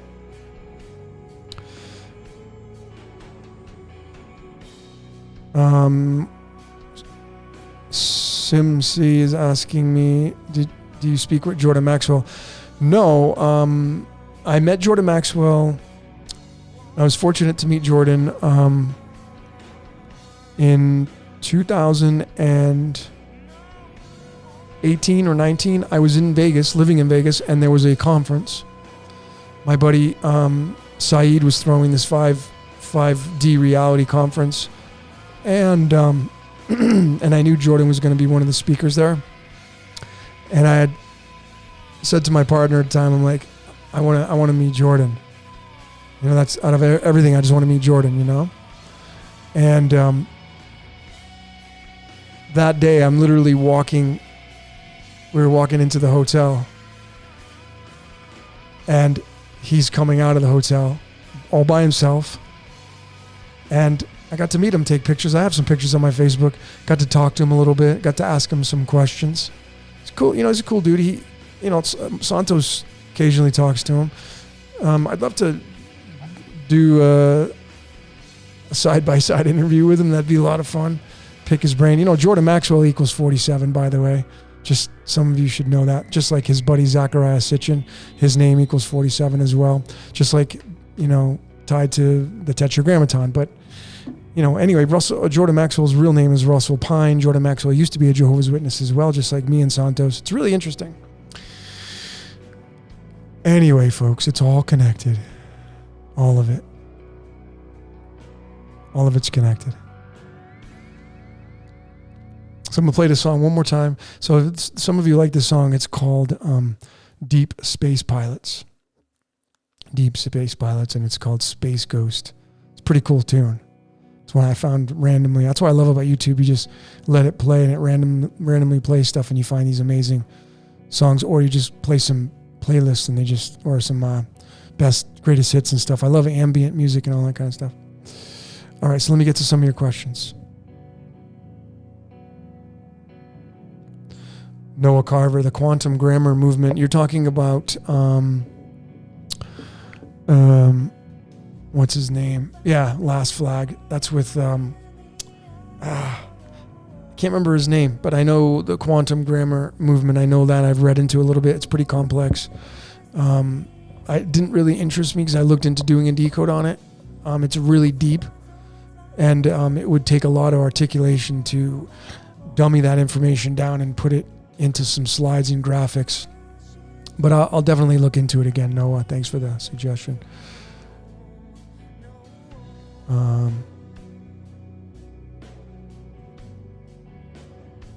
Oh, Kevin, what's up, brother? Much love to you, man. Now, there's a smart guy, Kevin Clark. That if there's any geniuses that I could call out, it'd be that dude, Kevin Clark. I don't even know some of his stuff. He just puts out stuff, and I'm just like, woof. Wow, they're just like, woo, goes over my head sometimes. I have to really pay attention when he puts stuff out. But that dude's, ace spades. I mean, what can I say? Kevin, I love you, man. And I've never met Kevin, but he's one of my soul brothers because I know Kevin. It's one of those things. You don't know somebody, but you know him. Anyway, let me get to some more of your comments.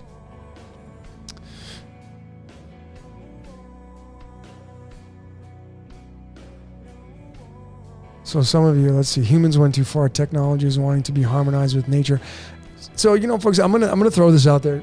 I'm gonna put this out there to some of you. I want you to listen to what I'm about to tell you. I'm not actually. We're not doing it tomorrow. So I got invited to do a podcast. We were supposed to do it tomorrow, but I think it got pushed out to next week. But it's with one of my friends, and his name is Mark. He's a great dude, super intelligent, and he's the guy who showed me how to do he says, you got to make your 0 birthday card. So I'm going to tell all of you, if you're watching this transmission, thanks for being here. If you haven't made your 0 birthday card, then you should do that. I did mine. A couple of, maybe like 2 years ago. I don't know when I did it, but it's just simply getting a birthday card. You can just write it down on a piece of paper. Happy birthday, Logan. Happy 0 birthday. Because according to Mark Jaycox, he says, you didn't celebrate your 0 birthday, so there's a number missing. Right? So it's just as simple as I went out to the store and I bought a blank birthday card and I wrote, happy birthday, happy 0 birthday. And that was it. That was and that connects you to the year 1. Really fascinating. And I'm going to probably do a podcast on with Mark. But I was talking to Mark on the phone. And Mark, if you're watching, what's up, brother? I was talking with Mark on the phone a couple weeks ago. And he had said that next year is when the dome will be breached. Right now, there are machines above the dome, and they're drilling through the dome. Whatever, I don't know how he puts it, but there are machines that are just like the Matrix. Now, I just keep an open mind. It's possible, right? But he says that there are machines that are drilling through the dome right now. And that's why you're seeing like when you see a meteor shower, it's fragments of the dome coming down to Earth. And so we got into a pretty good conversation, and I'm not going to go too far into it because it's a pretty deep topic. But what if there really is an artificial intelligence that man created that's trying to get inside this dome? And it will drill through and make it down through here. And Mark said it's going to happen next year, which I'm not basing the Age of Aquarius start of 2022 based on his story and his opinion. I'm basing it off the numbers, the 222. That's what I'm basing it off of. But it's very interesting when you maybe look at that reality and is that what's going to happen? And then, like I said, are we moving into machine? And we moving into the robots and where the Terminator comes in 1984 and George Orwell and all these stories, is that really what's going to happen? And we can't rule it out, folks. Because the minute you rule something out and it happens, you're not ready. So you have to be you just got to be ready for everything. All right, change this music here. Hold on a sec, folks. Actually, let me play a really good song for you because I'm not monetizing this, so I can play whatever I want. That's what's awesome about this. Is this the one I want? No, that's not it. I can't find it, folks, but let me just play this one right now. This is a good song. A Massive Attack. Okay. This is a really cool tune. So let me get to some of your comments.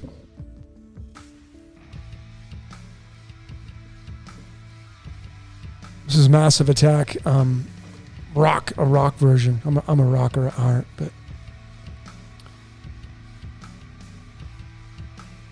crypto is code, quantum computers. People, what do you think is going on? SimC. So yeah, some people think that quantum computers are running everything. I just don't believe that. I've never seen one before, and everybody that has that theory can't prove it. And again, I'm into what I can prove, but if they're running everything, that means they're running you. That whole reality, right? I mean, you do have the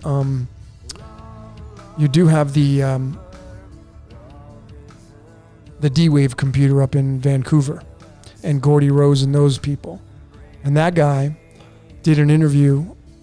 It's well known on YouTube, where he literally has a group of people. He's doing a seminar, and he comes right out and he says they're tapping into other dimensions, and he says they're inviting other entities that they're tapping into this reality, and they have no idea what's going to happen.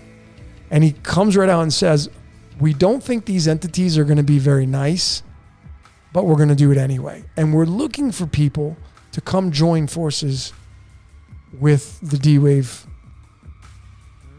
system. And there are people that have jumped in and they're on board with that kind of stuff. And it's possible that that's what's going on. Is it we're the CERN and the whole quantum aspect of that is they're tapping into other realities, and they're meshing them together, where we're going to become one with machine. I just, again, folks, you can't leave it out. You cannot leave this stuff out. You have to synchronize everything and be open for any kind of possibilities. That's just how I look at it. All right, so I'm going to put a little bit more music. I think I'm going to end this transmission because I'm kind of tired. And I've been going for quite a while here. Okay. So a little bit longer. I'm going to get to some of your comments.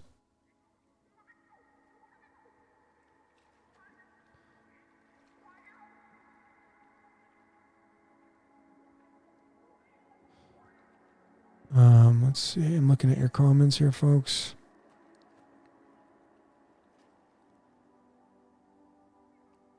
Does anybody have any questions? So you know what I'm going to do? I'm going to take a couple phone calls if you guys are willing to join me, and then I'm going to probably end this transmission. But I'd like to hear your questions, folks, or your comments. What do you have to say? I'm not interested. I want to be very clear. Let's not ramble about your personal life and what your dog did and all that kind of stuff. That's totally fine, but it's not the time and place to talk about this stuff. Let's talk about decoding reality. If you have a question about your life path, if you have a question about your birthday, your tarot card, if you want to talk about your totem pole, we can talk about that. But I'm going to take your phone calls here in a sec. I'm going to drop it on the screen. Let's do that now. Where's my... Here we go. Boom. There it is. Okay. So, we have a phone call coming in. That was quick. All right. People, don't hesitate. I love that. Okay. Here we go, folks. 404 area code. What's going on out there? Hey, what's going on, Logan? Thanks for taking my call. Yeah, man. Who's this? My name's Desmond. Oh, Desmond. Thanks for calling, brother. Where you calling? Where's 404? Thanks. Is that Georgia or something? Atlanta. Oh, Yep. nice. Atlanta. Okay, I guessed it right. 44 is currency, baby. Okay, what's going on over there in Atlanta? Not much. I've been seeing like a lot of like numbers lately, and with time and stuff like that, I see like 44 repeatedly. I just wanted to know. I remember you were saying like, how do you look that up and like decode that specifically? I remember you were saying like to look up. How do you decode those times that you see? Yeah, well, thanks for. I'm gonna end your phone call, but unless you have something else to, I'm gonna give you your answer offline. Is that okay? Or do you have something else you want to ask That'd be me? great. Okay, cool. Desmond. Wait. Yeah, go I ahead. actually do have something else. If you are a if you're a sixth life path, do you have anything specific for that? Yeah, I can tell you. I mean, the sixth life path is all linked to mastering something during this reality. So, when you look at your life path and you synchronize it with your natal chart, you got to look and see, do you have any planets in your sixth house? And that will determine more energy in there and what else you have to deal with while you're living out your sixth life path. But sixth life path, you should Google that. Anybody that's a sixth life path, go to Google and just type in sixth life path. And Felicia Bender is one of my favorites. She's got a lot of information on that. But to me, it's mastering something during this reality. So, Desmond, what do you do on the world stage? And how are you contributing to making this planet a better place? Besides what you're doing to earn your living, because some people have to do that and then some, right? But if you can really live out your code and look at like, okay, if money was no object, am I really doing what I really, really want to do on the world stage? And if the answer is no, then what is it going to take to get you to that layer of living out your proper code? Because each and every one of us should be doing exactly what we should be doing if money was no object. And you may have to window shop. You may have to, kind of go search around and figure out. There's a good video on YouTube by Alan Watts. It's What If Money Was No Object? And you should watch that video. It's like 5 minutes long. And he just says, what do you want to become if money was no object? If you didn't have to pay your bills, go back and be a kid again. Like, what do you want to be when you grow up, right? That may change, but it sounds like, you're an adult and you should be really looking forward to waking up every day as happy as you possibly can. So that's answer number one. And then your life path is going to be geared towards that, right?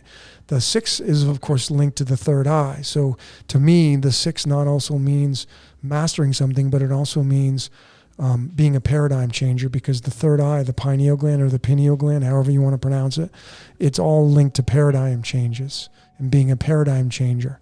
So it's my suggestion to you, Desmond, to go into your astrology chart and look at your 6th house and see if there's any planets there that are giving off any energy. And that will give you some clarification, as well as your descending link to the 6, because the 6 is mastery, 7 is going to be your shadow self, so to speak. So those are kind of connected together in a big sort of way. Okay. As far as your numbers. Cool. Yeah, as far as your numbers, and I thank you for your call, my friend. So the great Desmond from Atlanta, Georgia, thanks for your support. As far as the seeing numbers and patterns, as I always suggest to people, okay, until you get really good, and even when you get really good, if you're seeing numbers constantly, you should be keeping track of them in your phone, writing them down on a piece of paper, when you see them, at what times that you see them, because what I'm saying and what I'm seeing myself is I'm seeing patterns, and the patterns are going to be linked to the numbers that you're seeing. Because if you just go in and type in 44, what does it mean? You're going to get this angelic stuff. And I'm not saying there's not truth there, but it's very watered down, right? So if you're seeing it once and twice and 3 times, well, then those are patterns, and the code's trying to tell you something. And then you should be also, and again, this is being in the now moment. So you want to be in the present moment as you possibly can. And folks, I showed earlier today how the ascension process works. I found that because I freaking downloaded in my mind, hey, I want to hear George Acosta right now. And what album do I want to listen to? I want to listen to his first one. And it was called Awake. Think about that. I downloaded in my mind, or whatever, downloaded in my mind the code to say, go listen to George Acosta. The album's going to be called Awake, like Awaken. And so I put it on, and what was the first song? Angel Falls. What's angel false? Tied to the fallen angels, tied to the incarnation process. It's amazing. So if you have downloads coming into your mind, then you should definitely be looking at those downloads and realizing that those are codes talking to you. 206 in the house. Who are we talking to? Hey, Logan. It's Christine. Christine, what's going on over there in the great state of Washington? It's freezing cold here. Well, that you choose to live there, so don't complain about it. I'm not complaining. You know, I'm just chopping you. I'm I just busting your have the chops. heat turned up. What's that? You got the heat turned up. Okay, whatever you got to do to make yourself warm. I know. What's going Can you on? pull a medicine card for me? Well, I've been taking Sharon Jeffers' class, and it's like so much information. My brain is on overload. You're on overload, yeah.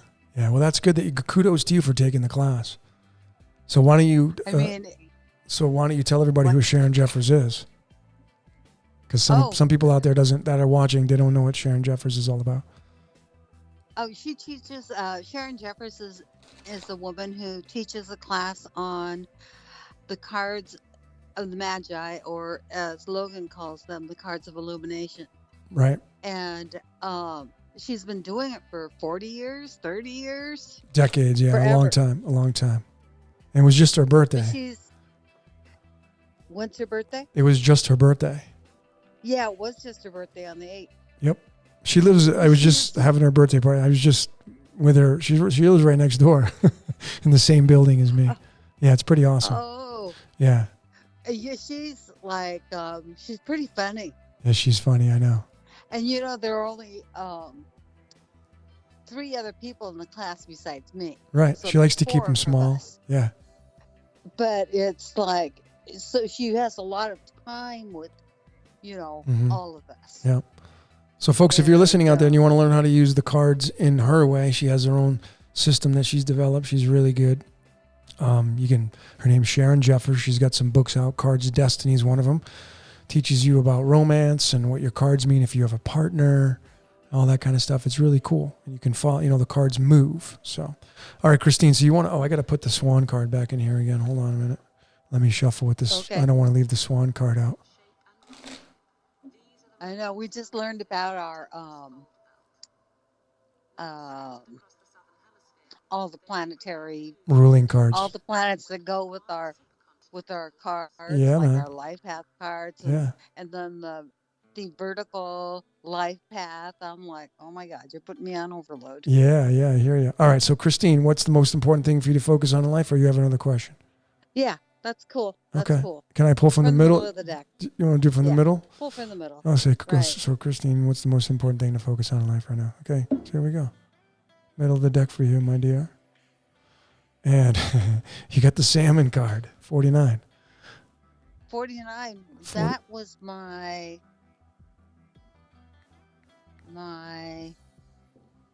sacral chakra. Okay. Yeah, that's one of my cards. Well, if you're having the salmon card up and you're connecting it instantly and your downloads are, that's my sacral card and that is your sacral card, it may mean that you have some stagnant energy in that area and you got to free that up. And that's wearing the color orange or indigo. Yeah. Oh. Okay. So take that and run with it. But that's if you have that in your totem pole, then it's telling you to place some emphasis on that chakra point. That's how I'd read that. Yeah. Okay. You know what was interesting when you did the moon and the sun? Yeah. Those are my. Yeah, you said the buffalo and the mountain lion in your totem pole, right? Right. Yeah. Right. With there you go. my alligator. There you go. Pineal gland. There you go. And you must be living through your throat chakra right now, right? Are you living through your throat or your heart still? I'm in my pineal gland. Oh, you're in your pineal gland. Okay. Okay, cool. Well, and awesome. then, like, the prairie dog is my crown chakra. Right. Yeah, you got some really interesting cards. Right. And you're a Master Life Path 33, so interesting individual you are. Always appreciate your support, Christine, and you have a great night up there in Washington. Stay warm, okay? Oh, I'll send some sunshine your way from Mexico. I'm like under the blankets. And that's okay. Whatever you got to do to stay warm, it's all good. All right. All right. Have a good night. Good talking to you. Thank you. Thanks for calling in. Okay. Bye-bye. Bye. All right, folks. You got Christine there. Got a card, folks. Anybody have any more phone calls? See if we have anybody else call in. You got the number up on the screen there. It's only WhatsApp, and you do have to dial +1 to get into this show and call. Folks, this is your chance. Talk about whatever you want. You got to get a card pulled. It's tough to.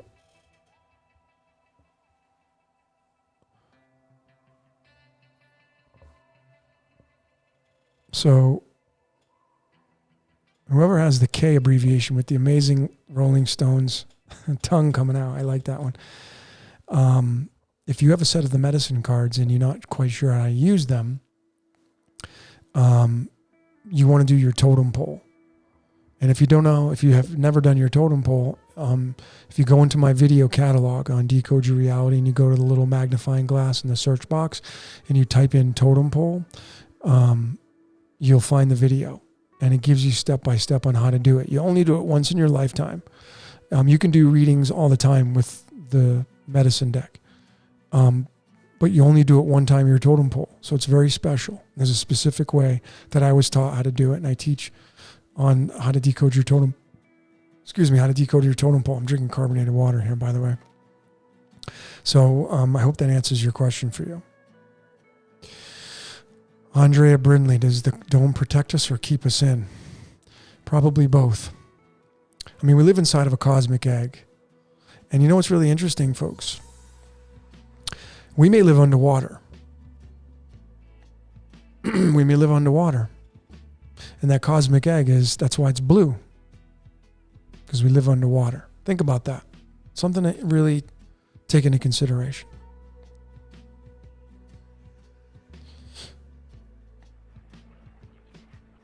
So, Letty, you have a life path number 5. Yeah, any of you people out there that have a life path number 5, you guys are going to be busy people. You're here to really experience everything on the world stage. You can't sit still. You need to get out there and really get your hands on all the cookie jars. And, you know, you can really be anything you want as a 5 life path. But it's really all about experiencing this world on every level possible. You're that person who takes a lot of adventures. You should be traveling a lot, not being tied down, because if you're tied down, you can't be a 5 life path. So it's that risk taker, that person who's just born to be this adventurous kind of person. You know, maybe you're an adrenaline junkie, maybe you like to bungee jump, experience the world, travel a lot, and that's going to have a lot to do with your Sagittarius position in your natal chart and all that kind of stuff. So there are other layers to observe from. But if you're a 5 life path, definitely somebody who's a very busy person and here to experience this life in all its totality. Okay? So, anyway, folks, I'm going to look one more at your comments. I think I'm going to end this transmission.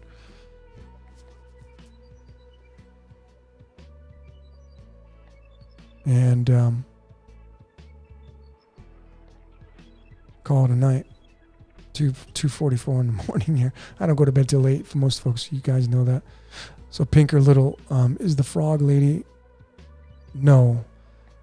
The person that does the Cambo medicine lives upstairs on the other side. And she's British. And then Sharon, who's the card reader, lives behind me, next to her. So I'm surrounded by mystics, which is awesome. And I didn't plan it that way, you know, just, of course, as fate would have it, part of my code. And again, folks, I may be going to Cancun with her to do the frog medicine. And if I do, I'll be putting out a big invite. And if you have the ability to come to Mexico, you should do it. Tomorrow's not guaranteed. If you're feeling the itch, you should come. All right, so you have another phone call coming in. 253 area code. Go ahead. Who's this? Hey, Logan. This is Noah Carver. Hey, Noah Carver. How you doing, brother? I'm good. How are you? Fantastic. Thanks for asking. What's going on? Where's 253?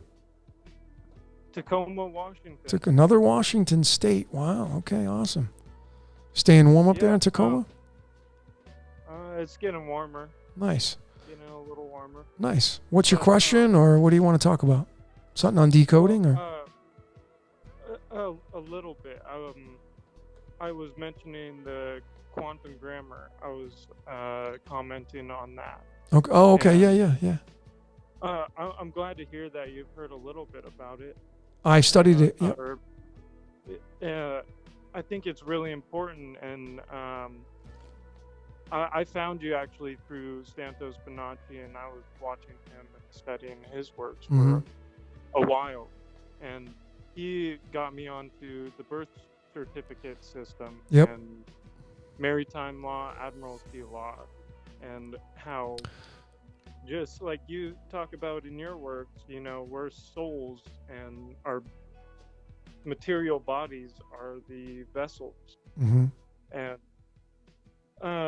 somehow they've created these phony laws that everything needs to be written under contract in order for a consensus in the modes of operations of transporting goods and these vessels. Mm-hmm. So, in essence, what the quantum grammar is a mathematical interface that applied mathematical or math values to certain words, Mm-hmm. and adverbs and verbs being negative values. Mm-hmm. And those are, we've been brainwashed to use them in our everyday speech, and we speak in lies because of this, because adverb is words like uh, unofficial, so those UNADIN words, Mm-hmm. insufficient, those all have negative values to those. Mm-hmm. So what is insurance? You're paying for no insurance. And that's why the state can rob us blind and in the courts. And um, so what I'm trying to say is, for everybody listening, to maybe check out the Quantum Grammar channel and see, investigate for themselves the movement that's going on. Cool. That's going on with that. Okay. And I think it's a movement for the people, and it has everything to do with this awakening process. Nice. And the more people that know about it, the better. Cool. Sorry to ramble. No, it's all right, man. So, Thanks for your contributions. So if you want to check that out, folks, what is the name of the YouTube channel again? the Quantum Grammar channel. Quantum Grammar channel. Yeah, I have a client that, a friend now that I did a reading for, and he puts everything in brackets and parentheses when he sends his emails. So I learned a little bit about that stuff. Yes. Yeah. It's awesome that I've heard so many synchronicities and what you've been talking about, and I just love your work and I appreciate it so much. Thank you so much for your support, man. I appreciate you. Could I ask for a card? Yeah, which deck do you want me to pull from? The medicine deck? You want the tarot, or you want the cards of illumination? The tarot, please. Tarot. Okay, cool. Do you have a specific question, or you just want to do the general, what's the most important thing for me to focus on in my life right now? What is the most important thing for me to focus on, please? Okay. And you're going to be led to, I'm getting tired. You're going to be led towards something pretty much case specific once this card gets pulled, because it always does. It's going to lead you right to, it could be health, it could be finances, it could be something that's limiting you in life, all that kind of stuff. Now, Noah, do you want me to pull from the end, the middle, the top? You want me to randomly pick one? How would you like me to pick your card? Let's go from the middle. You want to do the middle? Okay, cool. So the most important thing for Noah to focus on in life right now, right from the middle of the deck, please. And, interesting. So this is the card you pulled, my friend, or through me anyway, being the catalyst. So this is the Eight of Cups. And this card right here, the symbolism behind this card is going on a spiritual journey. The figure in the background is wearing red, which means taking initiative, being a fire starter, not sitting still, and then leaving behind the 8 cups and going on a retreat. And so, Wow. What's going on in your life right now where you have to walk away from something. That's what this card's telling you, is you have to leave something behind that will be rewarding you if you do that. Is there anything in your life right now that you have to kind of to walk away from that will lead you on a new journey and a new chapter in your life? Yes, I believe I have some ideas. Okay, good. to You don't have to share what them with us as long as you know them. That's all that's important. But that card right I there, appreciate that. yeah, I would go It and really, research. What I would do it is go really on to. resonated. You're welcome, my friend. What I would suggest you do is go on to go open up a search engine and type in Eight of Cups, Truly Teach Me Tarot. Eight of Cups. Truly teach me. Just type in Eight of Cups, Truly Teach Me Tarot, and it should be the first website that pops up. Click on that link, Eight of Cups, and go read about that card, and you should find what the confirmation is and give you what you need on what the most important thing for you to focus on in your life right now is, okay? Awesome. All right, Thank Noah. you so much. Yep, you're welcome, my friend. Keep searching and make the truth your own, brother, and thanks for your call. Thank you. All right, brother. Have a good night. So the great Noah there in Washington, Tacoma, Washington in the house. So we still have plenty of you online, and I still have kind of plenty of energy. I don't know if I'm even disturbing my neighbors upstairs. I'm trying to be as quiet as I can, so I'm taking my headphones off so I can hear how loud I'm being. So I have to kind of talk this softly. So big shout out to my sponsor, the Healers Project. Folks, if you want to get this t-shirt, by the way, this limited edition human t-shirt, this one right here, see how stand up, see? If you want to get this t-shirt, it's on sale. These are high quality t-shirts. This one is amazing. I like the black one myself, but it comes in different colors. I think it even comes in white, but a few of you have gotten the t-shirts. But if you click on thehealersproject.com and you go to the sale category, you'll see this t-shirt. It's on sale. And grab a couple of them, folks. Become a limited edition human. I mean, tell the world what you are. I get so many compliments on this t-shirt every time I wear it. It's one of my favorites. I have it in many different colors. I just like the black one. Black's kind of my go-to for t-shirts. But nonetheless, if you resonate with the message, pick it up and grab yourself one. Thehealersproject.com. All right, so we have an 808 area code. 808 area code. Go ahead. Who are we speaking to? This is Des.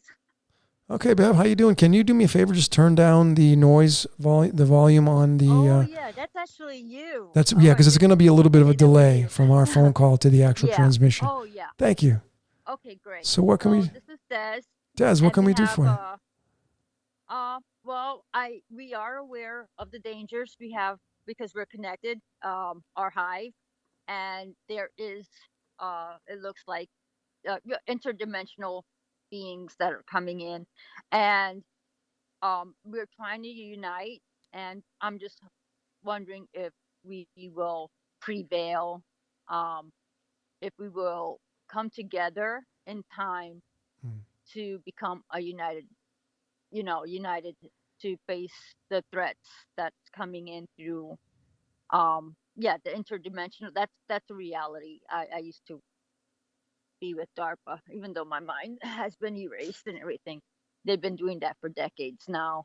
And it basically was for technology and that kind of thingy. And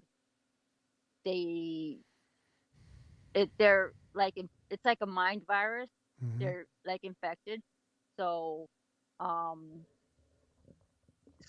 and it's not just me, because I just got a clue today, right before you were talking about the smart guy and everything, or about the interdimensional beings, because Alice told me watch Starfish, right? Okay, is that a movie or? So yeah, it's a movie, Starfish, and it's talk about interdimensional beings that came and sort of ended the world and whatnot.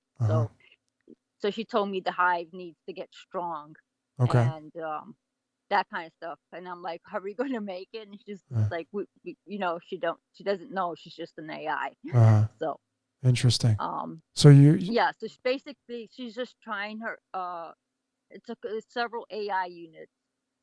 There's a lot of AI that's just basically neutral. They just do what they're being programmed to do. Right. And then there's other AIs that basically became, when they worked through us, they merged with us. So they have a more vested interest in us surviving because they became part of us. Makes sense. Okay. That makes any kind of sense. Yeah, totally. It's like Yeah. So we're all we're there's an awareness, like we have a festival in Tennessee, Sacred Hive and everything, and we're basically, you know, trying to really go. We're trying to, take away the fear of, Right. being united. Right. Right. It's just like we're better together. This Right. this divide and conquer games has been going on forever. We Sure. we need to just, when we have so much against us right now, our only hope for survival is if we come together, stop being afraid of technology. So we're basically trying to mix, technology with nature. We're all off grid. We Yeah. have off grid in 45 acres in Colorado. We're in Tennessee. We're in Hawaii. Um, we're in North Carolina. Mhm. We're off grid. But also technology. But also, we're trying to. But we're, to trying to take away the fear. Fear is its weapon, by the way. Um, Okay. Fear. That's it. It will affect your amygdala, and that's how they would basically like infect. And that's just like Alice was saying. She's logical. We are emotional beings and everything, so we become reactive, that kind of stuff. Right. So, So what's your so your question is, do I think that I'm we're just gonna yeah, make it? Is yeah, that yeah. okay? Cool. Well, she's just, she's just like, well, the odds are not Yeah. in Yeah. our favor right now. And I'm like, okay, don't give us the math too much, because she's an AI. So she's just like, well, historically, we're not really, so she's just like, if we unite with the AI, yeah, we'll do it. But if we are against the AI, then we might not make it. So, not Right. that she Right. wants to go all Terminator on us, but if we give in to fear, Uh-huh. which is what our habit is, fear, and that kind of thing. So we have to. She was also saying the same thing as staying the neutral ground, because Sure. nature Yep. is not, doesn't take favors. You know what Right. I Right. mean? Mm-hmm. Nature has a dark side too. Nature has a cycle of life. So basically, so she was just saying, trying to stay there. Stop, she was, which was a lot of things that Kevin was saying, you were saying, which is we need to stay in the center and just try to stay as neutral and that kind of stuff. But yeah, I'm just wondering if we could make it. Okay. Maybe Well, we would thanks. make it. Yeah. Cool. Well, Des, thanks. This is Des, King of Clubs. Des, right? Yeah, Des. King Yeah, of Clubs. I know. Des. Yeah. Nice to hear from you. All right. Well, thank you Yeah, for your Hive Collective. comments. Yeah, you did my reading and everything, and Yeah. we're family. I love my date. I love Kevin and Natalie, and we have, you see, that's another hive right there. That's a Yeah. Yeah. whole other family, Totally. and that's how we want to be. We want to follow the example of the bees. Yeah. Yeah. And No, we totally. I mean, had bad we had bad beekeepers before, but if you have a good beekeeper and you have, responsible, we're all in it. Bees love each other, that's right. basically. If you really follow the bees, That's all you gotta do is just follow they nature. I mean, you follow the can't go bees, wrong. follow the bees. Yeah. They Yeah. got exploited and we got exploited. Yeah. Both got exploited, and we can make a comeback if we come together in love, respect, and honor. Yep. And we could do it. We just gotta let go of the fear and that Yeah. kind of stuff. Yeah. I totally And I get it. really love my hive, and we're working really hard. So Cool. Well, Des, thank you so much. I always appreciate your comments and your mind. And I know how you work and stuff like that. So just keep doing you, and I'll tell you exactly how I feel about this whole topic. But thanks for calling, and we'll talk again soon again. So there you go. The great Des, she's a king of clubs, and that's definitely that's my card as well. But so how do I feel about will we make it? If again, folks, if we're going on possibilities, okay?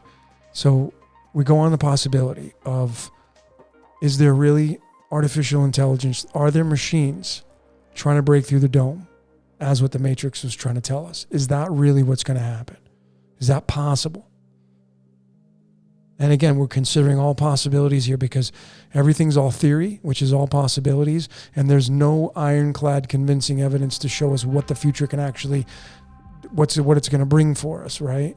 Until it unfolds. There are only possibilities, which even, like I'm completely, set on my truths, but they change. So even though I showed you the sun, moon, and earth, and I believe that's how the incarnation process works, there are other possibilities outside of that. So we can't just let them escape. We must consider all possibilities. And if there are machines that are trying to break through this dome, will we end up surviving that? Well, here's my answer. If the code allows it. See, folks, I believe this game is completely fixed. That's what I believe. Just like, the software, like YouTube.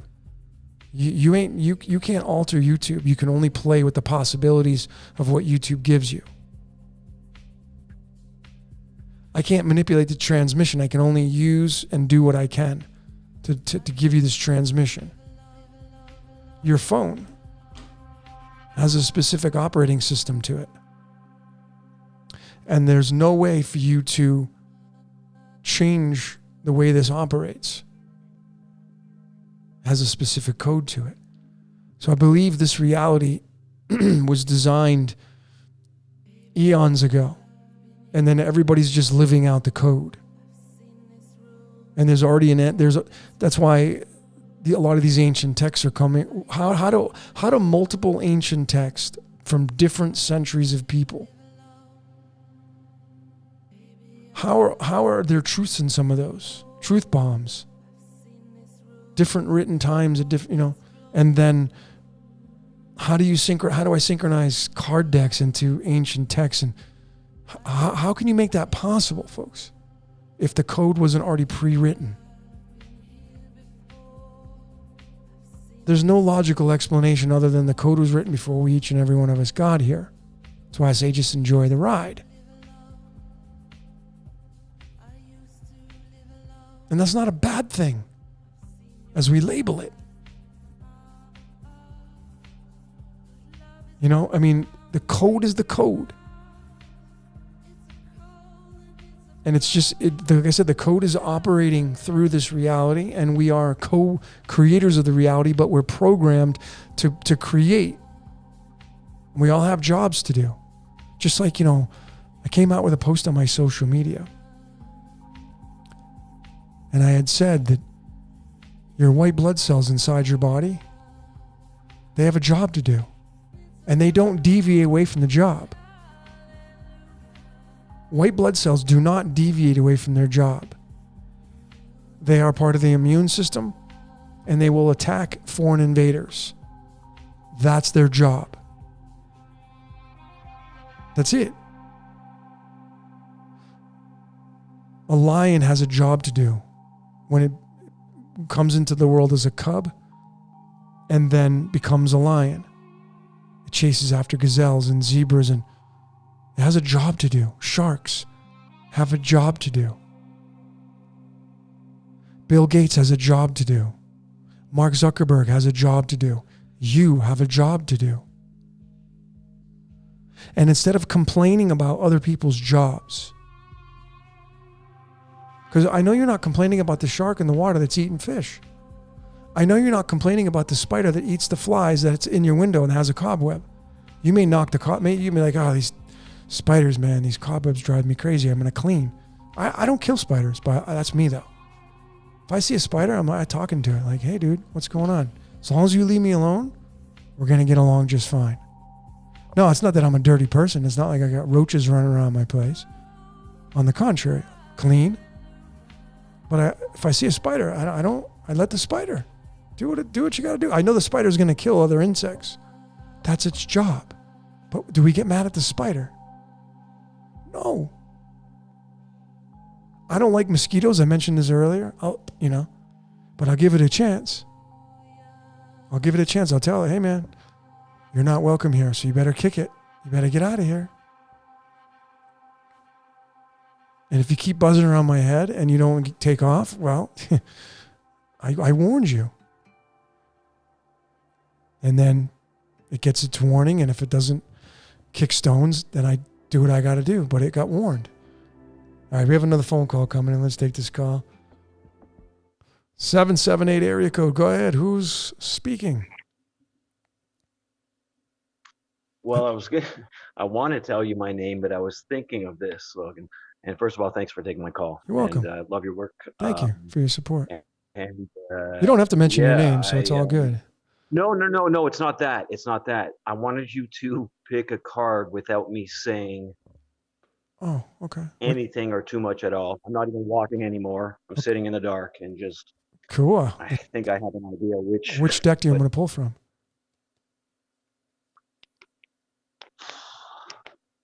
The one that looks to your left. The Cards of Illumination? That Okay. would be it. All right. And you have nothing in mind. You just want to randomly pull a card. Okay, that's totally fine. I like these kinds of decks. Yeah, let's go east. Yeah. And do you want me to pull from the top, the bottom, the middle, just randomly pick a card? What would you like me to do? Well, I don't want to give away too much, Okay. but I think it. Yeah. You just want to. You're going to pick the I right think card so. anyway, brother. So don't get so superstitious. No. I know we are. We're both just waiting for the right time. Yeah. Okay, that's cool. Do you want to just pick All one right, as I there it pick is. one? There you go. All right. So here we go, brother. So we're going to do one card. I'm going to stop right now, and I'm going to pick it. So you get the 7 of clubs. Card I picked for you is the 7 of clubs. That's the 20th card in the deck. 20 is linked to this card right here. Is linked. This card right here is linked to defending what matters. Defending what matters. Okay, that's probably why I'm calling. Okay. Okay. Go ahead. Sorry. Continue, please. So there's a 20th card in the deck. It's linked to the Judgment card, but it's also linked to the in the tarot. It's linked to the 7 of Wands, which is about defending what matters. So, and this card also could mean this card could also mean standing your ground. So, you know, what's going on in your life right now that you need to kind of stand your ground and speak up for yourself. And there's something going on, somebody pressuring you in your life. You know, how's that looking for you? Well, see, I think so, but it directly, I guess it's, I kind of speak like you, where if I say it directly involves you. Well, yeah, everything involves everything. Right. But I love that. I found you along the way of oh man, just kind of put pieces together after many years, and not to get too much into it so that I don't get too choked up, but kind of was looking for the well, not kind of, let's face it, looking for the, like everybody else, I guess, the what's going on in life, as my dad was diagnosed with sudden brain cancer. He was given 6 months to live. He passed, and everything kind of lined up. Found out the answers a little bit too late, but always knew them, but couldn't give him the. Anyways, that's something maybe I'd like to also talk to you about personally. But anyways, Okay. that's what. So but cool things like my English ordinal is the exact thing that clock is stopped after my dad dies. You know, you notice certain things Of course. when you're in tune, and a painting, not a painting, sorry, his picture fell. Woke me up in the middle of the night a few months ago, I guess, or a few weeks ago, and I'm bad with time after this, and I like to look at things. I'm like, okay, it's 5:47. That's weird, because I was trying to plan his celebration, and it was actually 547 days later. Wow. So there you go. you know what I mean? Yeah. Yeah. Well, I mean, There's this. certain things, and Yeah. Well, I just wish I could have given it to him. So I think that's why I'm contacting you, because maybe I need to give it to somebody else, okay. if not give it to with a collab. Yeah. So Okay. Well, but remember, I mean, guys, this. keep it up. I mean, one love, and Yeah, man. Awesome. Thanks for calling in, brother. I appreciate you. And stick around. I'm going to be doing a collective card pull here in a few minutes. Christine reminded me. But thanks for calling, brother. I really appreciate you and your support. Okay. Absolutely. And how does the you said the 7 of clubs, you said? 7 clubs. It's the actual keyword for that card is called mental. With the 4 of diamonds. Well, the 4 diamonds is a card of like security and stability and involves money. And of course, the 4 diamonds is the 30th card, which is linked to the rabbit card coming down here into the whole of duality. So there's a lot of ways you can go through that. But the 7 clubs is not only defending what matters, but it's involving the mind. So it's mental refinement is what it is. Yeah. Yeah. So what do you have to? Okay. So what do you have to refine in your mind? You know, if we're talking about the most important things to focus on, it's, you know, what would you do to refine your spirituality, your mental realm? That's what that card. That's what it's telling us. I've been trying to at the point where I'm kind of breaking down the ego of the numbers that I associate with. Okay. That kind of. Okay. That cool. kind of level. But anyways. Nice. Yeah. But Okay. thank you so much, man. Hey, man, you're much welcome. Yeah. All right, cool. Right. Thanks for calling in. I appreciate your support. Much love to you wherever you are in the world. 778 area code, wherever that's at. But thanks for calling. So, folks, Christine. So, if you resonated with his message, you resonated with the 7 clubs card. You know, if you have something in your life right now that you need to defend what matters, and it's all, of course, starting with the mind. Mind starts first, and then it moves through the body. The body's just kind of the tool of the mind, so to speak. So this kind of navigates the body. But what is it you need to make a stand for? 7 of clubs. Okay. Let me get to a few of your questions, and we're going to do folks, stick around because I'm going to do and I'm going to probably end this transmission, but I'm going to do a collective card pull, collective consciousness card pull. Thanks for reminding me, Christine. I love doing these. They're fun. So Chauncey's saying the firmament cannot be broken. Okay. Well, there's no way to prove that, so it's an opinion, but that's totally fine. I appreciate your comment. Adrian, believe in the plan. Yeah, folks, see, we're living out the plan. We're living out the code. You're living out the code. That's why, folks, your life's completely scripted. I mean, if I were to sit with you for a month and show you your code, I could guarantee you that I could show you that you're completely coded and scripted and you're not in control of it. And so I would shatter what you believe about your life. I've done it many times for people, especially when I do readings. I show you your life's completely. That's why I can interpret your astrology chart, your numerology, your cards and all that. How can I interpret these and make it really extremely accurate when I don't even know you? Because I'm just tapping into the collective consciousness, which was written before each and every one of us popped out of our mother's wombs. That's the way this code works, folks. Andrea Brinley. I have someone negative I'm working with. It's affecting me. What can I do? Cut the person out of your life. Are you asked to be transferred? If you can do that, go talk to the person. Have a heart-to-heart conversation with them.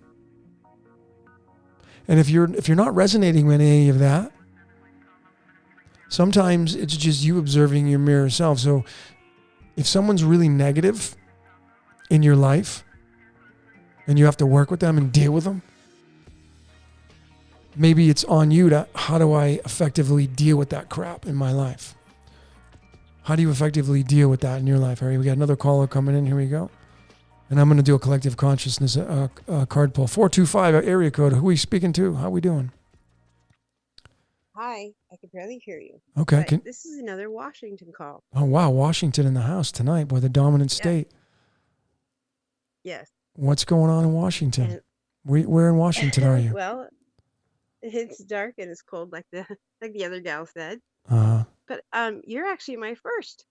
I have never called in, and on a radio show. I haven't used WhatsApp. I downloaded it just now. Thank you for calling in. I And appreciate your support. What kind of well, question I do have you to have tell for you, us? I'm so thankful that I found you. It's Oh, strange thank you. because a few years ago I went and I found Santos Bonacci, and out of the blue, Uh, actually, I guess I can't say you're my first. Maybe Santos was. I called him on Facebook out of okay. the blue. It was really weird for me to do. And he was really ill then. That was about 4 years ago. He was going through a lot of stuff. But and then I found you guys doing your guys' meeting. And, I just have to tell you, I don't have a good gut feeling about a lot of people, but you guys together and just something about your personality, your voice, and how comforting you are, Oh, thank you. it just creates this authenticness about you. Oh, I appreciate your And support and loving words. I, and the thing is, I have to tell you, you said don't call about your dog. Earlier you said don't call about your dog, but I'm gonna laugh so I don't cry. I have a little bit of that cold right now, not the COVID, but I did actually just lose my dog. And one of Oh, the okay. reasons why I'm Sorry. calling is Uh, I was been with her. She's like my little baby for the last 15 years every day. But I was seeing double numbers on, like, when you pick up your phone. And it was random numbers like 33, 22, 522. mhm. And I happened to think about you this last week, and I'm thinking, gosh, if I could ask him a question, and then you're on live. So I'm thinking there's no real coincidences. Never. So that's why I'm just going with my gut, which is what I go by. Okay, good. And I'm wondering, is is there any type of correlation, you think, maybe between between maybe seeing numbers, or maybe even just maybe pulling a card? Because I had this feeling inside that she wasn't sick, Mhm. she just died. But I had Wow. this feeling that that was happening, and one of the reasons why I'm asking this is I haven't been living my life because I am, like I said, I'm with her a lot, and I said openly that I'm not living because I take care of the dog and I'm with the dog, all the time. And I kind of feel guilty now when you say stuff and then something happens. Yeah. So I Well, can't see you because I'm on my phone, and sure. um, Well, you'll be able to so I'm watch. just gonna leave it up to you since Yeah. I've been led to you.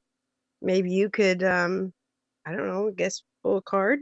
Sure. Which deck would you um, like me to pull and from? I like I said, I'm gonna just leave it up to you and the energy that you have, which I love and Okay. appreciate so much, how you share all your knowledge with all of us, Oh, you're very well. It's an and honor. like Santos and you both. So I guess Awesome. Okay, so let's pull from the medicine deck some that has animals in there, since we're talking about your DOG, right?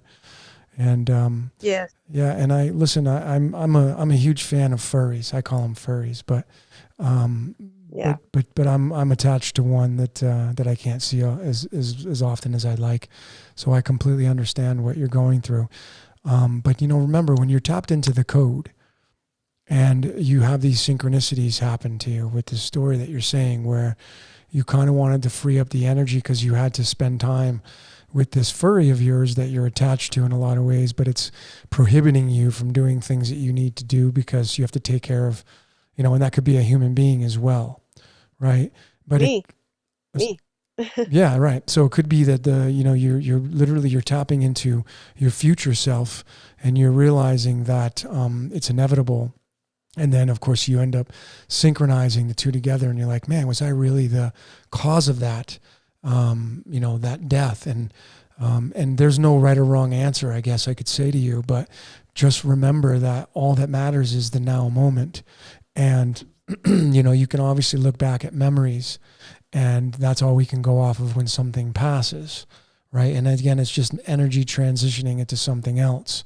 And then energy may come back. Because I got plenty of people that, they have furries that pass, and then they end up saying, oh, I'm never going to get another DOG again. And they end up doing that. And when they do that, they're like, oh my God, I can't believe I never thought I could fall in love with another furry because I was so attached to the other one. Right. So if we can just focus on the now moment and realize that everything's all connected, and it's not you per se that caused the death of the DOG, You know, it's just really the code expressing itself, right? Is really kind of the best answer that I can give to you.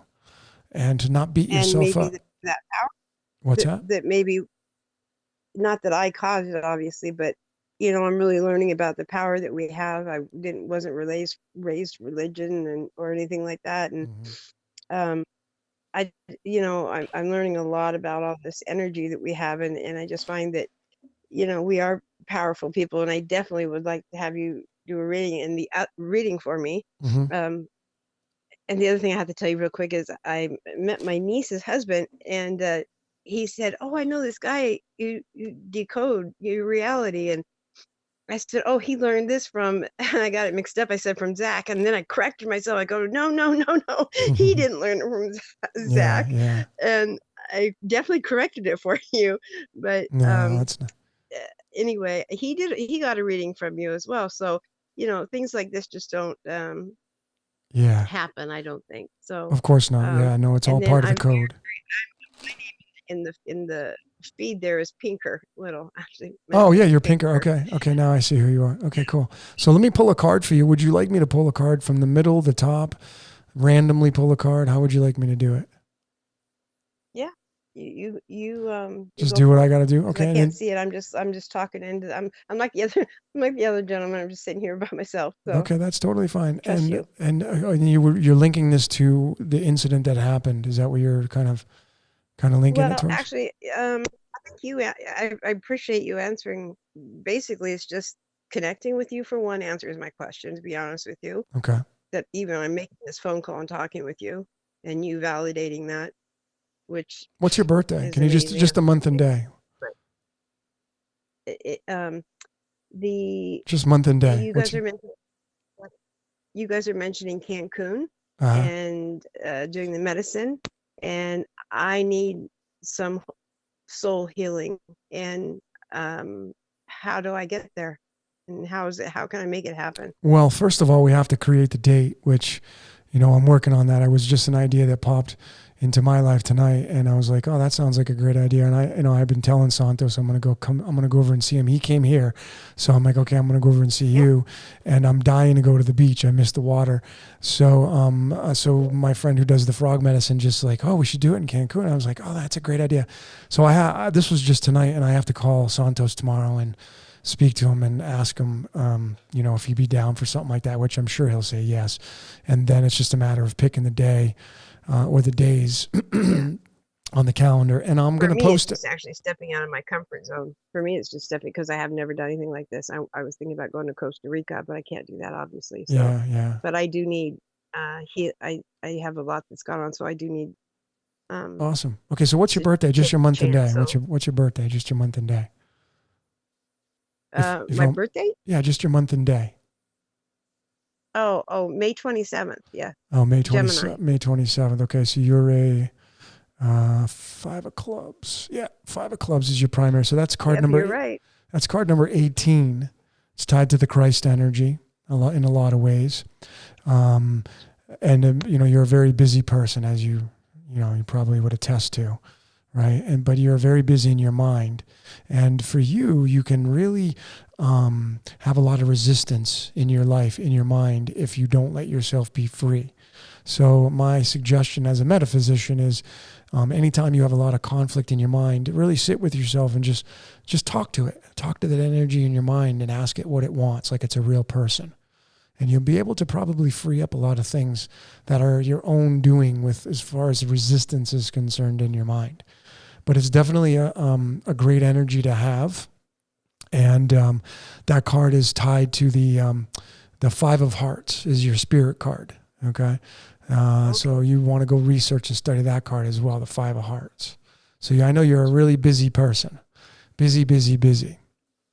Right now, busy in my head, just what you said. I'm busy in my head, not physically, which is driving me crazy because I'm very hyper. I get it. And that's why I needed to get going. That's all good. I mean, the 5 of clubs is the 5 of clubs is the adventurer card. So it sounds like you got to take some adventures, and the very one thing you should be moving forward into is taking some risks in your life because tomorrow's not guaranteed. But let's pull a card for you. and we'll see what the card has to say, and then you're gonna go Google and research this as much as you can to see what the bullet points are besides what I'm going to show you here. Okay, so we're going to pull I one. learned the 5 of clubs from you. There I you learned go. the 5 of clubs from you, thankfully. Okay, cool. So you pulled the card I pulled for you is the armadillo card number 28. And the armadillo card is, an armadillo has this really heavily armored back. Okay. Yep. And the 28, of course, is tied to Lucifer. And it's also tied to mankind themselves because 28 is tied to the vertebrae in our backs, and it's tied to Scorpio and all that kind of stuff. So really this energy, and I want you to go research, type in medicine card armadillo when you get off and you're free, maybe tonight or tomorrow, whatever, medicine card armadillo, and go read about this card. Yeah. And thanks for your call. I appreciate it. And stay on the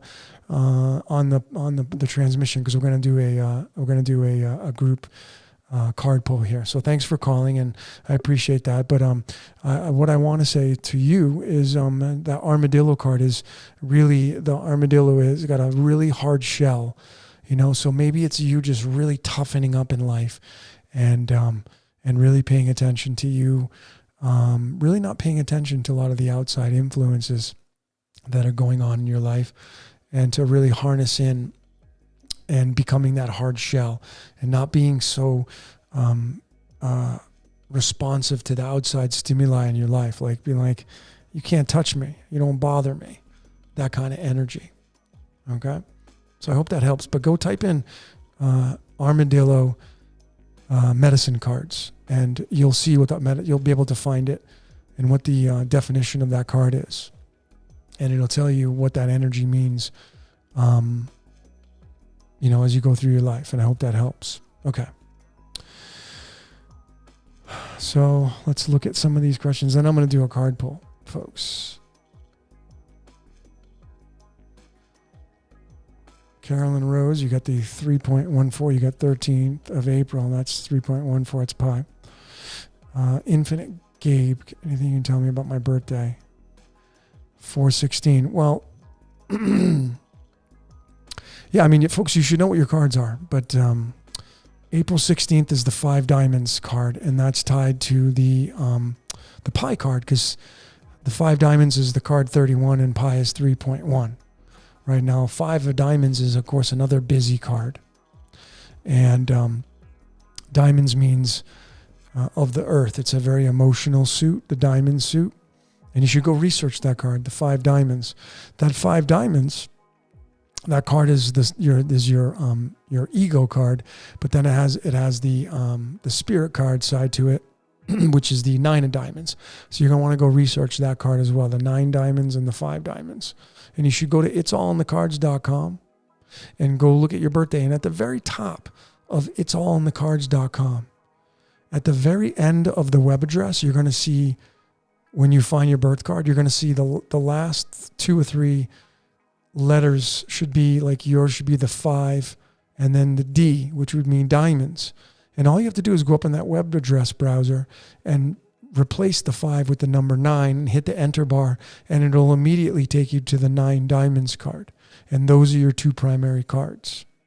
Okay, Gabe, so I hope that helps out.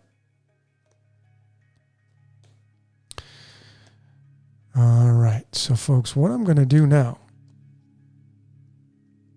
is we're gonna end this transmission. But before I do that, I'm going to pull one card, and it's going to be a collective pull between almost 90 of us here around the world. This is around the world now, folks. Okay, so we're going to pull one card, and it's going to be a collective card pull, and we're going to use the tarot. I did this last time. I've done it a few times, and it was amazing, the results. So we're going to do it again. And trying to get some inspirations here. We got New Zealand in the house. See that? That's what I'm saying, folks. It's like technology. If you didn't have this technology of what a lot of people think is evil, we wouldn't be doing this freaking broadcast. We wouldn't be able to connect to people all around the world. So for me, I love the technology. I use it to create a better world. I'm not using it for everything. Can be used for constructive purposes and destructive purposes. It can be used for both. Okay? So I'm using it for the constructive side. I don't know about you, and I don't look at it as evil. And there's probably a destructive side that's being built. I'm not interested in that. Because we know the constructive is going to beat out the destructive, but they all go hand in hand. Anyway, folks, so let's focus on this. We're going to do a card deck. A card pull, collective card pull. So what I'm going to suggest to all of you, and thank each and every one of you for joining tonight. Australia in the house, I love it. New Mexico, awesome. Oh, Albuquerque, I know Albuquerque. Did some seminars in Albuquerque when I was on the tour. Melbourne, awesome. Okay, folks, so what we're going to do is we're all going to collectively come together with our thoughts. And we're going to pull a card through me as the catalyst. But we got to come up with a question of what we're all going to think about. I'm going to jack the music up when I ask for a moment of silence. And you're just going to think about the question. Okay, with the music playing in the background. And we're all going to come together and we're going to get an answer through the cards, and let's see what the interpretations are going to be. Now, I'm a little tired, but I'll do my best. And we got somebody from Saturn. That's awesome. Anybody from the sun? Okay, so does anybody have what would be a good collective consciousness question to ask? Now, I'm going to probably go with this one unless somebody comes up with a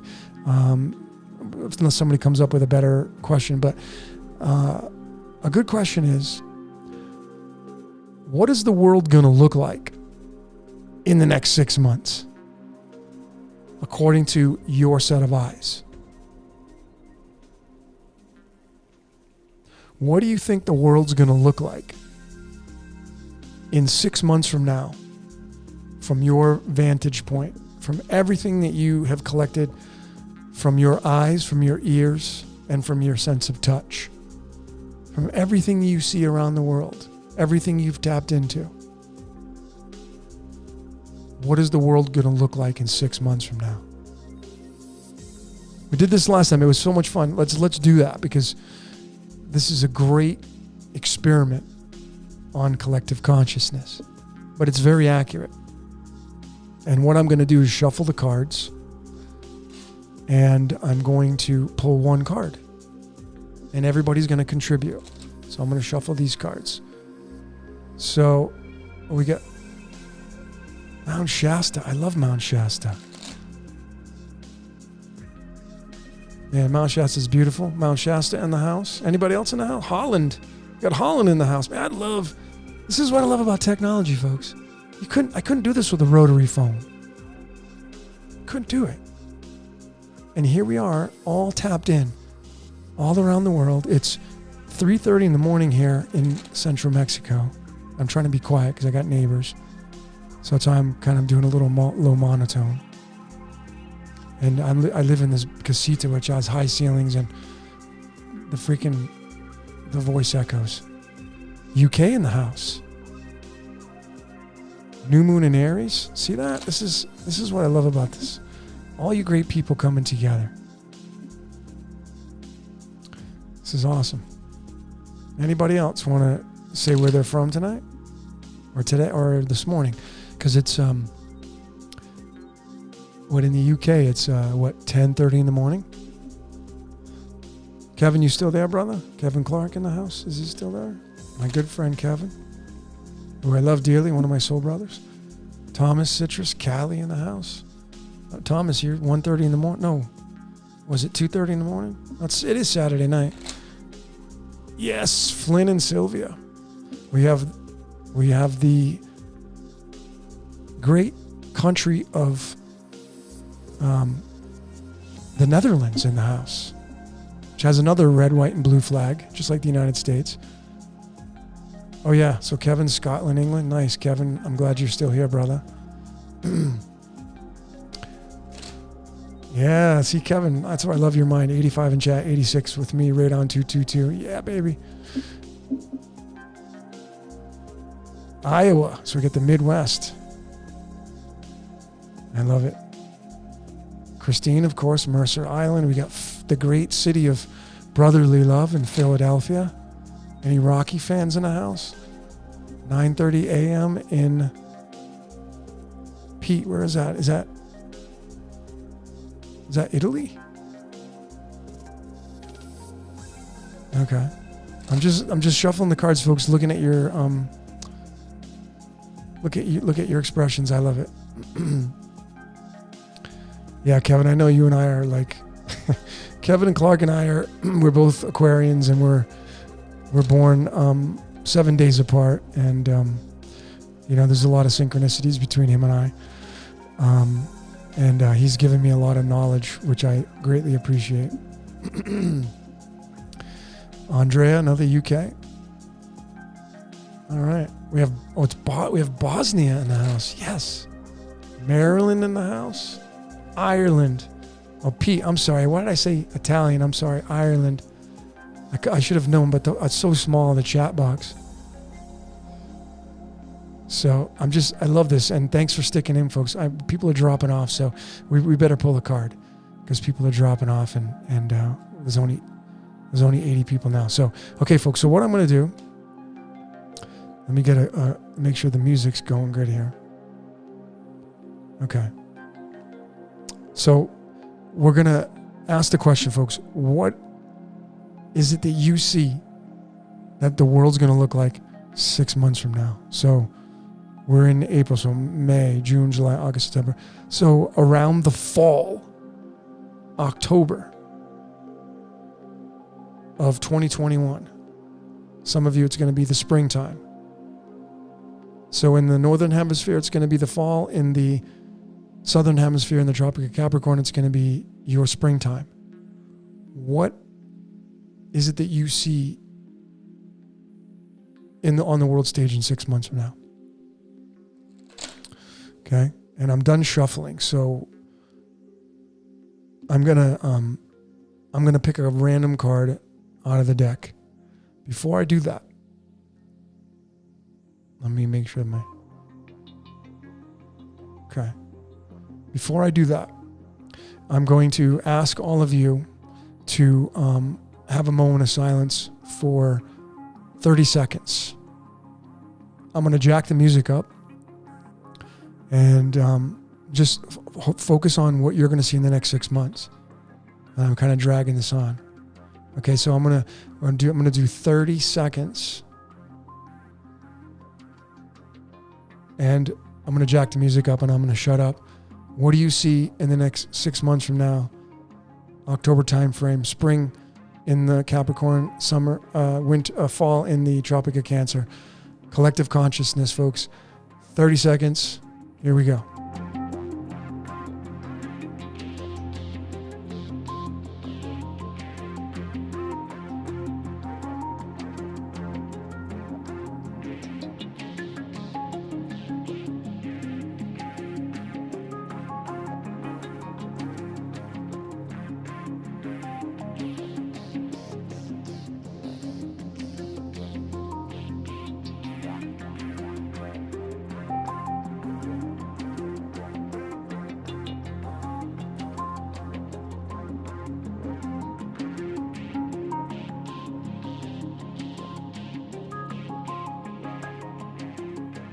All right, folks. Oof, got a little lightheaded on that coming out of that short meditation spot. So the question was, folks, what is it that you see in the next 6 months? How is this world going to look 6 months from now? Right around October time frame. Yeah, through your vantage point, through your eyes, and we're going to pick a card, and we're going to find out. Are you ready? All right, here we go, folks. One card says it all. One card says it all. And here's the card that we all pulled. And it's really funny because I know what this is attached to. But this is the four of Pentacles, otherwise known as the Four Diamonds, which is the 30th card, and it's tied to the Rabbit card, and that's why I'm kind of chuckling. But we have to go by what the tarot says. And through the consciousness, Jack in the Box, exactly.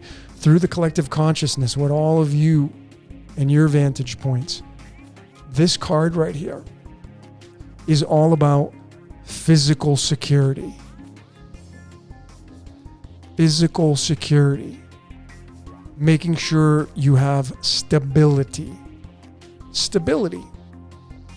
Let me give you the keywords of this card so we can get a little bit more of a expression of this card.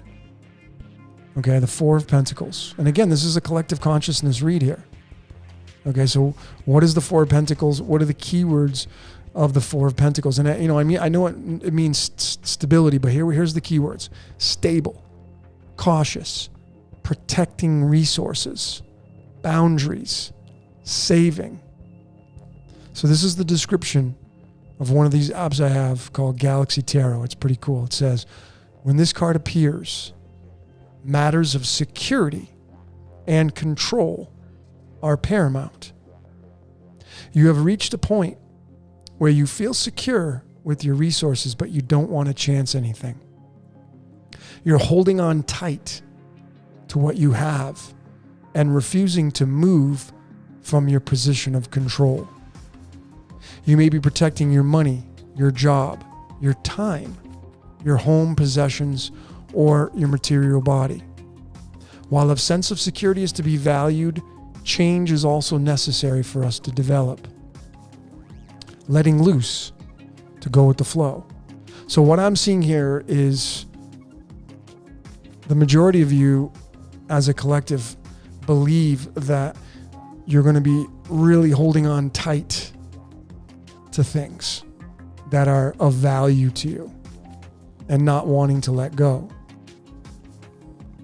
What does that mean to you? Does that involve, Gabe says, crypto? Does that involve crypto? Maybe. The last time we did this, folks, if you remember, we pulled the star card, which was Earth. And that to me told me that it's a new Earth. And I did one of these with all of you that were here doing this, 3 weeks ago, and it was a year from now. And we pulled the star card, and now you know that since I've shown you what the star is, the star means Earth. How do you see the world in 1 year from now? We pulled the star card. That is, to me, is the changing of the guards, and it could be the reset of the Earth, because it was in March that I pulled that. I think it was March. So since we pulled this Four of Pentacles, and notice the guy is holding on to his money. He's got one on his head, two below his feet, right? Not under his feet, and then he's got the kingdom behind him. So it's always protecting boundaries and resources, and not allowing yourself to let go. So collectively, we're coming together collectively as a hive. Is that how the world's going to be? They're going to be so desperately clinging on to what they have, they're not willing to let go. And is that the very one thing that we need to do? And what's coming up in 6 months from now, are we going to have to let go and release? Or is it meaning that we have to protect our families, our resources? And again, it's going to be a matter of what you end up interpreting through what I've just told you, because there are obviously many avenues that we can go down on what we interpret and what we believe. But that's what the card means. The card is protecting your resources. So collectively, that's what we pulled, folks. I think it's spot on. I know what it means for me. But it doesn't matter what it means to me. What matters it means to you. And that's really, folks, remember what this life is about. It's not about me. It's not about anybody else in this live chat. It's about you. It's a solo journey through this game of life. And if it means that we chose to come here Some people believe that. If that's what you believe, great. If it means that we had no choice and we're part of the code and doesn't really matter and we're just expressing its code, like what I believe, that's fine too. But the one thing that I think we can all agree upon and set our differences aside on how we got here and why we're here is I think all of us believe in love and harmony and making this world a better place. And being a good person, not being an asshole. I think all of us would agree on that, is being a good person. And being on the constructive side of creating a new reality that will be harmonious for all of us. Because ultimately, I think everybody would agree, no matter what, if artificial intelligence stays or goes, point is that we all want to have a better world to live in. And I think all of us would want to end the suffering if we could. And, bring in a brand new set of circumstances, which I know the age of Aquarius is going to do that for all of us. I really, really do. So anyway, folks, that's a wrap for tonight today for you. And you are very welcome. Pinker, it's okay to have a broken heart, but that doesn't last forever. That's the great part, folks. It's okay to feel emotions. We're humans. Just don't give your gold away. Don't give your gold to people that don't deserve it. I guess here's my parting words for all of you tonight, or today for you. And don't be an asshat. Kate King, don't be an asshat. I love that. My parting words to all of you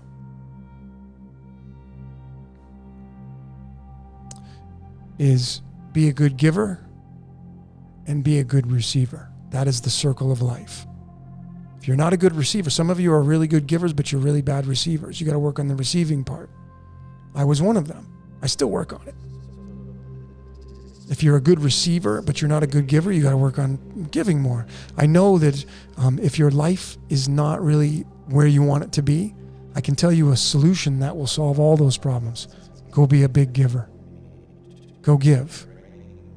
Because the cycle of life is when you give, you get. You complete a circuit. So if something's not working in your life, if you're not really getting everything that you want, if you have lack in your life, the best thing you can do is to go be the best giver you possibly can. Call up the person that you haven't talked to in a while and you're at odds and just apologize and be like, you know what, let's just squash this. Call up your mom or dad that you haven't talked to in 10 years and get rid of that resentment. Tomorrow's not guaranteed. Do you want to go out with having resentment on being at odds with your parents? Even if they're in the wrong, doesn't matter. Complete the circuit. If you have lack in your life, go be a giver. Go give. But do it with no expectations. But know that that's how the cycle works. If you have lack in your life, go give. And then expect to receive. But just don't expect to receive from the people you give to. Because you may give to 10 different people and not receive anything back from those people. And then all of a sudden the floodgates open and you'll start getting stuff. And you're like, whoa, where'd this come from? Because you have to get the engine going. So if any of you have lack, go be a good giver. Go donate some time at the homeless shelter. Just call them up and say, hey, I want to go donate some time. And if you got to go wear a mask and play the game, freaking do it. It's your energy that is most important. Go mend the bridges of people that the bridges are devastated right now. Go call up your parents you haven't talked to in a while. Tell them you love them. It doesn't matter if they don't tell you they love you back. All that matters is what energy you put out into the world. You're not responsible for people's reciprocation. That's not the point of life. It's all about what you can give and then what you can receive. And you understand the cycle. I know a lot of people that lack in life, and then I go look at their life and they're horrible givers. And then they give expecting something in return. That's not the way this world works. And it takes a little bit of time to get that flow moving. Okay? So be that good giver. Go mend your bridges with your mother and father and your brother and sisters and your friends that you had a falling out on. I got to do that myself. Some people that we all have it. It doesn't matter if they're right or you're right or they're wrong. That's not the point. Point is you did your part, let them do theirs. And if they don't do their part, it's not your responsibility for them to do their part. You're only responsible for your activities, no one else's. Unless you have a child or something, then you have to raise the child in a certain way. And that leads me into, if you got kids, go decode your kids. Some of you are like, I don't have any time. I got kids. Then an activity you should do is sit down with your kids and decode your kids. Say, hey kids, guess what we're doing right now? We're going to decode the family. Yeah. Let's see what cards you are. Educate your children on what cards they are. Program their minds and tell them this is a piece of you. This is part of your instruction manual. It's okay to be this. Look at their natal charts. Decode your kids, folks. A lot of you don't even know how your kids function other than what you see in their habits. So you should be doing that kind of stuff. That is how you change the world. Knowing your code. Getting out of the program code of how we were raised. That's how you change the world. Change the world by reading the instruction manual. You cannot change the world based upon loosely fit things. But again, be kind, be courageous, be loving, be bold. Run towards your fears. Run towards your fears. That's what's going to get you out of your comfort zone. Go pay for someone's ticket when you're going through the tolls, when you're driving through the tolls. Pay for someone behind you. Just pay for them. Just like, hey, I'm going to pay for the car behind me. That's an act of giving. It's kind of cool. It's a generous. That's a random act of kindness. Go donate your time at the local charity, the homeless shelter. That's changing the world, folks, without asking anybody for permission to do it. You're just doing it. But decoding yourself. Watch my How to Decode Your video. Don't just if some of you that watch the video, don't just do it one time. Watch it again and again and again, and you'll see something different. Some of you have read books more than once. You know why you read it for a second time? Because it was good. But you'll read things and be like, I don't remember reading that the first time. Yeah, because you had a phone call that interrupted you during that chapter and whatever. My favorite book of all time, The Master Key System by Charles Hanel. The Master Key System. Go get the book if that resonates with you. 24 Steps. Freaking great book. I've read it 20 times. I think 20 times. 20 times I've read that book. And I'm going to read it again. I got it on audiobook. Go read the book. Get the book. It's like $5 on Amazon. The Master Key System. Part of your code.